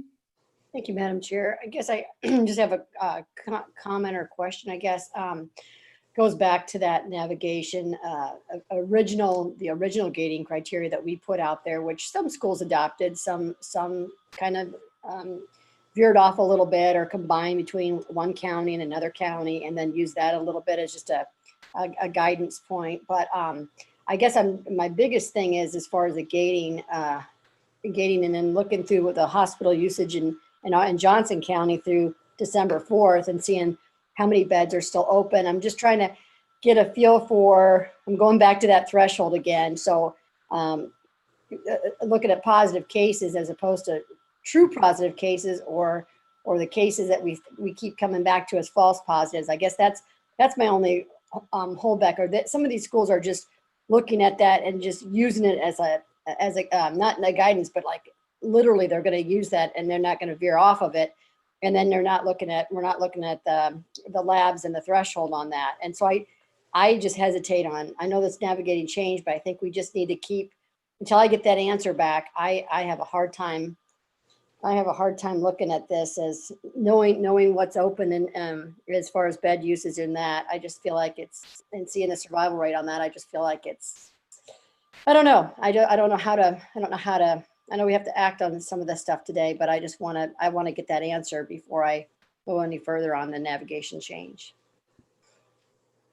I know I'm rambling, but I just keep going back to, we just keep keeping kids out of schools, and I feel like it's sometimes it's based off of a false positive, and I want to know what that threshold is before I can agree on some of the stuff that we're changing.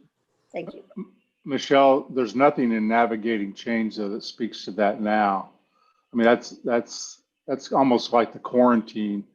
There's nothing in navigating change that talks about what level the viral load has to be for that to kick in. Well, it's your red though. You're like in a red and you're really not in a red. You're having absenteeism on kids because they've been presumed around somebody that might have it, and then they go get tested, and then they find out they've taken 2 tests and one's positive, one's negative, or they find out it's a false positive. They get a different test and it's negative.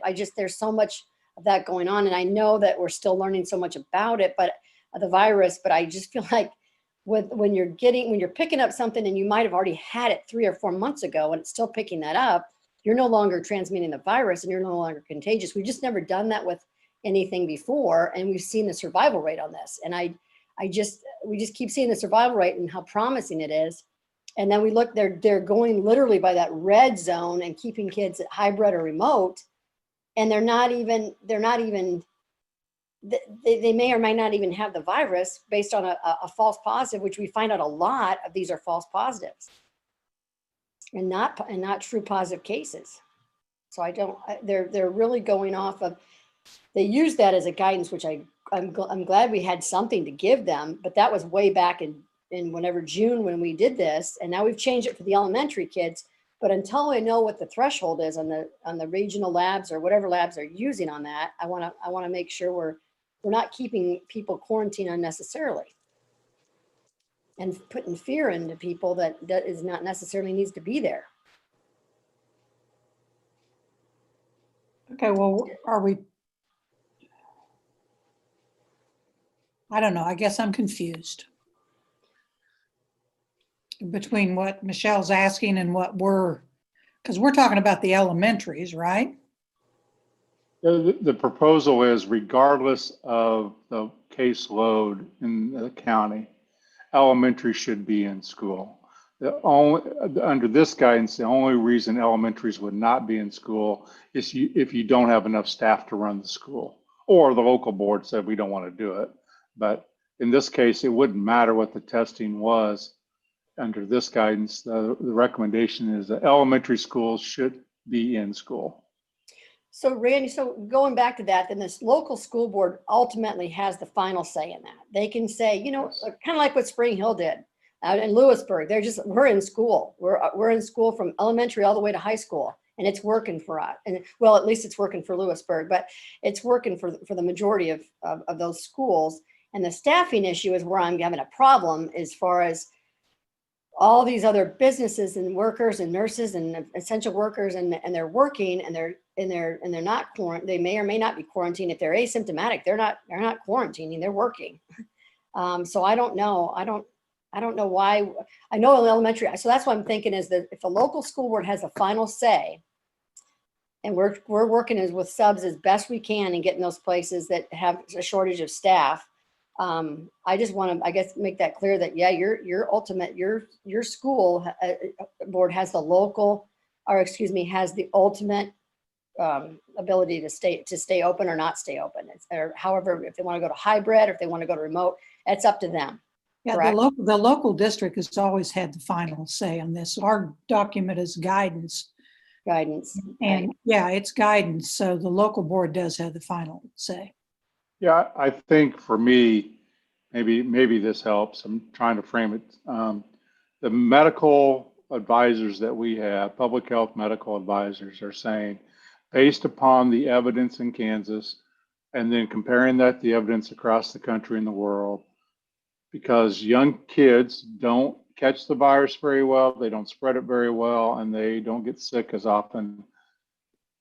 Outside of all other factors in that community, elementary kids should remain in school. It's safe to keep them in school. Now, that would be the guidance. So that's what's changed. Is early on they didn't know. If you think about many viral loads, if you think about diseases, oftentimes young kids are more susceptible. In this case, they're more resilient in many ways than older people. So I don't know if that helps, Michelle or Kathy. Just, it's a very narrow thing. Okay. We've got a few more questions or comments. Ann Ma. Thank you, Randy. I really want to thank you for all the work you've done all summer. I mean, you have been pushing and pushing to improve conditions for getting kids back in school and working with all the doctors around the state to try to, bring the latest science. And I'm thrilled that with this, we are bringing the latest science that says, yeah, it's okay for elementary kids to be in school, even if it's a red county by whatever means they're using. So I'm really hoping this will get some of our little kiddos back in school, and we can encourage if we pass this, encourage all our districts to get those little ones back in school. So thank you for all your work and for bringing us this recommendation. Other questions or comments? Jean Clifford. Yes, I do agree with this. I think we've heard from a number of teachers even today during the blue ribbon portion of the agenda from some of those principals that there is a big concern about that early elementary, especially early elementary, and this provides another opportunity to safely educate them. And I appreciate all the work that the committee has done to come up with these recommendations, and I appreciate you bringing these to us. And I hope that we're able to allow this additional opportunity for districts to have the elementary in class. So I do support this. What we're going to do, board members, is we're going to, if we have further questions, we can go ahead and talk, but McNeese is back. Jim, are you done with okay, so is Dina coming back, do you know? Okay. Okay, Jim, where we are is we are talking about the recommended changes to navigating change document. And this is the one where I'll have Randy go back over that real quick with you. We'll wait and see if Dina comes on. But this is the one that has to do with I would wait. elementary. I'd wait till Dina came back. Yeah. Okay, Yeah. I think what we'll do then, board members, we'll wait till Dina comes back, but we'll go ahead and go on to committee reports and come back to this item. Since Dina should be on again shortly. And actually what's on there, well, there's Dina. Are you on, Dina? You're on. Okay. Okay, let me go back over where I was. Dina, we are at a point where we're in the chairman's report where we are looking at the navigating change document and the recommendation that Randy had today. So Randy, if you would just for Dina and Jim go back over that real quickly. You don't have to do the whole PowerPoint, but just go over that real quickly because we are ready for a motion. Thank you, Madam Chair. So what has occurred is that I call them our medical partners. They're a combination of public health, physicians, and scientists have looked at our data in Kansas, compared that to the literature review of across the country and across the world, and have determined that young kids birthed age 10 through age 9 have three unique qualities. They do not get the virus very easy compared to other age groups. They do not get sick as severely as other age groups, and they do not spread the virus to other people as readily as other age groups. And therefore, they're recommending that irregardless of any other gating criteria in that county, no matter how high the load would be, that young students, in our case, pre-K, which starts at age 3 through elementary, should be in school. The evidence would support being in school with masks 6 feet apart. If passed, that would be guidance that would go into navigating change and would, in essence, change the recommendation that was done this summer from putting elementary and remote and hybrid situations, keeping them in person unless they couldn't be separated by 6 feet, and then you could go to an AM/PM hybrid, or you could go to a cohorting situation. Local school boards still have the authority to do as they would wish. This would be guidance to school districts based upon the science as presented. I hope that summarized it, Madam Chair, and I didn't leave anything out. Dina or Jim, do either one of you have questions?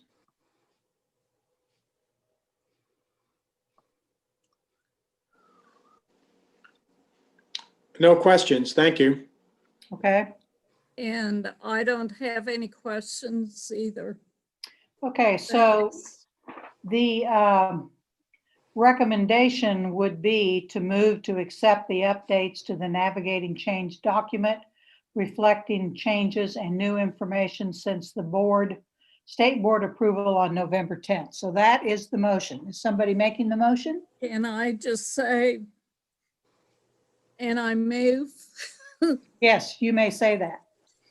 Hey, I would make the motion to move that we accept the changes to the navigating change document as reported by Dr. Watson. Okay, good. Do we have a second? Steve Roberts. Okay, any further questions or discussion?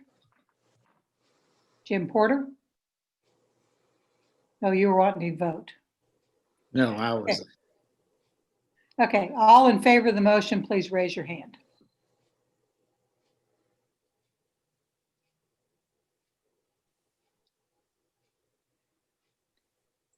Okay, opposed? Okay, that's a 10-0. Okay. Okay, we do have 2 members back that had some responsibilities that as a state board assignment committee that they had to go to, which was the CASHA. So I think first of all, I'm going, because that's under committee reports, they asked them to update us on what they've done, and then we may have some further discussion on some other items. Jim? Did you do any good, Jim and Dina? I'll let Dina explain that if we did any good.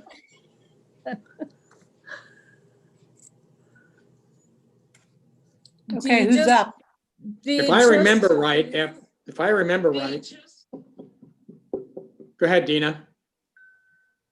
Well, I just wondered if she wanted kind of a background of what was going on, or if everybody already knew all of that.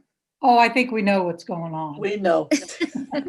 Well, I knew you did, but I didn't know whether everybody, Cut to the chase. whether was anybody that needed to know what the rest of the story was. We did vote 54 to 24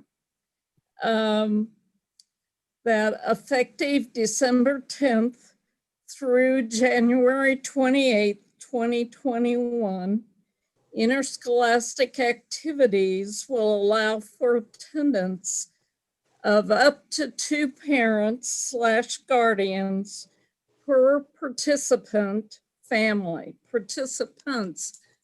In other words, that'd only be up to 2 per family, according to local board or health department restrictions. So if a school district was saying there aren't going to be any spectators, that would have to be honored. So, but they could not have more than 2 per family in until January 28th. Took us 2 hours to figure all that out. So was that the final vote then? Jim can tell anything else he'd like. That's just the final result. Okay, so if, let's say, for instance, it's a basketball game and a family has a student athlete playing on the basketball team and also has a cheerleader cheering, they get can only 2. have 2. Okay. And they have to wear masks and social distance, and that was part of the motion also, because that was part of the recommendation from the appeals board. So. Okay. Jim. McNeese, you got anything to add? Dina? Yeah, go ahead. Well, it was a long meeting, lots of opinions, lots of votes, but basically we're back to normal with some restrictions on people attending. That's the bottom line. Yes.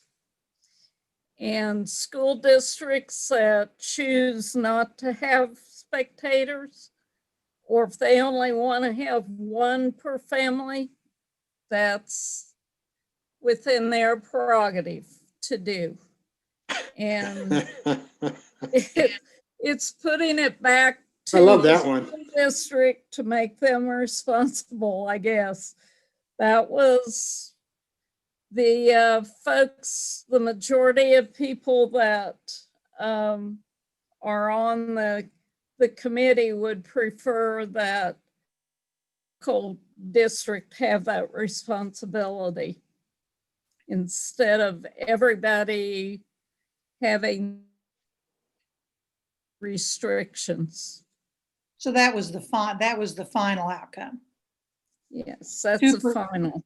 2 spectators per family unit. Right, up to now after January 28th, which all through February, in other words, the school district can decide to do whatever they want to do. They can open it up to all the people that want to come.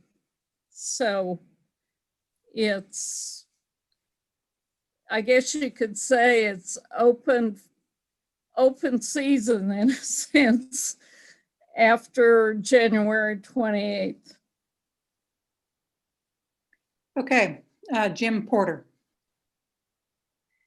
just clarifying question. I have a kid, this is basketball season. I have a kid that plays on the B team. And so I go and watch my kid play on the B team. When the varsity game starts, do I have to leave? Or am I there for the duration? As far as I know, you're there for the duration, I think you do. pending local decisions.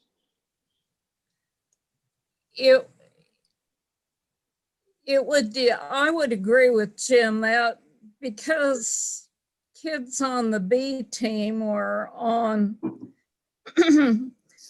that are on the junior varsity, oftentimes, well, they all go in and sit with the varsity team, even if they're not suited up for that. So in a sense, they're a participant.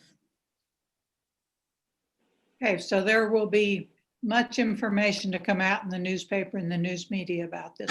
And there could be, it could be pep band. Some schools have pep bands, and so it could be someone in the pep band as well. So I also would assume that a local county health department could decide that they're limiting the capacity of the gym to 25% or whatever. Correct. And yes, that's correct. And that might That even be to the health department. Right. Okay. So that'll make them popular. It's just making certain that I just want to make certain that we're not setting administrators up for, as I had one email me and say that to ask for some folks to leave because they refused to follow instructions. So they were from out of town. So it's just, I think it could open up a can of worms, but the other way did too. And parents were talking about liability and all sorts of things. So I think that got some people's attention. Randy, you had a question or comment? Jim, is this appealable? Does the cycle continue? Can this be appealed back to the appellate board? I believe it can be appealed back, but I doubt anybody's going to appeal it. The people that were appealing it, Randy, were parents. So the only thing that they would complain about, I would imagine, was they've got a little brother or sister and they can't bring them. I think a bigger problem is going to be non-custodial parents. And I think that if I were a family practice lawyer, I'd set up an office right outside the school door for those sorts of things. Well, if you're not an attorney, Mr. Porter. I'm very grateful. If you're divorced, there are actually two families. Well, So, we'll let Keisha. That's kind of Keisha's domain. That's kind of not ours. We've got our hands I'll full. let them figure that out. That's for staff, I guess. Yep. Okay, anything else on Keisha? I know that's enough, but anything else? No, and You don't want anything else. No, we don't want anything else, but yeah, if there is.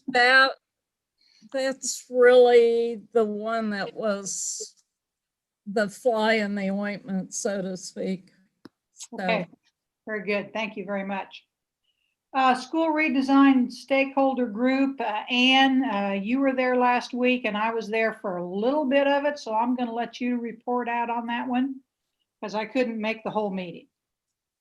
Yeah, I think rather than give you guys a lot of information today, in the agenda, Kathy, they had a number of links that I think the board members will be interested in.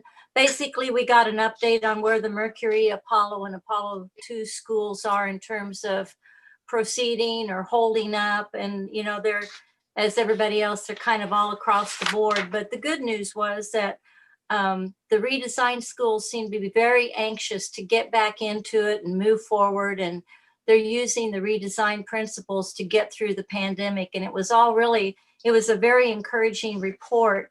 But there's a lot going on, and I wanted you guys to have some information about, they've got a new culture survey, they've got a success rubric, they've got a mentoring program, and we're going to have a virtual conference coming up. So I will put that in a document and get it to Peggy, so you guys will have those links and can go look at whatever part of that might interest you. But very good stuff going on with redesign, even in the crazy 2020 year. Good way to put it, Ann. Very good. Thank you. Did we lose McNeese? He just left for a little bit. I Oh. think. There he is. Are you back, Jim? Okay. On to the coordinating council. We did have a vote on the coordinating council the spring break. I'm going to back up. We did have coordinating council. Help me, Jean, Monday? I think it was Monday. We had a very good session. We did talk about the spring break alignment. We also spent a lot of time talking about IPS, and I'll bring that up in a minute. But we did have a vote on the spring break alignment. I did ask Mark Ferguson during our break, since we had two members who were not here.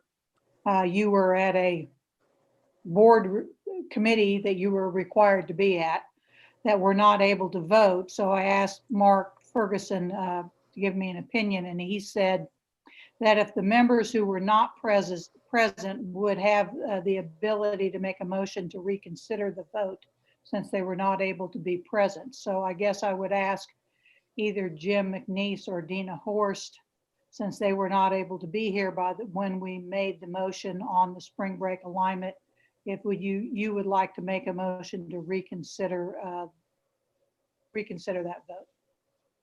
Well, I would personally certainly like to get my voice in there.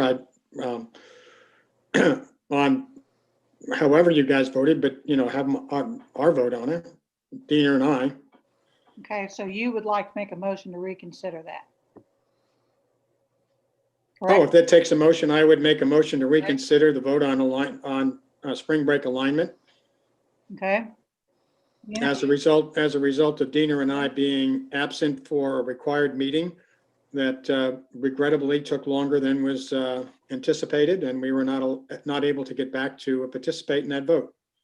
I think the only person who can ask for reconsideration is one of you who actually voted for the. Well, I'll ask Mark Ferguson to chime in on that, because I asked him specifically about that. So Mark? These are strange times because they don't contemplate a lot of the internet connections on board meetings, and there's nothing specific in the board policy on that or in Robert's rules about connectivity. But you're right, you were right, Dina, to the extent it says that it can't be somebody that voted in favor of it. It has to be one of those that vote against, and I gave the opinion that because they're not there, they certainly are not in the category of voting for. So I think it would make sense that either those that voted against the motion or those that weren't present for a portion of the meeting due to the connectivity and being pulled away would qualify for a member that could make the motion. That was my. So Jim can ask for reconsideration. I thought it was the reverse. That someone who voted for it had to vote. No. I'm Dina, you might be thinking of Mason's rules. It's whoever was on the prevailing side, and in this case, the prevailing side was a fail. Oh. Okay, but well, because the motion failed. I'd like to have my say too. So I think that's an important point. Say that I voted failed, so it'd be on that. Say that again, Mark. I think that it's important to point out that the reason that on the negative side is because the motion failed. So it would be either somebody that voted against or somebody that wasn't present. Okay, so we had two members who weren't present, McNeese and Dina, who've requested to reconsider. So do we have to vote on that, Mark? Yes. Okay, so we have a motion to reconsider that vote at this time. So all in favor to reconsider the vote on aligning spring break, please raise their hand.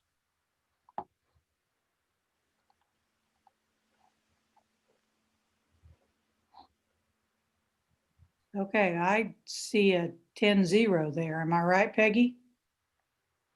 Okay, all right. Okay, so we are going to reconsider the vote. So I would ask Randy if you would just briefly talk about the alignment of spring break matter that came up through the coordinating council. Thank you, Madam Chair. The coordinating council had met to discuss because of students taking what is called concurrent enrollment. So a student at Santa Fe Trail coming up to take a class at Washburn Tech, or a student taking a class through the University of Kansas, of trying to align and make it easier for students to not miss time because there's a discrepancy in spring break. So the coordinating council said that's a good idea. KBOR had agreement on dates starting in 22, and if favorable, you would be recommending the school districts to consider aligning their spring break starting in 22 to the dates recommended by the coordinating council. Nothing is mandatory. Local boards have the decision to do whatever they would like to do. This would be a recommendation to school boards based upon the criteria I gave you. And again, Jean and Kathy may want to speak because they're your representatives on the coordinating council.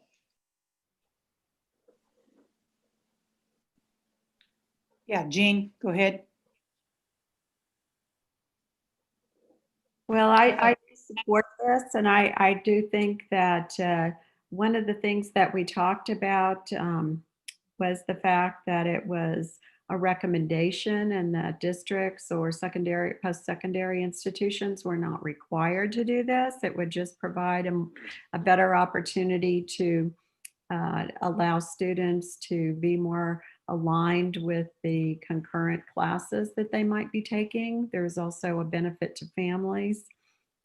We've given a really good lead time on this because it would be starting in a year and a half or so, a year. 2022. Mm-hmm. Right. So that there's plenty of time to get people organized if they wish to participate in this. We recognize that there might be some districts or post-secondary institutions that are not interested in doing it because they have events that are traditionally held at a certain time of year, but that for the vast majority of students, and to encourage the coordination with the high schools and the post-secondary, that this was a really good idea. It allowed for a lot more opportunity for the students to stay involved with their classes and not miss out on things one way or the other. So I do support it. I think it's a great idea. Thank you, Jean. Any other further comments or questions? Okay, Dina.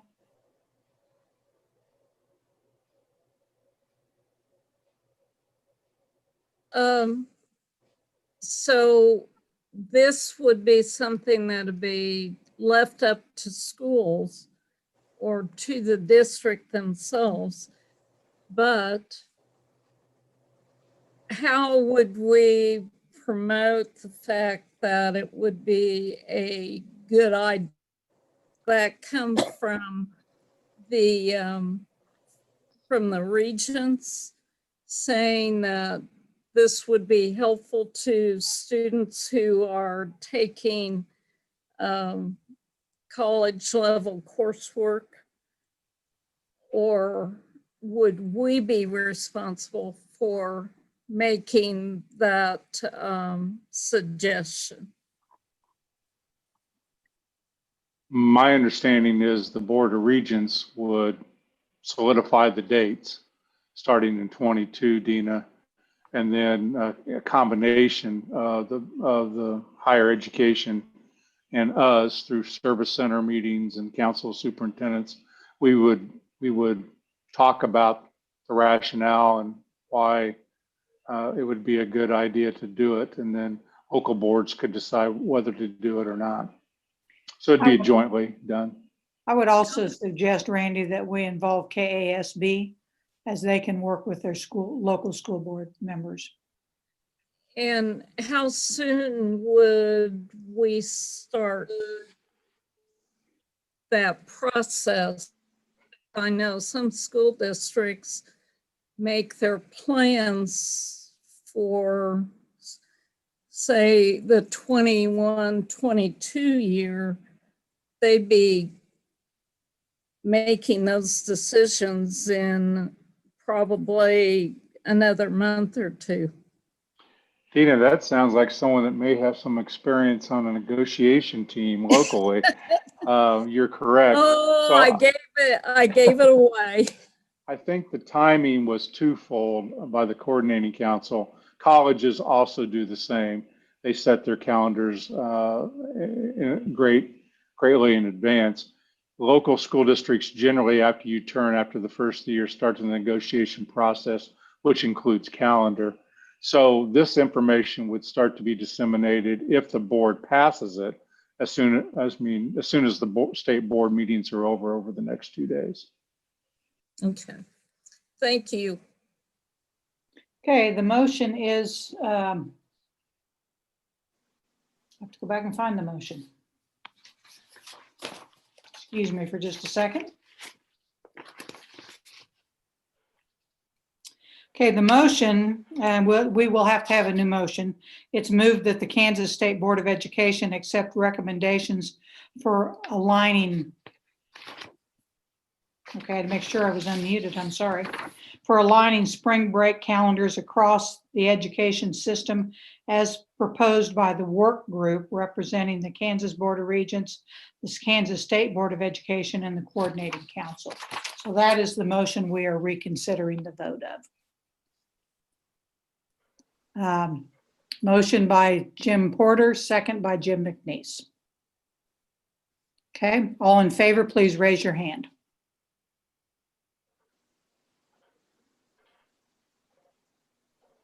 Okay, opposed?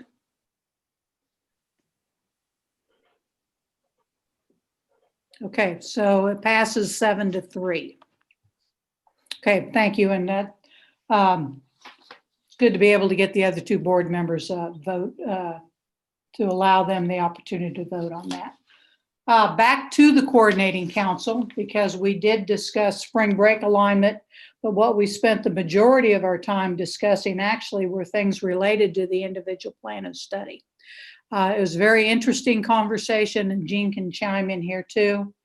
But we had Stacy Smith and Natalie Clark in, and some folks from KBOR who talked about a lot of the work that's going on. I was really impressed with the work that's going on, the work that, you know, considering the fact that most of this is having to be done virtually. They've had college admission webinars with opportunities for our students, student financial aid webinars, Kansas post-secondary exploration guide, information on Kansas degree stats.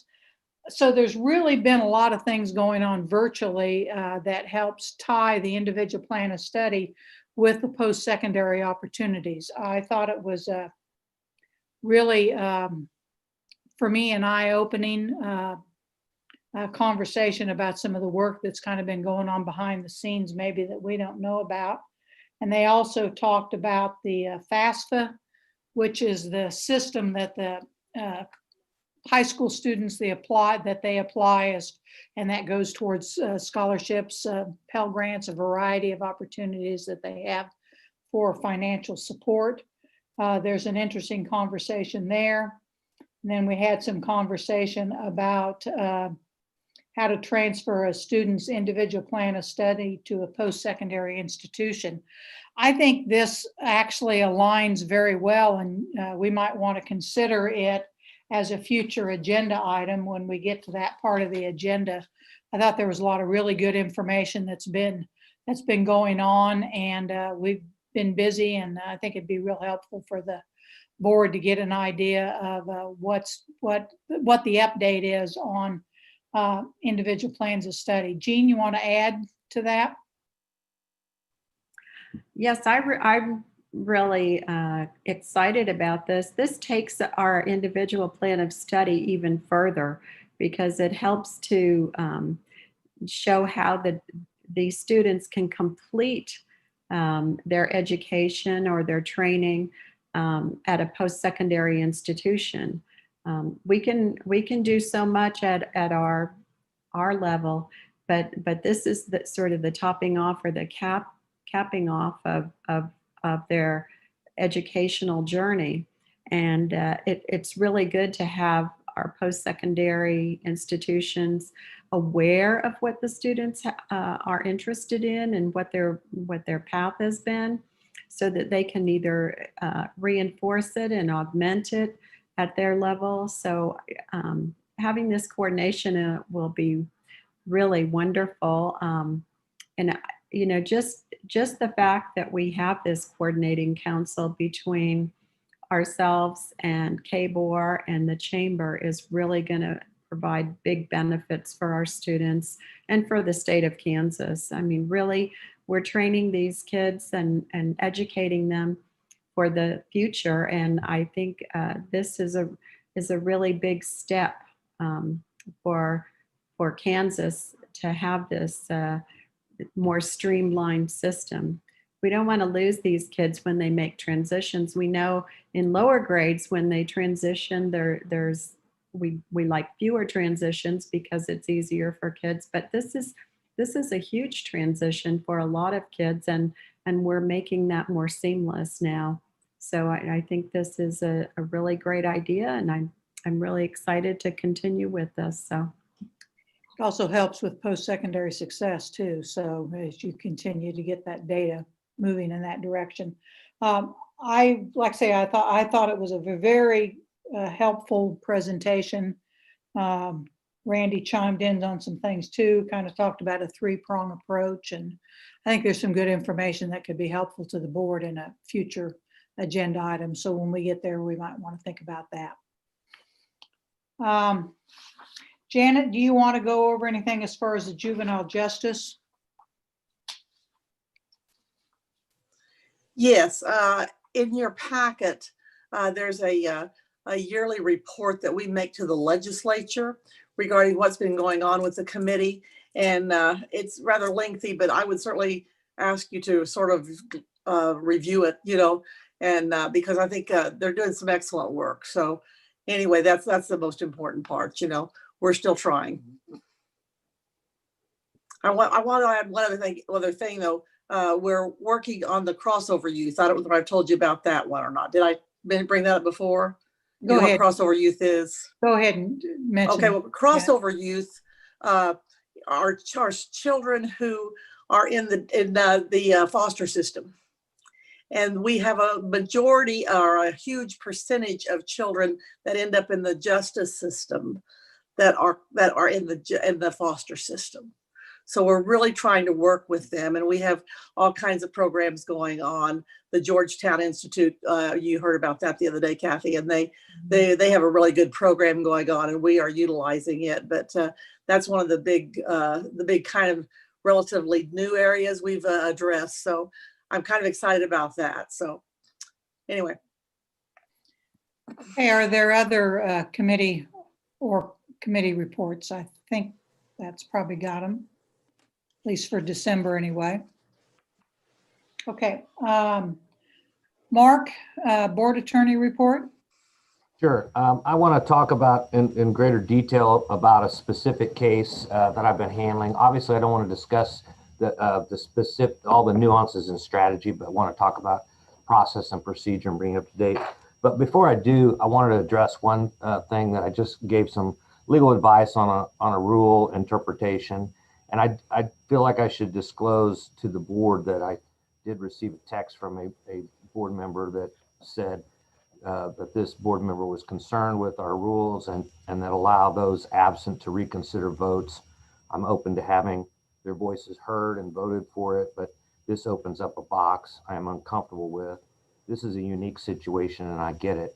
I just want to disclose that because it came up at a previous issue related to, interpretation of rules. And I just want to bring to the board's attention. I know that Chairwoman Bush has indicated that after the beginning of the year, she or whoever is in that position is going to ask the policy committee to take another look at some of our board policies as it relates to rules that we might, rules of procedure that we might follow.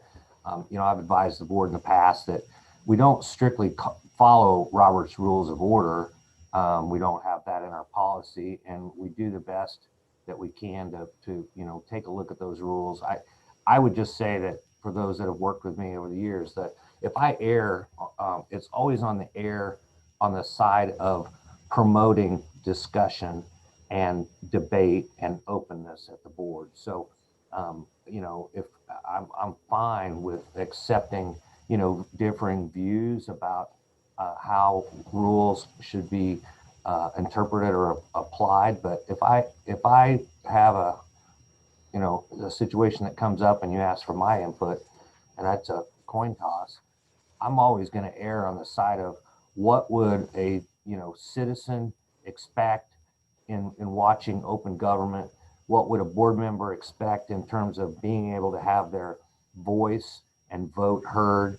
And that's just, it's an unwritten kind of a guide for me, whether or not a board member maybe disagrees with a particular judgment call that I make at that time. I always feel like whatever promotes openness, dialogue, and debate and discussion is something that's I think is important to the board. So that's just my 2 cents on that. And I know that Chairwoman Bush, you've asked for the policy committee after the beginning of the year to take a look at it, and that's one I'll add to that list that we can kind of view and take a look at in the new year. As I have not given as much of a detail, I'd like to talk about a case that's it's not confidential. It's because the hearing that occurred in the month of November was actually an open meeting under the CAPA and could have been participated in. It was unusual in that it was over Zoom and didn't take place down the street in the Office of Administrative Hearings, but it was a little more unique and cumbersome going through Zoom. But it's something that I have reported on for over a year now. As you know, I work regularly with the School for the Deaf and the School for the Blind on a number of legal issues as supporting the board, and as you supervise and as those agencies, independent agencies, report directly to the board, I provide legal counsel as needed and as requested by them. There was an employee by the name of Dwayne Rollins who did file an appeal to the Civil Service Board. I'm not aware of any civil service appeals from any of agencies, whether it be, and I don't know that I can say this with 100% certainty, but I'm not sure of any appeals that have occurred with the Department of Education. But I know that the State Board and the School for the Deaf and the School for the Blind, as independent agencies, have not had any personnel matters appealed to the Civil Service Board in at least the 11 years that I've been serving as counsel to the board. And when you look at the statistics that are published, in fact, those numbers are going down. So it's a little bit, it is somewhat rare, but you have a number of employee issues for both schools. You have negotiated agreement for the certified personnel. You have some members that are members of the union. And in the case of this individual, you have a classified employee who has the ability by law under the Civil Service Act to appeal a dismissal of employment. And so you'll see, and unfortunately I wasn't able to get all of my monthly report in because I've got staff that are out and was in trial last week, but you'll see and have seen over the course of a year my work. It's ebbed and flowed on this case since the personnel decisions were made in August and September of 2019. A formal appeal was made in October and went before the Civil Service Board, appealing the decision and recommendation of the agency to dismiss this individual for performance. And that then triggers a whole process under the Civil Service Act where there is discovery. It's essentially the procedures and rules are more relaxed as they're not, they don't necessarily follow the rules of evidence. However, there is an administrative law judge that presides over that proceeding. And we essentially had a trial online on Zoom in November. We had 2.5 full days of trial. We put on witnesses.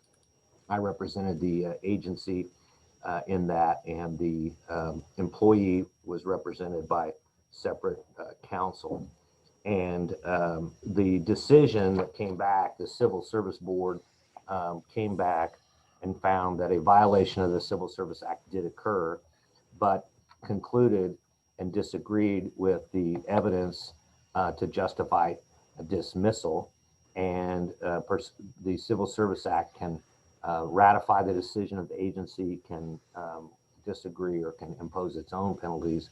And in this case, the board modified the agency action and imposed a 30-day suspension without pay, after which the employee is required to be reinstated with pay and benefits, and each party is responsible for their own costs and fees. And so then once that occurs, the Civil Service Board issues that order. It's expected sometime in the next approximately 30 days thereafter. Then the exclusive remedy from either side, if they're unsatisfied with that decision, is to appeal to the district court. And so the board is familiar with, or the state board is familiar with that process as it relates in the past. If you've made decisions on teacher licensure and there was an appeal of the administrative agency, in this case the state board, it would go directly to the district court, and that would be appealed to the district court. And just like in those cases, the decisions of the agency, in this case the state board, and the decisions of the, excuse me, it's not the state board, the decisions of the agency, meaning the School for the Blind, and in this case the Civil Service Board, the record that was created during this trial would be transcribed and would go to the district court, and whichever side decided to appeal that decision would be decided by the district court. And there would be some standards by which the district court would look at to decide if the Civil Service Board made a correct decision in modifying the agency action, or if they made some errors in interpretation or application of law. I sent a very detailed email, but it got kicked back and I had some attachments, so I'll probably have to work with IT department to see about making sure that those more detailed updates get to you. I found that if there's any word, even though it's intended to be included, because it might have to do with some legal term, like even if it was sexual harassment, which isn't the case in this situation, but if there's a word that gets picked up by the filter, the email will get kicked back. And so I've sent a couple email updates, and I need to find out. I don't believe that those went through. But I wanted to give just a little bit additional information on the Civil Service Act as defined by the Kansas law. Its statute says that the general purpose of this act is to establish a system of personnel administration that meets the social, economic, and program needs of the people of the state of Kansas as these needs now or in the future may be established. And so there are separate rules and policies that apply to civil service employees. Many of the court system and those which they're state employees, but they're not considered part of the Civil Service Act. Several of the cases that are reported in Kansas relate to highway patrol personnel that are employees of the state and fall under the Civil Service Act. And so the Department of Personnel Administration delivers and follows up on those personnel policies and makes sure that they're implemented. They cover policies and procedures for employee hiring and advancement, training and career development, all of the things that go into the HR basket for an agency. And then personnel administration actions shall be based on merit principles and fitness to perform the work required and shall provide fair and equal opportunity for public service. And so that's kind of the standard that the Civil Service Act, the overarching purpose and policy that's involved there. So I mentioned just a little bit about statistics, and I did some research to kind of put some context to this. Appeals to the Civil Service Board are fairly infrequent, and they've been in the last couple of years and declining. The overall number of appeals to the Civil Service Board has decreased from 27 total appeals for all Kansas state employees that are eligible for civil service in 2015, and that dropped down to 17 in 2018, according to the Department of Administration. This is because depending on the administration, the state of Kansas has shifted dramatically from characterizing employees from classified to unclassified status.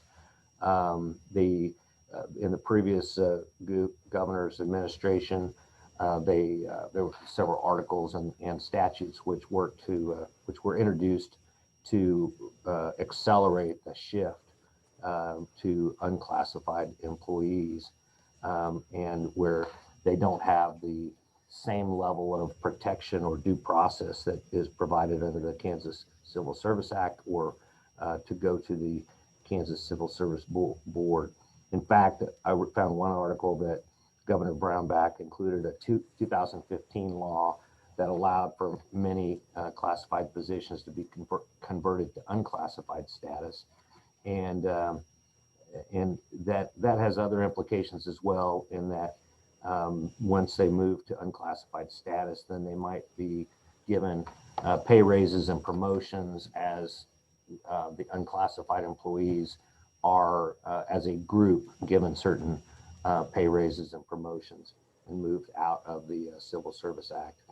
And then just to talk a little bit about the total numbers, on December 1st, 2018, the state's executive branch included 6,277 classified employees and 11,546 unclassified employees, according to the Department of Administration.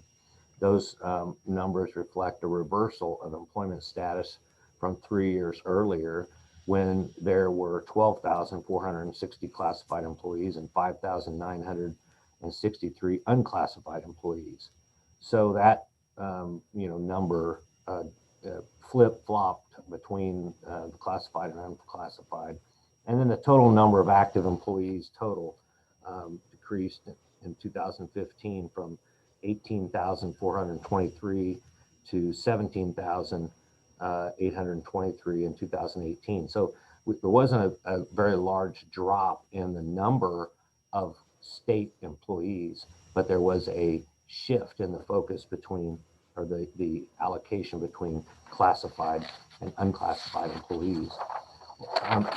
thought you might want to know a little bit about who is, what is, and who makes up the Kansas Civil Service Board. The Civil Service Board is made up of 5 members appointed by the governor and confirmed by the Senate. The members of the Civil Service Board serve a term of 4 years, and they may be reappointed to additional terms. There must be 1 member from each congressional district and the remaining from the state at large. No more than 3 members of the board shall be of the same political party. So the statute sets up how those board members. In our case, 4 of the 5 board members participated in the 2.5 days of hearing. They were engaged, they were interested, they asked questions of the witnesses. They supported some of the positions of both parties, and ultimately they made a decision that was unanimous in the sense that all 4 supported the outcome that I read to you earlier.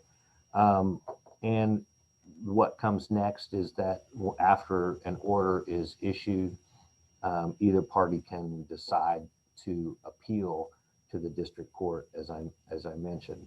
And I sent around an email that kind of summarizes those bases, but you know, some of the attacks on the decision could be by either side, either participating party, alleging that the action of the agency was unconstitutional on its face, that the agency acted beyond the jurisdiction conferred by a provision of the law, that there was an erroneous interpretation of the applied law that was applied to the case.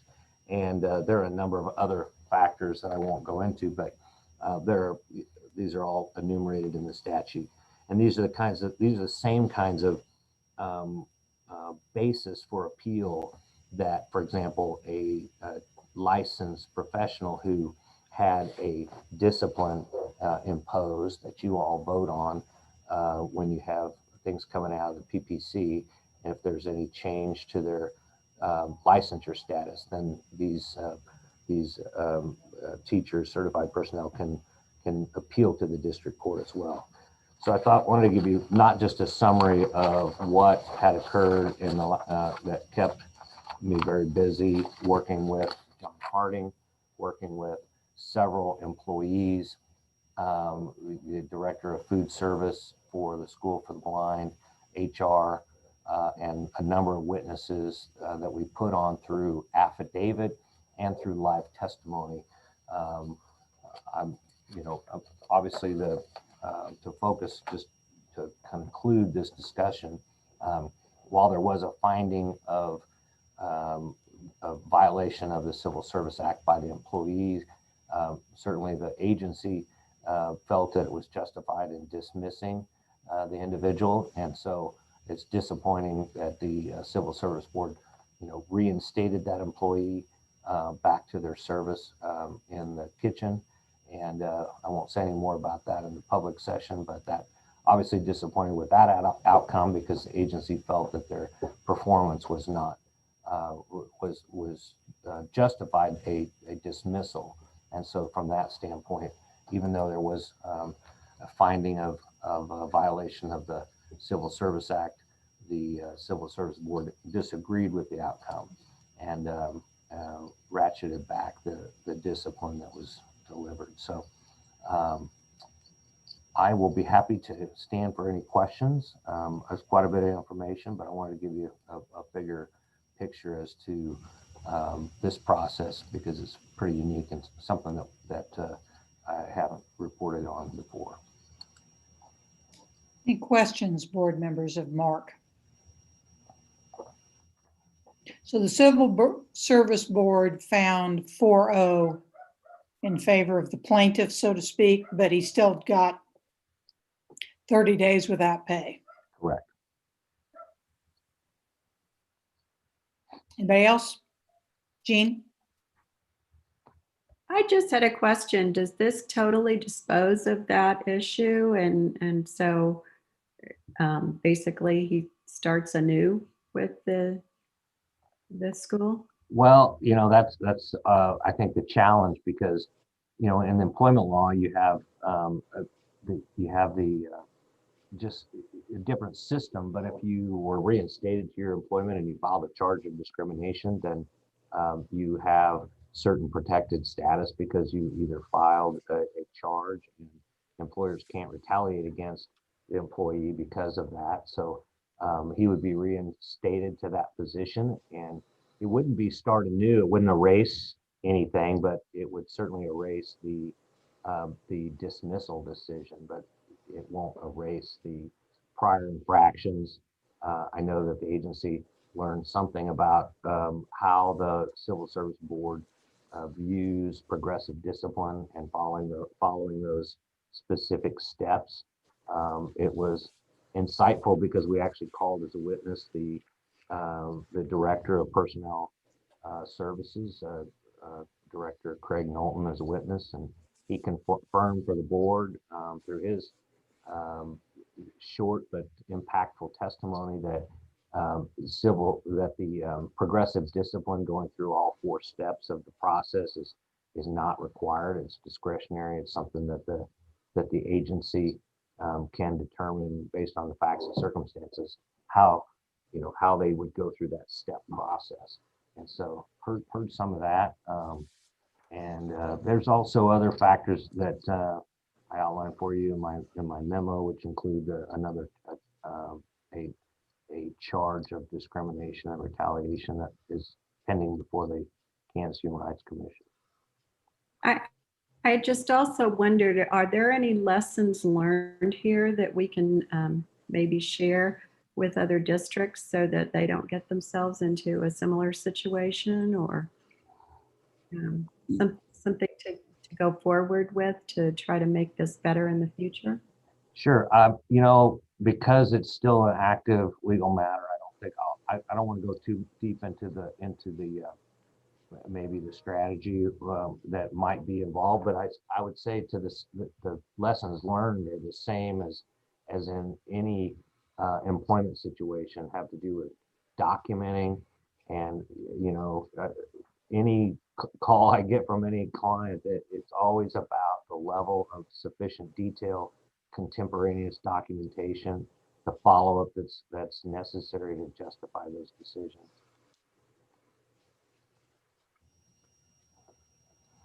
Thank you, Mark. Any further questions? Ben Jones? I just want to thank Mark. As a liaison to the School for the Blind, I've been not in the details of this case, but kind of aware of where it was at in the process, and let John and Mark handle the details of it. But Mark has done a very professional job on this, and I think represented us well. I know he was not happy with the outcome, as I probably can say for John and myself. We're in the same boat, but we're going to move forward, and I just want to thank Mark for it. Took a lot of work to make this happen, so thank you for his openness, and I think I've been talking about it with Mark since June, I think. So I appreciate Mark's openness and work on the case. Thank you.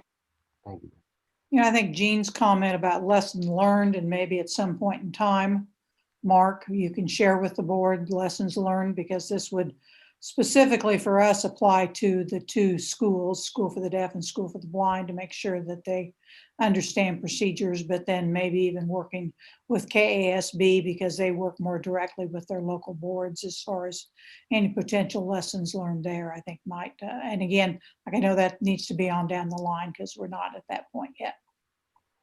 Thank you. Okay, request for your future agenda items. I kind of threw out a couple earlier. One was looking at the IPS and some of that information that was presented at the coordinating council. And the other one was taking a look at some of the reporting reports and ways to interpret data that not only the Kansas Community That Cares has, but also that kiosk system that I really wasn't that aware of before, but that might be helpful information for the board. Jim Porter. The Professional Standards Board Subcommittee on Micro-Credentials will have recommendations to present to the board in February, if that's possible. Okay, very good. Thank you. Others? I think I saw one other hand. I don't remember who it was. Okay, any other future agenda items at this point? Michelle? Thank you, Madam Chair. Just again, more navigation success stories. I loved hearing about those today from some of those blue ribbon schools. I think it would be great to get our hands on more of those stories, just so that word can get out to other districts that are maybe frustrated with teaching or remote or hybrid or whatever. What's been successful for districts across Kansas, and just maybe hearing, even if it's just they don't have to maybe even be on, but just hear some of the stories or written testimony. That would be great. I'd love to hear that. Great idea, Michelle. At our last School Mental Health Advisory Council, we actually had somebody present how people were incorporating social emotional learning into their lessons using the Navigating Change document. And that was really good. That was real helpful. So yeah, I like your idea. Dina, I think everybody switched on my screen, so I kind of forget whose hand. I think it was yours, Dina. Well, and I just was going to second your idea that the knowing more about how the regents will use some of the information, I think, is that they gather from knowing more the IPS, that can do nothing more than help kids, and knowing perhaps if there are gaps that they see from their end that maybe we need to fill in on our end would be very helpful as well. So okay. Anyway, I agree with your thought. It was all I was doing was saying yay. Okay. Good Thank you. idea. Anything else? Janet Wall. Thank you, Madam Chair. I was just thinking about this the other day, diversity. I'm not asking when it should be on, but maybe sometime in the future we can at least look at it. You know, this kind of became, as you well know, it was a pretty big issue this year, and we've been in the middle of COVID, so we haven't really been able to address it. And I'd just like to see if we could have a report on what we're doing as school districts, you know, how we are working to ensure that diversity is taught properly and how school districts are doing things like that. I think we need to address it at some time. Thank you. Okay, anybody else? Okay, thank you. We'll go on to the chairman's report.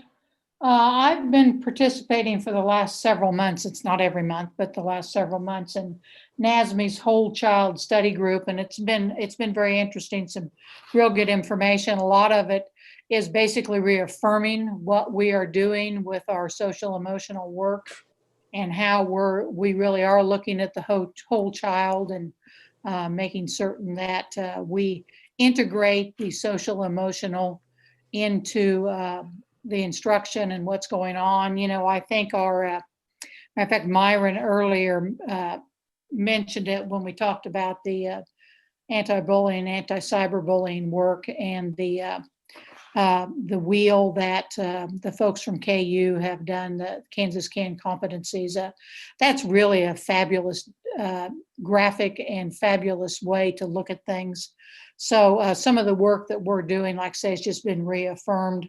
NASB did, for each state, put together some interesting data, state by state. I mean, I'll show this to you, but you can't, that doesn't help. But what I'll try to do is get this to Peggy, figure out how to get this to her. But it's some data. They're looking at different data for each state, and it might be good for the board to kind of take a look at in the future. There, like I say, there's some real good information and learning some things, but also just really reaffirming the direction that we're going in the state of Kansas as far as our social emotional and how we're integrating it in our work. And then kind of reaffirming that, you know, it's interesting to listen to our schools today about kind of lessons learned from the pandemic and kind of where to move forward. You know, as we talked in the NASB whole child study group, some of the things that we some of the big key things we talked about going into the future of, first of all, we've got to look at it, I think, as a state board. And I actually even said this to the KASB when I was on a panel last week, is, you know, we really are going to have to look at learning loss. And certainly for student groups, some of our students are high need students, and that learning loss piece. But social emotional, you know, when the kids, whatever that new normal is, how do we make sure that we're prepared for the social emotional? And then, quite frankly, we've got a whole group of kids that never showed up this year. If you look, it'd be interesting to know. I mean, I've talked to a number of districts, and their numbers are different. I can't necessarily say they're all down, but you know, what about those, I call them the lost students, because they haven't showed up, and despite district's best efforts to try to track them down, some of them have just not been able to. I think that needs to be a focus that we kind of try to figure out what we're going to do. That kind of goes in with what Janet talked about with her juvenile justice work, not only juvenile justice, but foster care, and what impact has this pandemic had on those special groups. So I think there's some lessons to be learned there as far as how we move forward on that. Just a reminder, tomorrow's meeting is virtual as well. It will be live streamed for the public. We still will start at 9 a.m. Next agenda item is board travel. So it will be to act on board travel, but did you have any additions? Janet? Okay, I have some additions. I sent it in too late, my bad. So anyway, let me see, December 16th, I have a meeting with Randy and KCK USD 500. On December 18th, I have a Juvenile Justice Oversight Committee meeting. And on January 6th, I have a Confidence in Kansas Public Ed meeting. Okay. Ben Jones? I too dropped the ball. I was busy with fourth graders last Friday, and that just got me all sorts of sideways. I had a visit with visit at HMS 7 on December 3rd, and then I have a Arts Alliance and Education meeting online on the 13th. Okay. Others? Dana?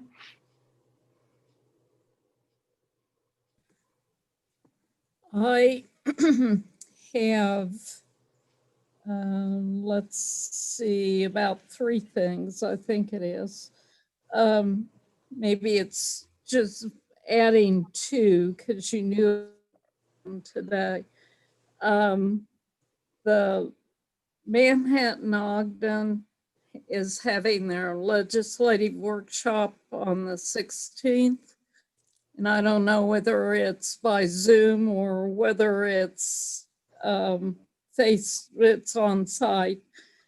So I'll have to tell Peggy later which it is. And the CASH's executive committee is meeting by Zoom on the 11th. So, and the lobbyists, Kansas Education lobbyists, are meeting by Zoom on December 11th also. So I guess there's 2 days that with 3 things that I need to add. You get a double Zoom day. Yeah, it's. I've had a triple Zoom day. Zooming all the time, it seems. Okay. Not for this, it's for something else. Jean Clifford? I think some of these may have been added, but I just wanted to mention them just in case. Superintendent's councils on 1 December at Oakley, and 2 December at Sublette for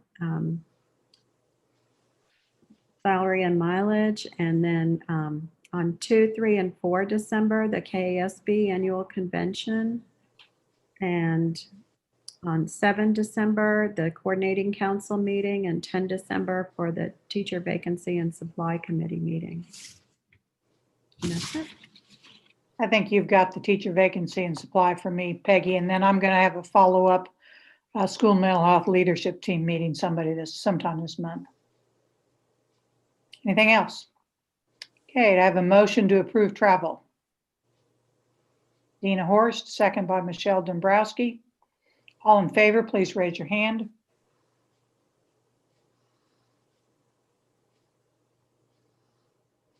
Okay, I think there's 10 of us. Is there still 10 of us on there, Peggy?